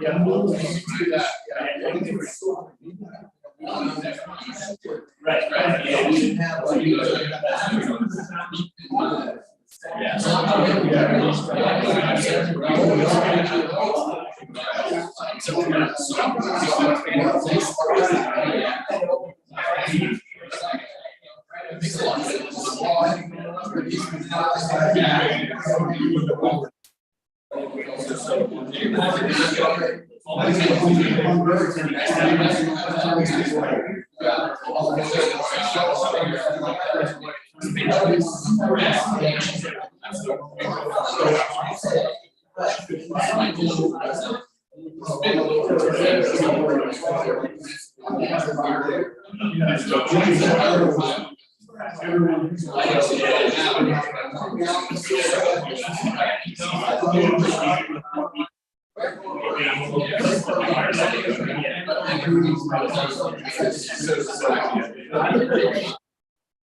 I don't think you can't really much.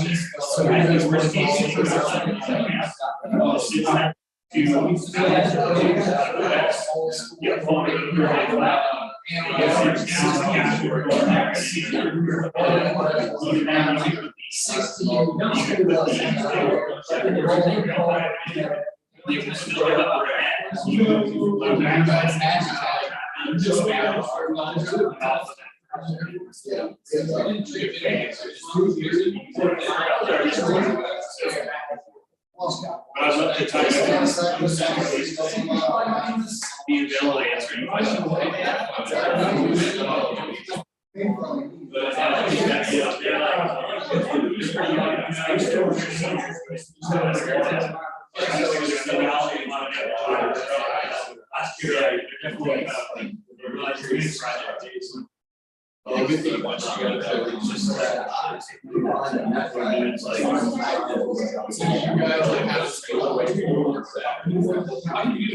any questions.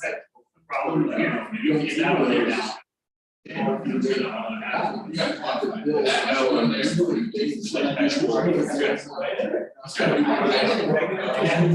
Subcontractors for doing that. So it's like we should have done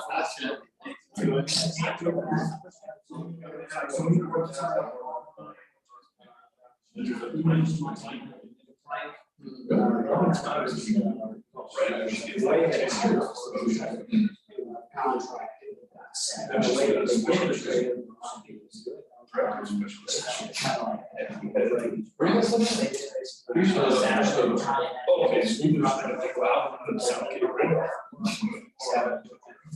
Take a left and it's the first. Video. All right. Oh, yeah, next time. All right, so we got an hour and a half. We got some time tomorrow, so to talk about some more things. So if I start through these different various, like the different steps to go through here. So from the container part of it, I think we talked to, Colin had some questions about the ISUs and so forth.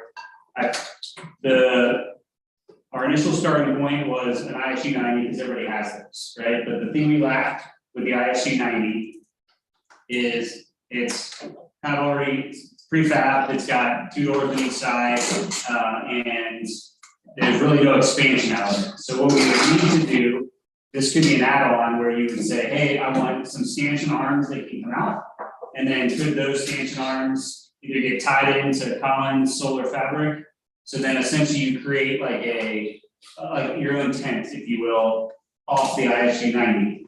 Or, what's up? Yeah, like an awning, yep, and then side roll down, and then, or we go PSAM's route, and that there's the cloth side one, and then there's the hard side one.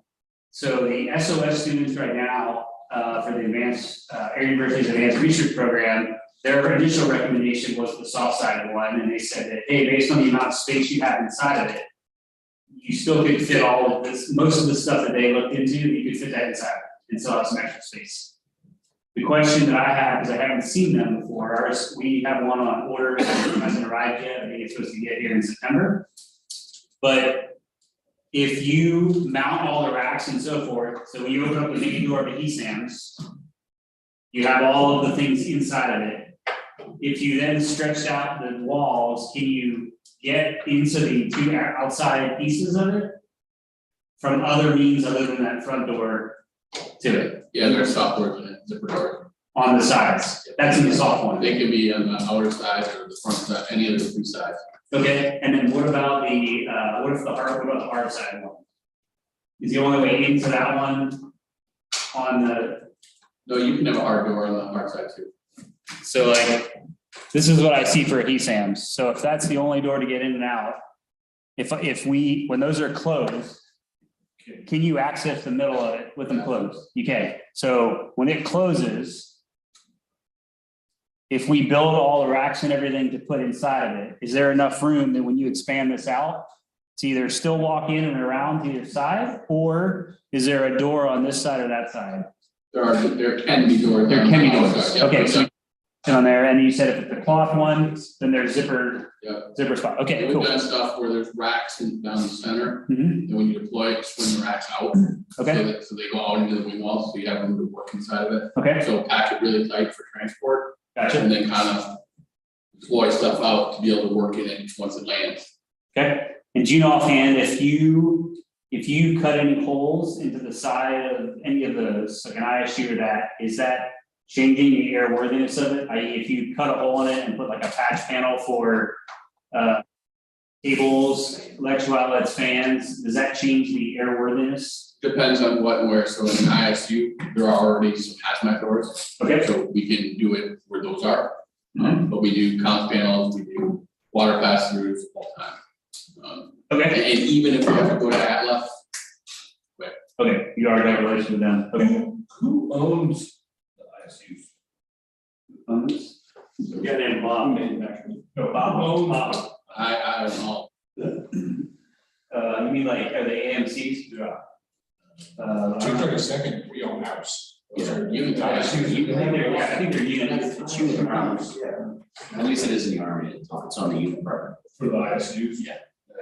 have It's the order. 4, I think. And those are ours. Yeah, Beverly, our sign away, I run away with us.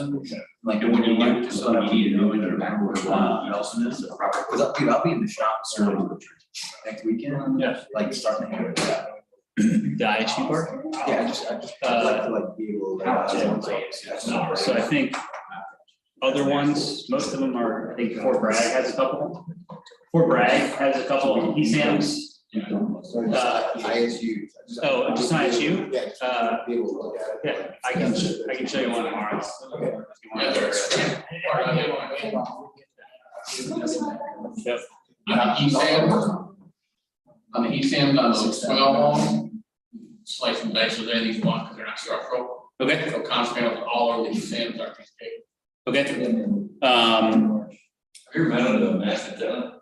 Yep, so we have a Queen's antenna, that goes right to it.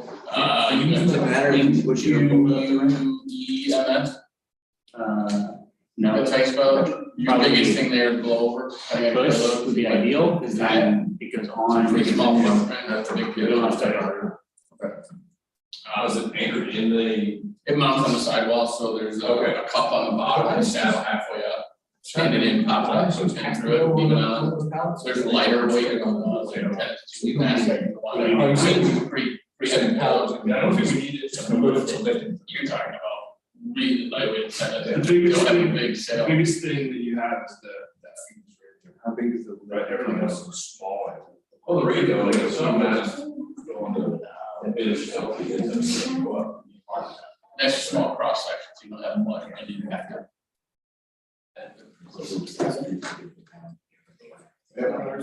They're simple to guide, let's show the flat line now, I don't know if it's right, you point in the right spot, or like.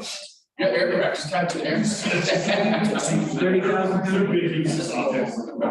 Or there's tires laying around. Okay, so then,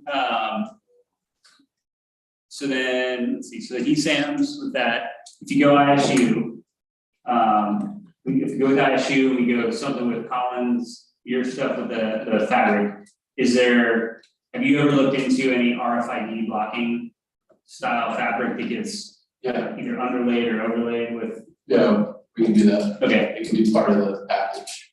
All right, do you need somebody that does that type of material? We don't make it, we use fabric that's already certified.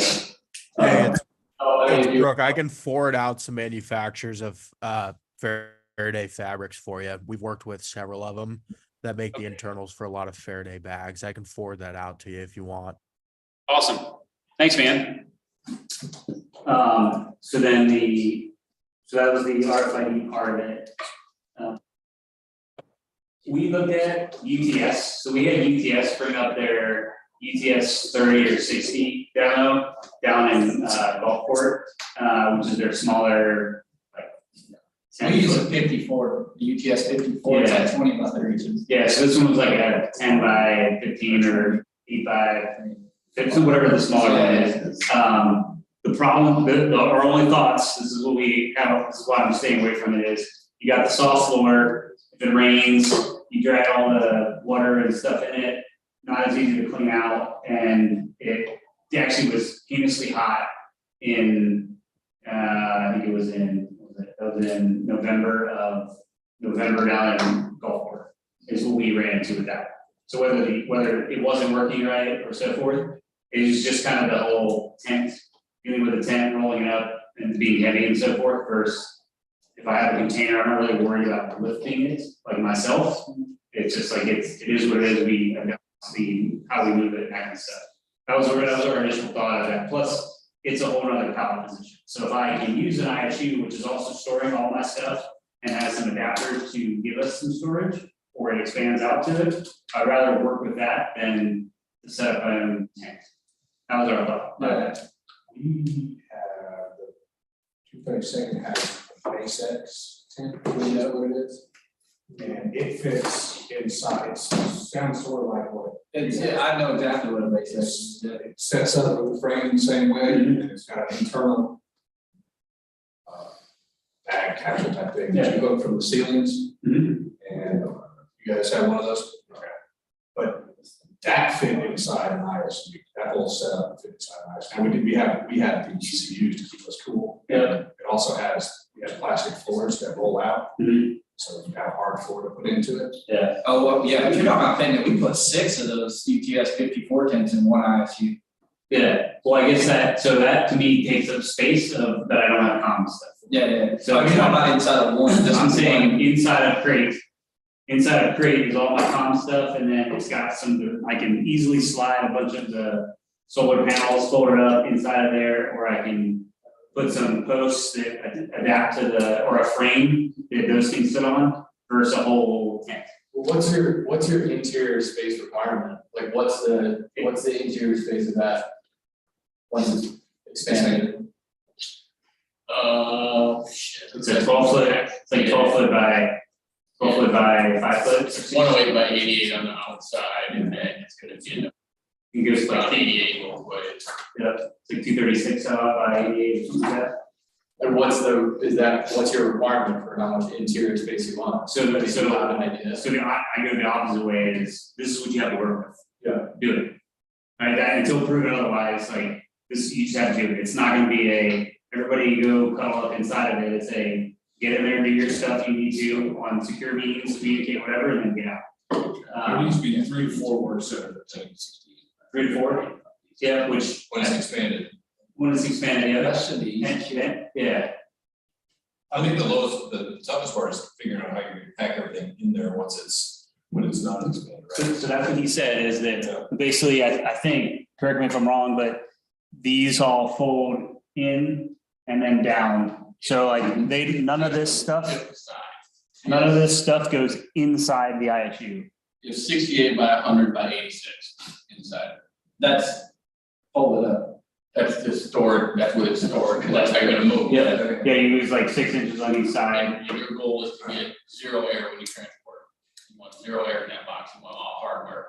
And when you get on the ground, if you expand, you can start moving stuff out. I ideally want to open it up, and then I just have access to the end pieces to work. I'm not moving stuff out of it unless I absolutely have to. The more I move out, the more I have to put back in to close it up to Well, go. and when we say move out, not pivots, just pivot it out. Yeah, sure, yeah. Pivot is good. Pivoting is- We're somehow we don't, so we kind of went back and forth with this with the SOS class that initially built this project is, the first thing we said was, we want to be able to operate out of this. And they said, well, what is your definition of operate out of?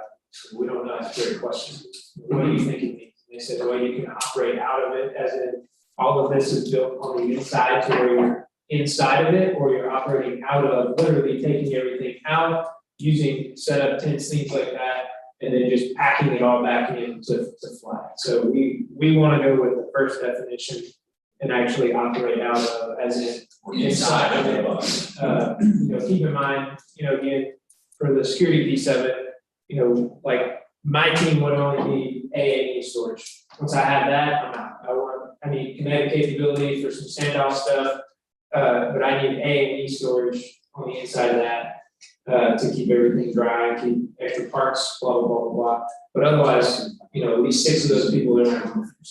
So, so for us, we would operate out of, whereas other folks would operate in. Yeah, and I think if you think about operating from within, you start talking about all the anti-kinetic flags and how much room you need, clearance and all that. And again, if you get to 0 air in there when you transport, every square inch is taken out, that's your maximum thing. Then when you get to the ground and deploy, let's open it up, so I can move around. But on the aircraft, we want 0 air. Yep. That's a real quick follow-up question. So just make sure I'm understanding, so the walls hold that in the tin. So from the stowed position, that end wall kind of folds down on both sides. And then there's gonna be 2 side walls that swing out. And just inside of it. And then the end wall. Okay, but they're all inside the box. Yeah, so I think it's where the handles are. If you look at the left picture, where the handles are, the side panel, the kind of front left panel. How about that one? All of the walls are stored against that dam. They don't go into the bottom, no, they're all flat stored. So if this is 88 by 108 on the outside, if it's closed on the inside, it's like 68 by 86. 68 by. So that's what you have to it. You're only losing, you lose a couple inches. You got extra stack walls essentially. What's the roof? Yep. Trying to think visualization. So And how does the, on a soft wall, how does the frame and fabric? like arch, they have arches set up. Sort of, they go there, the cameras all, I don't know where they at. So there's no, and then inside there's a frame that would swing up and hold the rope and then the legs drop down. Because we set up all our stuff. So it's a when it's closed. We have EBS, it's a lot bigger. So It's like a couple of sides of that. Maybe that's what happened. right now it's similar, you see coated, that's probably coated vinyl. That's what they, because they had all the needed and stuff. And then they're all round. We weren't allowed to make a certain time. We had to fight It's got some meat. Same front picture of it, and the walls come out the same way, but it's like 30 feet long. What's the condition when it's inside there? Totally just. No, I'm trying to build the foldings the way it wants. The top and the end wall are pretty good. It's the end front. Got a flat finish, I don't worry about the crack. So maybe the top is kind of an accordion, so fabric panel on the wall is just regular, but then if you want to extend that over. Yeah, right now it's one, showing three-sided, it's showing them well, the three-sided envelope. Well, no, it should be. Same, that's the same thing, bro. Panels are usually Oh, I get it. How do we modify it? Yeah, we're going at that point. You master what's there and throw the panel down. So then that's this dimension one. Because that's what I was trying to get back to 10 by 10. So that's what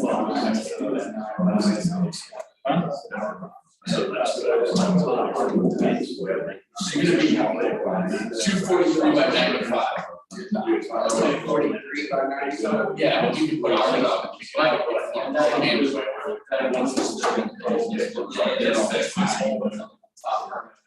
Well, I'm just saying, like, When he's talking about Saturday cage, yeah. put arms on and kick everything up and give you a lot more anything. But now you got another thing to pack water, right? The solar cells are built in the cameras, 0. That's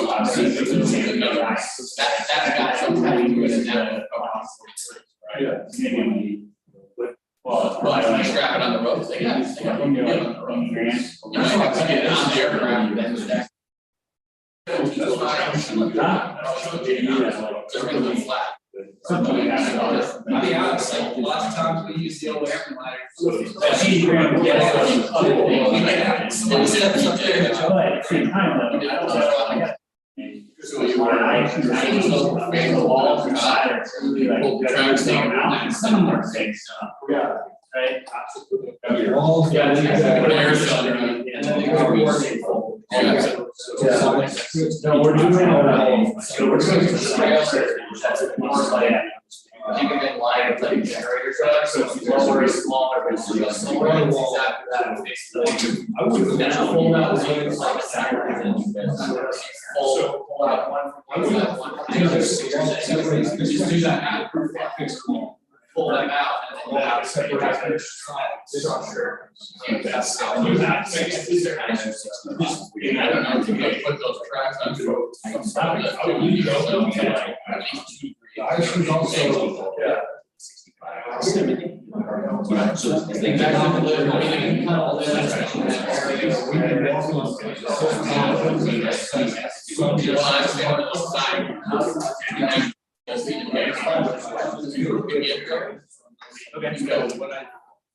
There's so many of those type of things. They're gonna keep the ramps.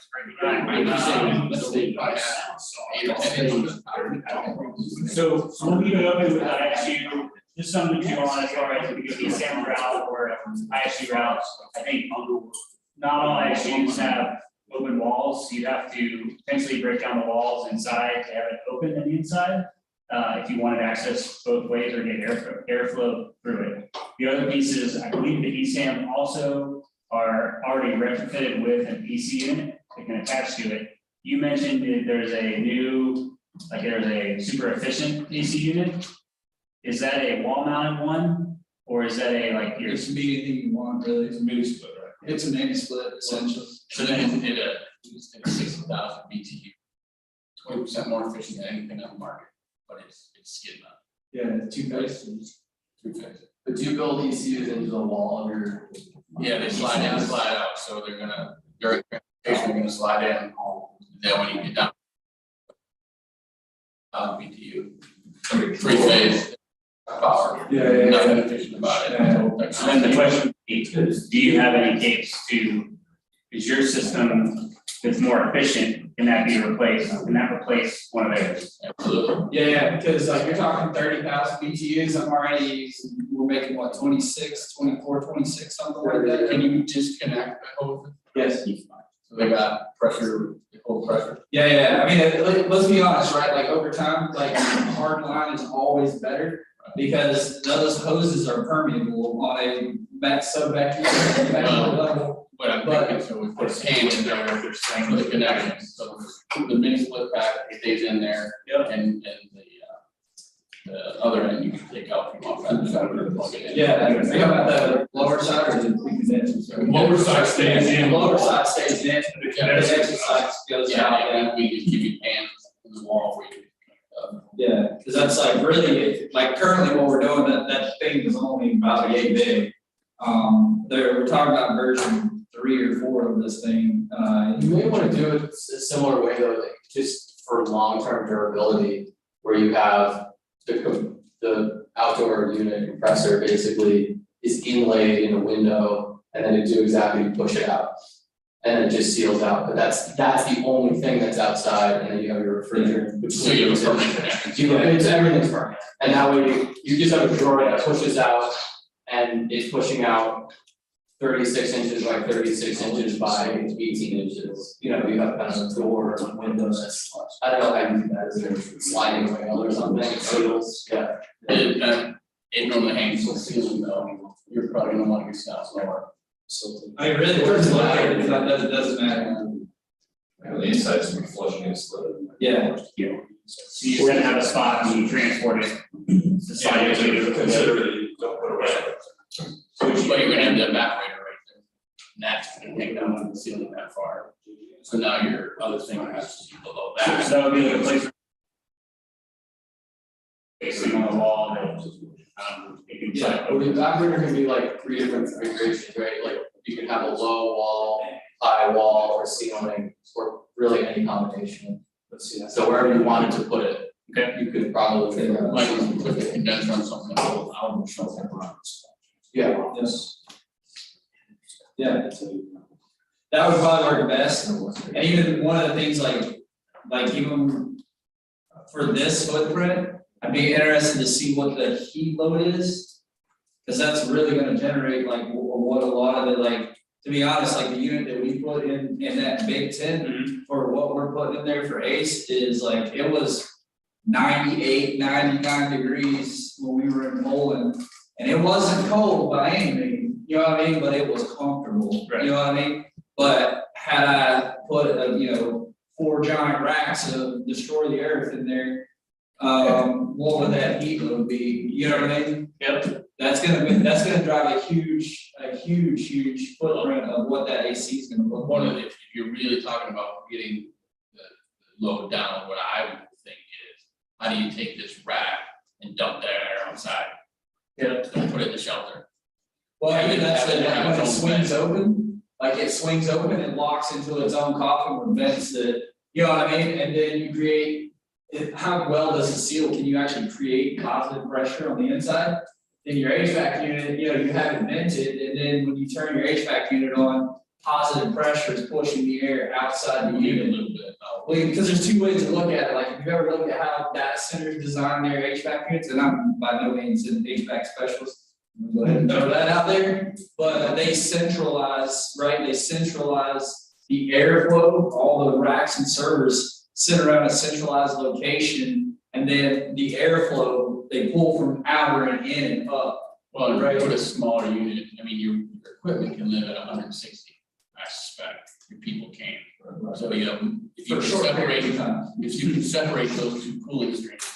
And not try and keep your equipment at 75. So essentially what you do is if you have racks, when you go inside and on one of the walls, you build a compartment for those. Seal it and duct it. Yeah, seal and duct it and have the AC unit with ducts it would connect into it. Just dump a little in there. Just, Yeah. Something like that. So then the original one is if you go that sheet route, and then you just open it up and let airflow, natural airflow kind of go through it, or some kind of fans to just circulate air. Right, and in an ICU it's just plywood, where I keep saying this is isosactic foam, so you're gonna get Some. 2-3x over what the board is. Okay. All right. And I think, yeah, even in there, like, one of the things we were talking about doing is like, even, you know, if you like, size doesn't always matter, right? So it's like where you locate those things. Like, we're actually talking about like sizing that skin unit down, right? So I cut the power requirement down and doubling it up. So I'm actually making more BTUs total, but one on either end of a tent. You know, with the footprint you have for this, based on heat load requirements, that, I don't know if it's gonna get that hot in there, if it's gonna generate that much heat, you might even consider doing something like that on both sides. So like where, like the window, if you have like, you're talking about from the top view, right, and it's like, it's expanded out, and your racks are gonna swing from this centerpiece to the wall, right?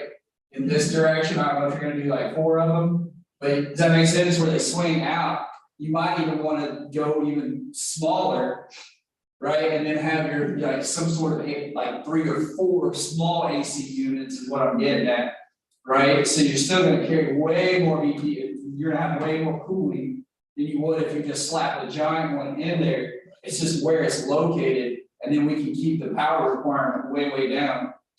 If you locate it strategically. Well, it's located strategically. What are the temperature requirements of the composite? That's what he was just saying, 170-ish, but It depends on What it is. Most of the mobile equipment can handle decent heat, because that's what it's supposed to be. The most sensitive thing we're gonna have is right now, the type 1. Yeah. Generates. I mean, it is. Yeah, it is, you can fucking boil eggs on it. The general there is, look, it's fanless and sat out in the sun and we're warm for weeks, and If you had so that, you would wanna hold it. or brackets on the That outside, can clearly and never we're agnostic, right? So you can mount anything, so part of the requirement should be, there's agnostic brackets that you can hook, anything on the outside. Let's say your water system, your power system, and then you have a central connection point that runs all the hoses inside. So one, you're keeping the heat outside the box, so you're not heating the box. And 2, things like column shade would eliminate the environmental conditions. C-track is a wonderful thing. We get the heck out of that. C-track on the sides of the walls, you know, Anchor makes all kinds of connectors for it, all kinds of adapters for it. And they're cheap, they're cost effective, you're quickly hanging it, you can code it, A, B, C, D, boom, knock it out. I didn't want to code it. Yeah. Is there anything that the Mangrove could capitalize on with the heat produced from the? One, so we have a battery bank, there's the redundant system. Once you split the mangrove into 3 parts, and steam mesh structure was hidden on there. So it's modular system, RO, AWG, power pack, and it's all controlled by a brainchild. What I was getting at was, eventually, what the mangrove will turn into is gonna be, and we're running into the commercial sector for this, is an HVAC AWG, it's a dual functioning system. So what do HVACs do? by consequence, produce water, a condensation chain. So why do we have an HVAC and an AWGHD, one and the same? And then you're doing exactly what Elon Musk is saying he's gonna do. You're recirculating the energy, capturing the energy to be more efficient. So then you're driving down costs, you're driving down fuel, right? That's eventually where we're going. Are we there yet right now? No. So I think as an MVP project crate structure, hit a modular system that you can slowly integrate and then eliminate shit. Okay, so I think the AC from kind of what you guys are talking about, obviously the power, which will come up here in a sec, and then sounds like heat probably, generally we probably want to go more towards the heat route. As far as a multi-capable, and then we'll have to start thinking about if however many racks once we have all of the equipment kind of laid out, figure out, I would almost say have one side of it where the racks fold into, because then essentially you'd have the full working space of like two of the sections. If you have two go to one side and two to the other side, then you're kind of cutting down on the size of all of them. So we would try to figure out what configuration we want from it. Let's see. So some other things to think about are going to be the deception part of it, but as far as like a big tan container sitting on the ramp somewhere versus something that's asphalt colored, chrome, you know, whatever you want to call it. You're looking Make it visible. You know, I got a lot of white ones with it. Like a kind of like what I call it, an ecosystem on top of it, like a earth. Okay, cool. So anybody else, last chance for this, just any other big gotchas? I have a quick question. Like the ISU 90 is a universal kit, is there an equivalent smaller racking box type thing besides like just Pelican cases everyone uses? Yeah. Like so if you don't know go inside, I mean, we can talk about this racking system, like 10 engineers could sit down and design 10 different racks and boxes and stuff. Like, is there an equivalent that's already industry standard that you guys use already and feel comfortable with? That would be a really quick solution. From a rack standpoint, yeah, there's seismic racks that are great for this kind of thing. They're sturdy, robust, they're standard mounting for rack equipment, and we've mounted them on pivots before. It's turnkey. Yeah, there's nothing, I can't think of anything in the Air Force that's industry standard. Like there's not like a GOTS standard rack, if that's what you guys. I think getting rid of shock isolation, the equipment is robust, shock isolation takes that much. But I'm just thinking about like modularity is like, okay, so if it's a 24 inch by 24 inch by 24 inch box, whatever the hell you want to put in it, because you want V1, V2, V3, V4, it's like an awesome racking system that is like, this is comms and V3 are like, actually we need 3 batteries and 2, I don't know what you're gonna put in it. He's making sure we use all the same dual batteries rather than, switch to Milwaukee. Like the cases and racks themselves, can they be universal and swappable and stuff versus like a smart person could stack a bunch of different shaped boxes and do a Tetris and that would work, it'd be fine. I have one more question, and it came out of Agile Flag. Folks showed up at their Foss location, right? This is the location that we're looking at, like, they had like 180 people there, it was crazy. Anyway, indications and warnings of inbound business came in, right? Yeah. But there's no way to get that there. No giant voice. I'm not saying we need a giant voice, right? But like there has to be. You're looking for a guy to be retired, right? Wow. Yeah, just put me in the box, not yell. No, like so, some mass notification. Okay. How about a karaoke speaker and a headphone jack? I don't care what it is. I'm just saying. Operating and doing mission generation, we're still doing an operation. Yes. Okay. So mass space speaker alert type system. Okay. Got it. Aren't we gonna have like? Sorry. Are you gonna have all these amazing Wi-Fi capabilities, look to phones and everything? That's like what's gonna be in there, right? And I assume every Century is gonna have a phone. And Yeah, they have. That would be the goal. But I'm just asking. Maintainers run around and they don't have. It's not work on the aircraft, so somebody on the flight line would have it and have to. Let them know what's going on. Keep working. Ignore the noise. Yeah, this is just.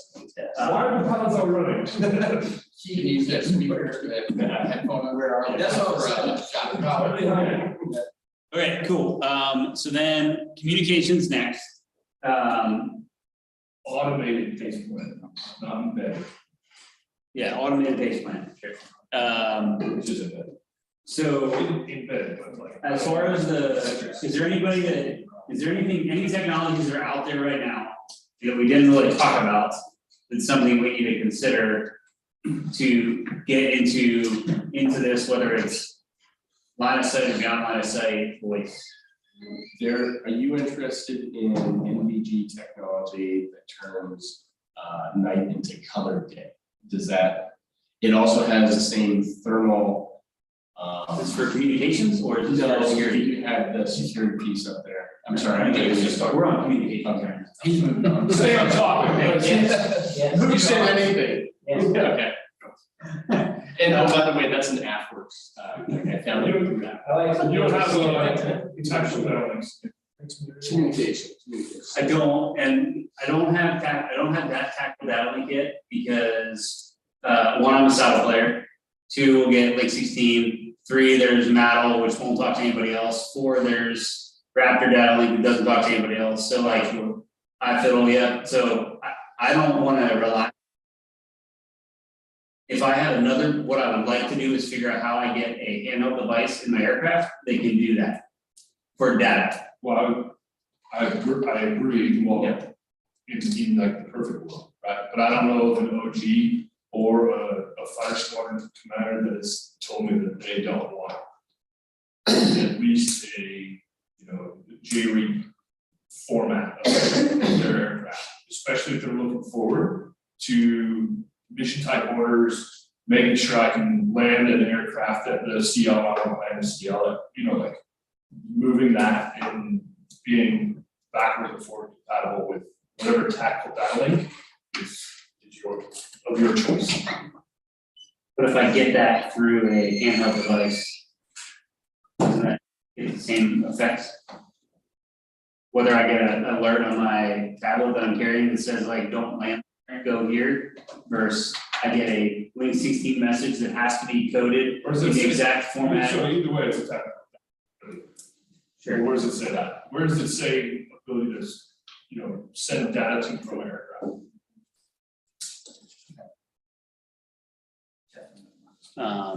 It's right there.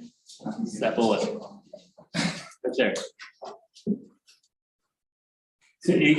I would say it falls under the end user device.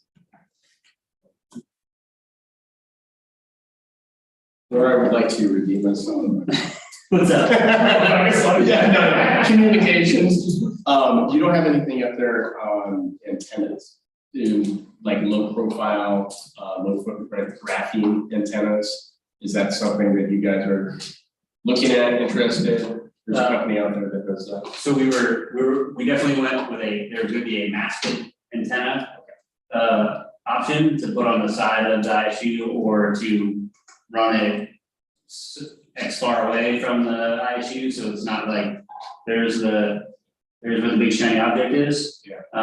So yes, there would be either one or more. Okay, I'll connect. There is a company, so Teletron, I sent them an email asking them for some data and they moved me off, so. I'll get you connected. It's a company that was working with one of the obviously manned fighting vehicles, so they're already replacements with Rapid. Okay. And they're on contract, so they're working with someone, so. Okay. Blue skies and Okay. antenna mast company. Okay. And we've got a couple of those. Yeah, like, I don't know, like just gee whiz for the guy who's gonna put that, like, I don't, you guys, I'm lost in your breadth of knowledge on this, but for the guy who's gonna put that tower up, like, It's a- We're not talking about tower, we're talking like. I'm sorry, not tower, antenna, sorry. It's real. It's a slap race. It's in the morning, yeah. Like, I guess my question is like, you're talking about like sticking it like away from the box, right? Like, I get from that perspective, like, hey, there's the antenna, there's, you know, like, but for the amount of ass pain that's gonna take and equipment, depending on this, like, how big is this thing? Are we talking like, you know, 10 meter. we have a basketball 10 meters, so over 40 some odd feet, right? Ish, right? I mean, the 52nd has these exact same ones that they hook up to the 117s or the 152s that they rigged up, and they ran thousands of feet away from the air traffic control tower in Iraq. Like that, that takes some time and infrastructure to set these things up. Like, I guess you're gonna have the demand signal big enough to not come up with something where I can just go on the side of the box and go. So I agree with you, I was not thinking a 10 meter. Yes. I was thinking like a 6 5 foot, meter. 5 foot, yeah. 5 meter or less mass thing, like 10, 20 feet, 10, No, 15 feet. these are, I don't want to mortar. Yeah, yep, that's what I was thinking. Is that not what we're talking I'm about? also not an expert on this at all, so I. I mean, the AB 2011, which is that's a small tactical one. They put the 10 meter blue sky mast to a tripod mounted. Yeah, but there's still a whole bunch of guide wires that go with it, and then we're carrying sledgehammers to bang this thing in the ground, and of course, we're gonna be safe. So we gotta have gloves and eye pro and helmets and all the other heavy work. Hey, I'm just none of that bullshit. I'm just being honest, right? Like, you're gonna have to put it in there, and then when it shows up, throw it all in the dumpster. So I would say that it would be a mounted to the side of the ISU, you mount it at the base of the ISU, and there's another guide spot. Yeah, on top of it, up and it it goes. cranks up, is what I would. Thanks. So you want to not know the Faraday cage, the Faraday fabric, or? Need to go through it. Let's ground it. What about it? I don't want to have to ground it. Don't. Yeah. I'll be honest with you, like, They're there for 72 hours. And don't, because I'll be honest, like, I'm gonna be flat out honest, like, when we go to like the Netherlands and stuff like that, we can't put a single thing in the ground. Right. We cannot drive one stake, not one tent That's stake. making a dig permit. Yeah, no, that kids, they won't let us put anything in the ground, dead serious. A lot of those countries that we go to will not let us put anything. You have to do that here in the States. Dig permits, I can take care of that. I got the juice to make that. But like, when you go into other countries, they won't let you put a single thing into the ground, so from an electrical standpoint, most of the stuff, at least in like some of these systems, is all kind of floating around anyway, so. So more, it's like fundamentally opposed to the. It's on the other slide, I guess. Yeah. Tanner? Camouflage, concealment, deception piece. Sure. Well, I mean, it's just a give or take. It's kind of a like, well, you could do this one, but it requires this, or you go, fine, we'll start with this. It's like yours, right? I told you, I'm like, hey, this is great, but I want to put the DeGiro inside, and then I want to run the LTE thing on the top of the building out here, right? So it's like, it works. It's not the optimum solution, but it's at least a starting point. And whether it's give me an extra 200 feet of cable and a different mast, as long as it's agnostic to how it plugs into the ISU, like, I don't really care. Okay. So I think starting point is it's all kind of attached, a small factor, easier to set up, and then we kind of Right. see. So I think we focus initially on functionality. And we Evolve into follow it it. up with concealment. I mean, even with the CC&D, right, it's like, are you looking from an IR perspective, or are you looking from a like something, because let's be honest, like, you can put as much camera as you want, Yeah. but like satellites and flyovers and drones, and all the technology. I was thinking like those cool things that like hide, or like raise the floor of the airfield and stuff like that. You guys see that? Raising the floor of your home, you mean like elevation? Like, so SAR, overhead SAR shot, Yeah. it would raise the floor, the ceiling of the whole airfield to the point where you can hide underneath it. Yeah. Yeah, I'm asking the question, at what level are you looking to do that? I thought that's what you're talking about. not Yeah, I was. You could make the other side clean and then just throw a candle bedding over it, and then it's like, which one do you wanna use? Okay, Just look, I think including CCND is great, but let the nerds do that one. After we. Put some fancy shit on my house. We put a fountain and some koi on top. There you go, yeah. there you go, perfect. Cool, so, all right, so line of sight, beyond line of sight, talk that, tackle that one.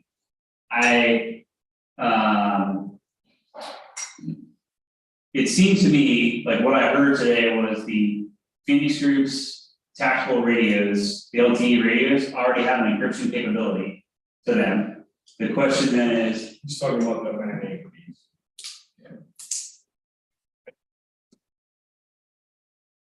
You're saying that a device, if you set your device to 256K. yeah, Then you get 256K out of your device, and it's just a transport. okay, so then, the question I had was if. So if I'm in a location, what I think I care about is I care about all my people being on the same page, right? I don't necessarily need outside connectivity from everybody, but if I can communicate inner group over everything, like that's more important to me. And if I have one key node that can get out with multiple redundancy levels, then like I can still get that data and transpose it and get it communicated, right? So the question around the security piece or around. I'm already working on it. Okay, So if we could go with, if we go with the MagTax solution as. yep, The extended tactical network using Greg's solution and Starlink or whatever base or whatever like VO satellite constellation we want, all commercial, all of them. yep, That just has to be a node. Everybody has LTE all over the airfield, right, bam, they're ready to go. All of that is. With your MagTax design, were you on Harris radios or? No, on LTE. Okay. Phoenix is working with KTS right now. Okay. Like I've actually been texting both KTS and Phoenix today, but they're integrating the LTE radio into the MagTax solution. which essentially is putting the SIM card into the device, right? You just have your device. Yeah, essentially, you put the SIM card in, which allows you to connect to their specific network. And it also gives you tactical downlink, it also gives you On extended MagTax. tactical network, yeah, everything's. So basically, the Phoenix group enabled cell phone LTE is acting as a Mac. Yeah, you also, the side was on the other side. Yeah, So the other good piece of that is when we get connectivity, I can send a message from my phone inside the aircraft out. if you're on the ground, you mean? If I'm on the ground, Yeah. So what we've been trying to do, and I'm working with DM right now, because the A10s are easier nut to crack as far as the SAP stuff. But they land, they turn on their Wi-Fi, they automatically hook to the wireless link. Yep. And they can do their whole, They're- from the cockpit. they're connecting to the Ministry of Wireless link that somebody ran out there with BT. So During theoretically, the ICT, if you have the bait mobile tactical or whatever, it's just bypassing the old requirement. you got it. Okay. So yeah, so Are we good with ranges on LTE? I don't. 8 kilometer-ish. Yeah, I think, like my vision is this is on the airfield, it's not going far. Okay, right, that's why I'd like to use LTE. And the other cool thing about the Phoenix is we can go with that. We can bridge, it doesn't have to sit in the box, so to speak. Right. So I agree. I think if you have the worst case scenario tactical review, which gets you out to a click, 1 to 2 clicks, you put the massive antenna up one, and now you're out 7 to 8 clicks. I think that's way beyond where I want. And we're talking a lot, pretty good line of sight. Yeah. So that I'm good, because the other part was we talked originally about mesh networks. And the problem with mesh networks is you use a lot of nodes and not necessarily good with penetration of buildings and that kind of stuff, whereas LTE's got a little bit better. Well, with what Dave is briefing you with the talent device, you kind of doesn't. Yeah, I don't want to go with the AA device, but my goal is to reduce the footprint. Yeah, my goal is to reduce the footprint. And like, this is a radio. Right. Everybody gets that, we're done. Amber alert goes off, we all know it, right? Yeah. The inbound missile alert goes off and we all know it. Yeah. Like, I don't need an extra radio to do that mission. Right. Okay, so about that, and I think with the Android-based device, adding on a capability with different things that you connect onto it, with UHF, VHF, SATCOM, all that stuff, I think that is definitely, the only thing I don't know is I think, I know when I talked to Adam, about some of their technology and so forth, like it's more commercial use right now, and they're trying to make it more ruggedized, so hearing it touched together and so forth, it sounds like I'd probably rate that immediately. I think the TRL is not, it's not TRL rated. So like, it's a good expansion, but if we're looking to like execute now, I wouldn't necessarily go with that solution. But it is a, It's in the right, thing, so bring along, demonstrated. Part of my page plan. yeah, exactly, so I think it's definitely something to consider based on the growth of it, and also the multi-capable part of it, like right now. I think that's kind of important. I have written down one UTC. A UTC has to go forward, right, in the theater as one UTC. But I believe that one mission generation element that would be using this as their ops center could deploy people further forward or operations. So I would want to be able to support one for operations.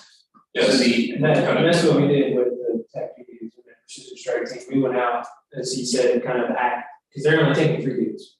All right, well, you're taking 3 dudes and 16 radios. So now you're not taking that. So we can provide that, take 249, 203, couple of reports, whatever it is.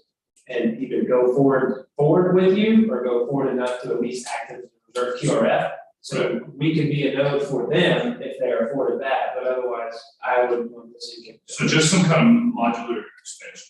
Yeah.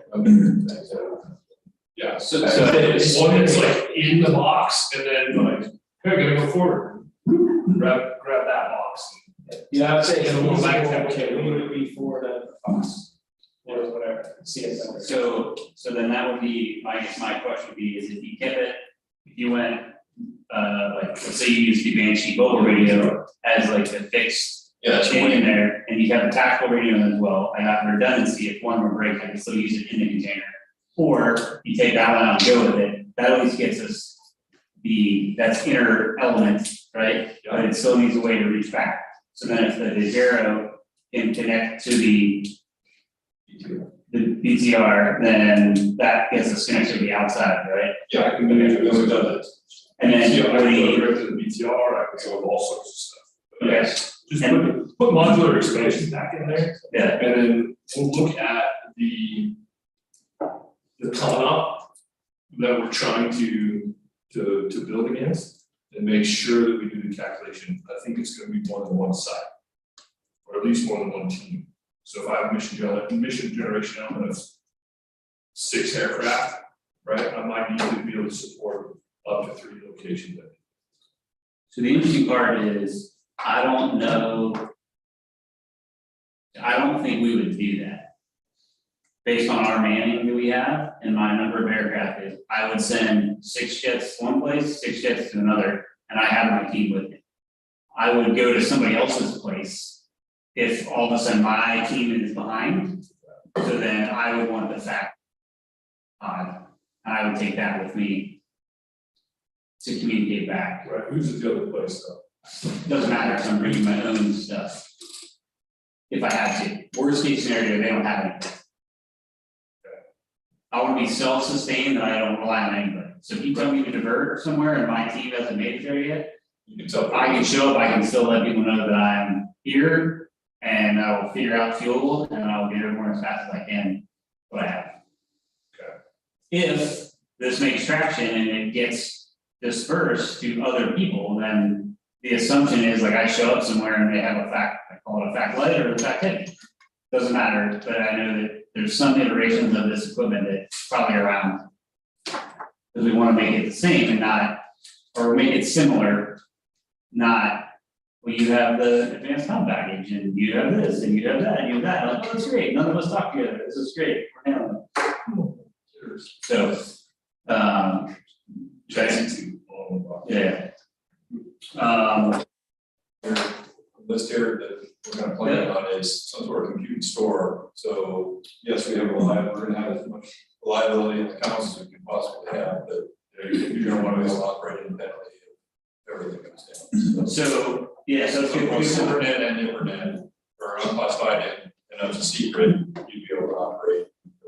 Yes, so that's good. I think the one thing, and I don't know if there is a secure cloud somewhere or how that works, but the assumption, what we did on one of our exercises is I just used for Google Drive as like, we're gonna pretend this is a secure cloud. I left everything unclassified through the EFBs, through Goodreader, into ForeFlight, because it's not integrated at all. I basically created a map in there. I would update the mission products for the next day. I dropped them into Google Drive.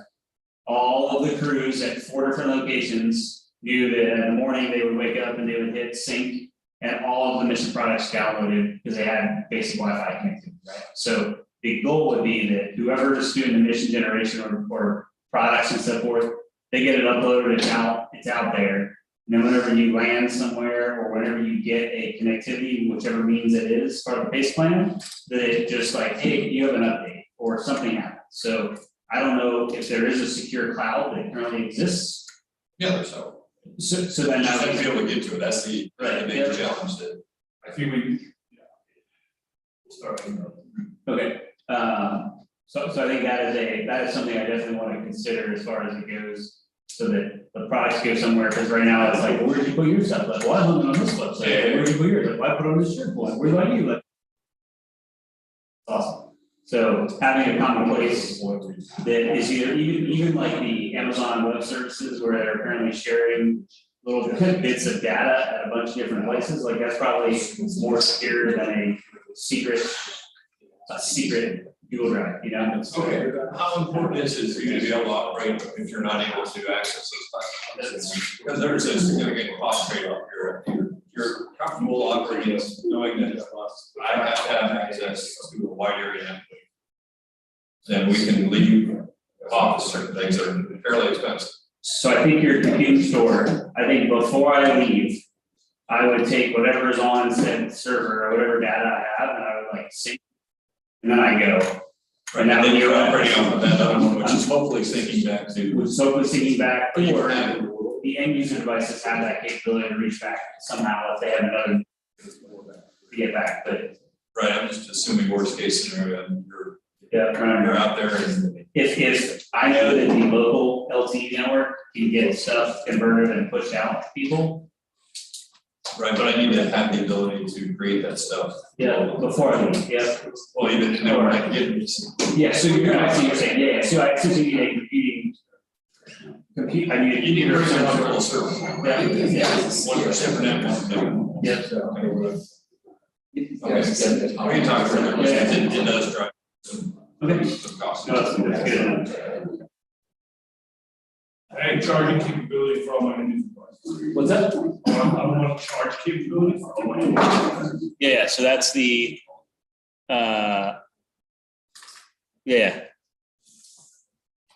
widgets, better racks for widgets and equipment. So essentially whatever end user devices I'm taking with me should be in a storage container that has a plug to charge while it's on. That's part of it. Yeah. Is this considered a CF? Is that a requirement? Nope. There's no like physical security on the box with the door or anything like that's not critical. No, because I have mitigation means to handle it. You said no. Yeah, that's right. You're not. Yeah. Yeah. You just put a little rope on the doorknob and the gun sitting there, and then I would put one of those little metal tags that have like a. yeah. Oh, in the back. That's right. Yeah, that's right. Yeah, cool. So. Ask one question on the other slide. What encompasses an emergency kill switch? It was more of a like, if we find we're compromised, You can just either pull the plug or hit a button and just everything powers off and you move. Only 16 daisy chain thermite grenades. only what. Yeah. It's turned off. But you stop on the outside door and we lit a power box. Yeah, yep. Cool. Let's see. It says do not open. You wanna put me more. Stupid is very creative. All right. So that's kind of common stuff. We got anything else? Vorbeck was the name of that graphene company. VORBECK. And they can make graphene into that. So theoretically, contain on, Donald's solar thing. Okay. So one thing about board, just overview, so LTE for whatever area you're going to, assuming you know where you're going. Starlink, probably an Intelsat portable for geostationary, and then Iridium as well for. So you'll have triple redundancy on SATCOM and at least triple redundancy on cell. Cell is all regional. Sure. And my UOS, I definitely want to get into UOS and other standard military options. Yes. That's one, that's true. Yep, I think BIOS would be good. My question would be, I wonder if they can configure the software defined radio like an highway to go BIOS. Maybe, I'm not sure that, because he doesn't have a way to go for it. Yeah, you have to have crypto to get into the satellite. So then. So I'm sure it's possible, like he said, make it easy you want, given the right time and money. Yeah. So my question then is like, the crypto currently gets loaded onto an SKL, which is like a 1980s. I'm not saying it's amazing. No, I'm saying it's what we have now. No. So I'm wondering, there are different cables that come out of a SKL that are Ethernet, USB, other means. That can squirt into a lot of things, but it has to be NSA certified. Yeah. We're not gonna change the bureaucracy now. Sure. Right? Can we? Yes, that's You try? We could try, but I already have bricks embedded in my forehead. Okay, all right. Okay, cool.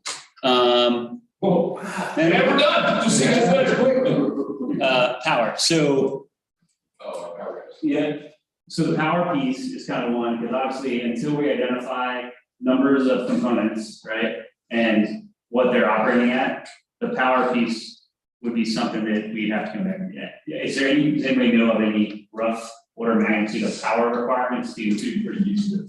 11.2 gigawatts.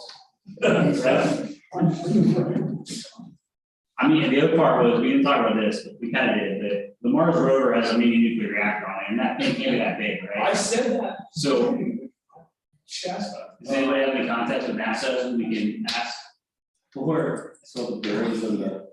Actually, do it. Yeah, there you go. I don't have any context. So, is there, like, how hard would it be to figure out, just off the cuff, if, not hard, okay. What Do you see any limitations of the amount of batteries? I guess, based on the things we've talked about, do you have any idea of how many batteries right now?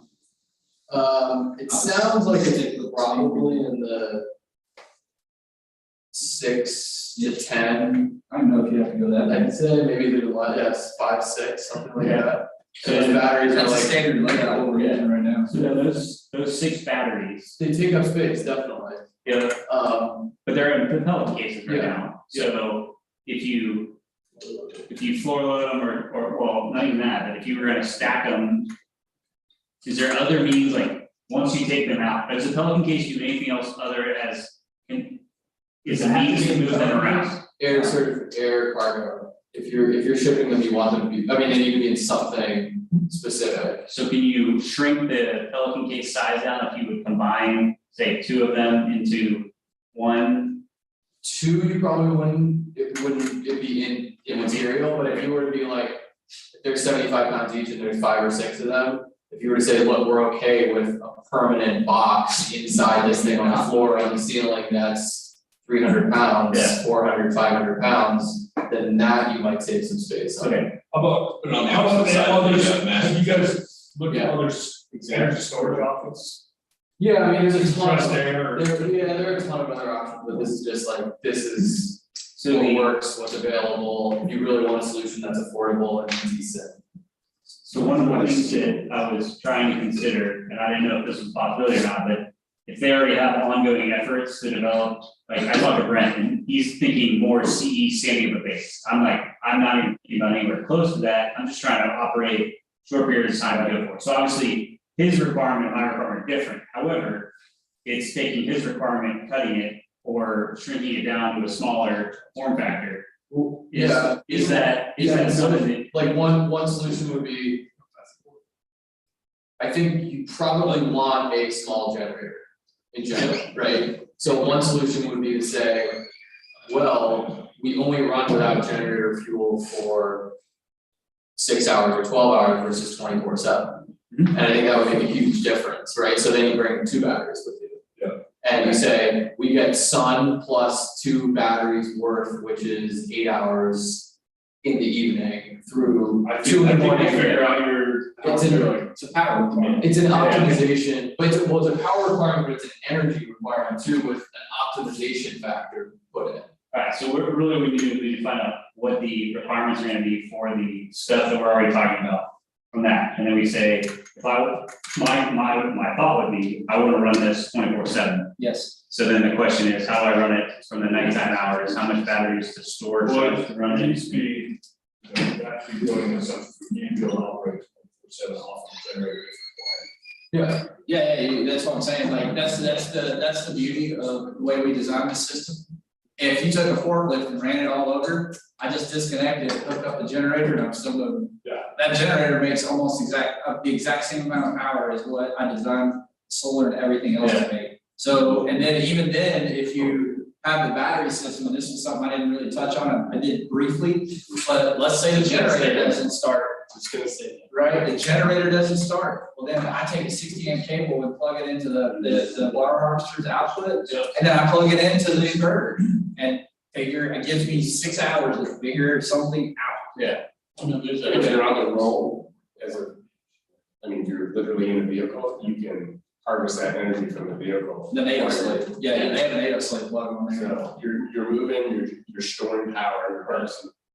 And then when you set up, you have some juice to kick off your operation. Okay, But a list of power draws would be helpful. okay, yeah. So it's doable. Does it seem like, generally speaking, with what we were wanting, it's doable? 100%, based on what I saw on that screen, like, that's why I got up a couple times and choked, like, it's 200 watts, 300 watts. I mean, HVAC and then, or.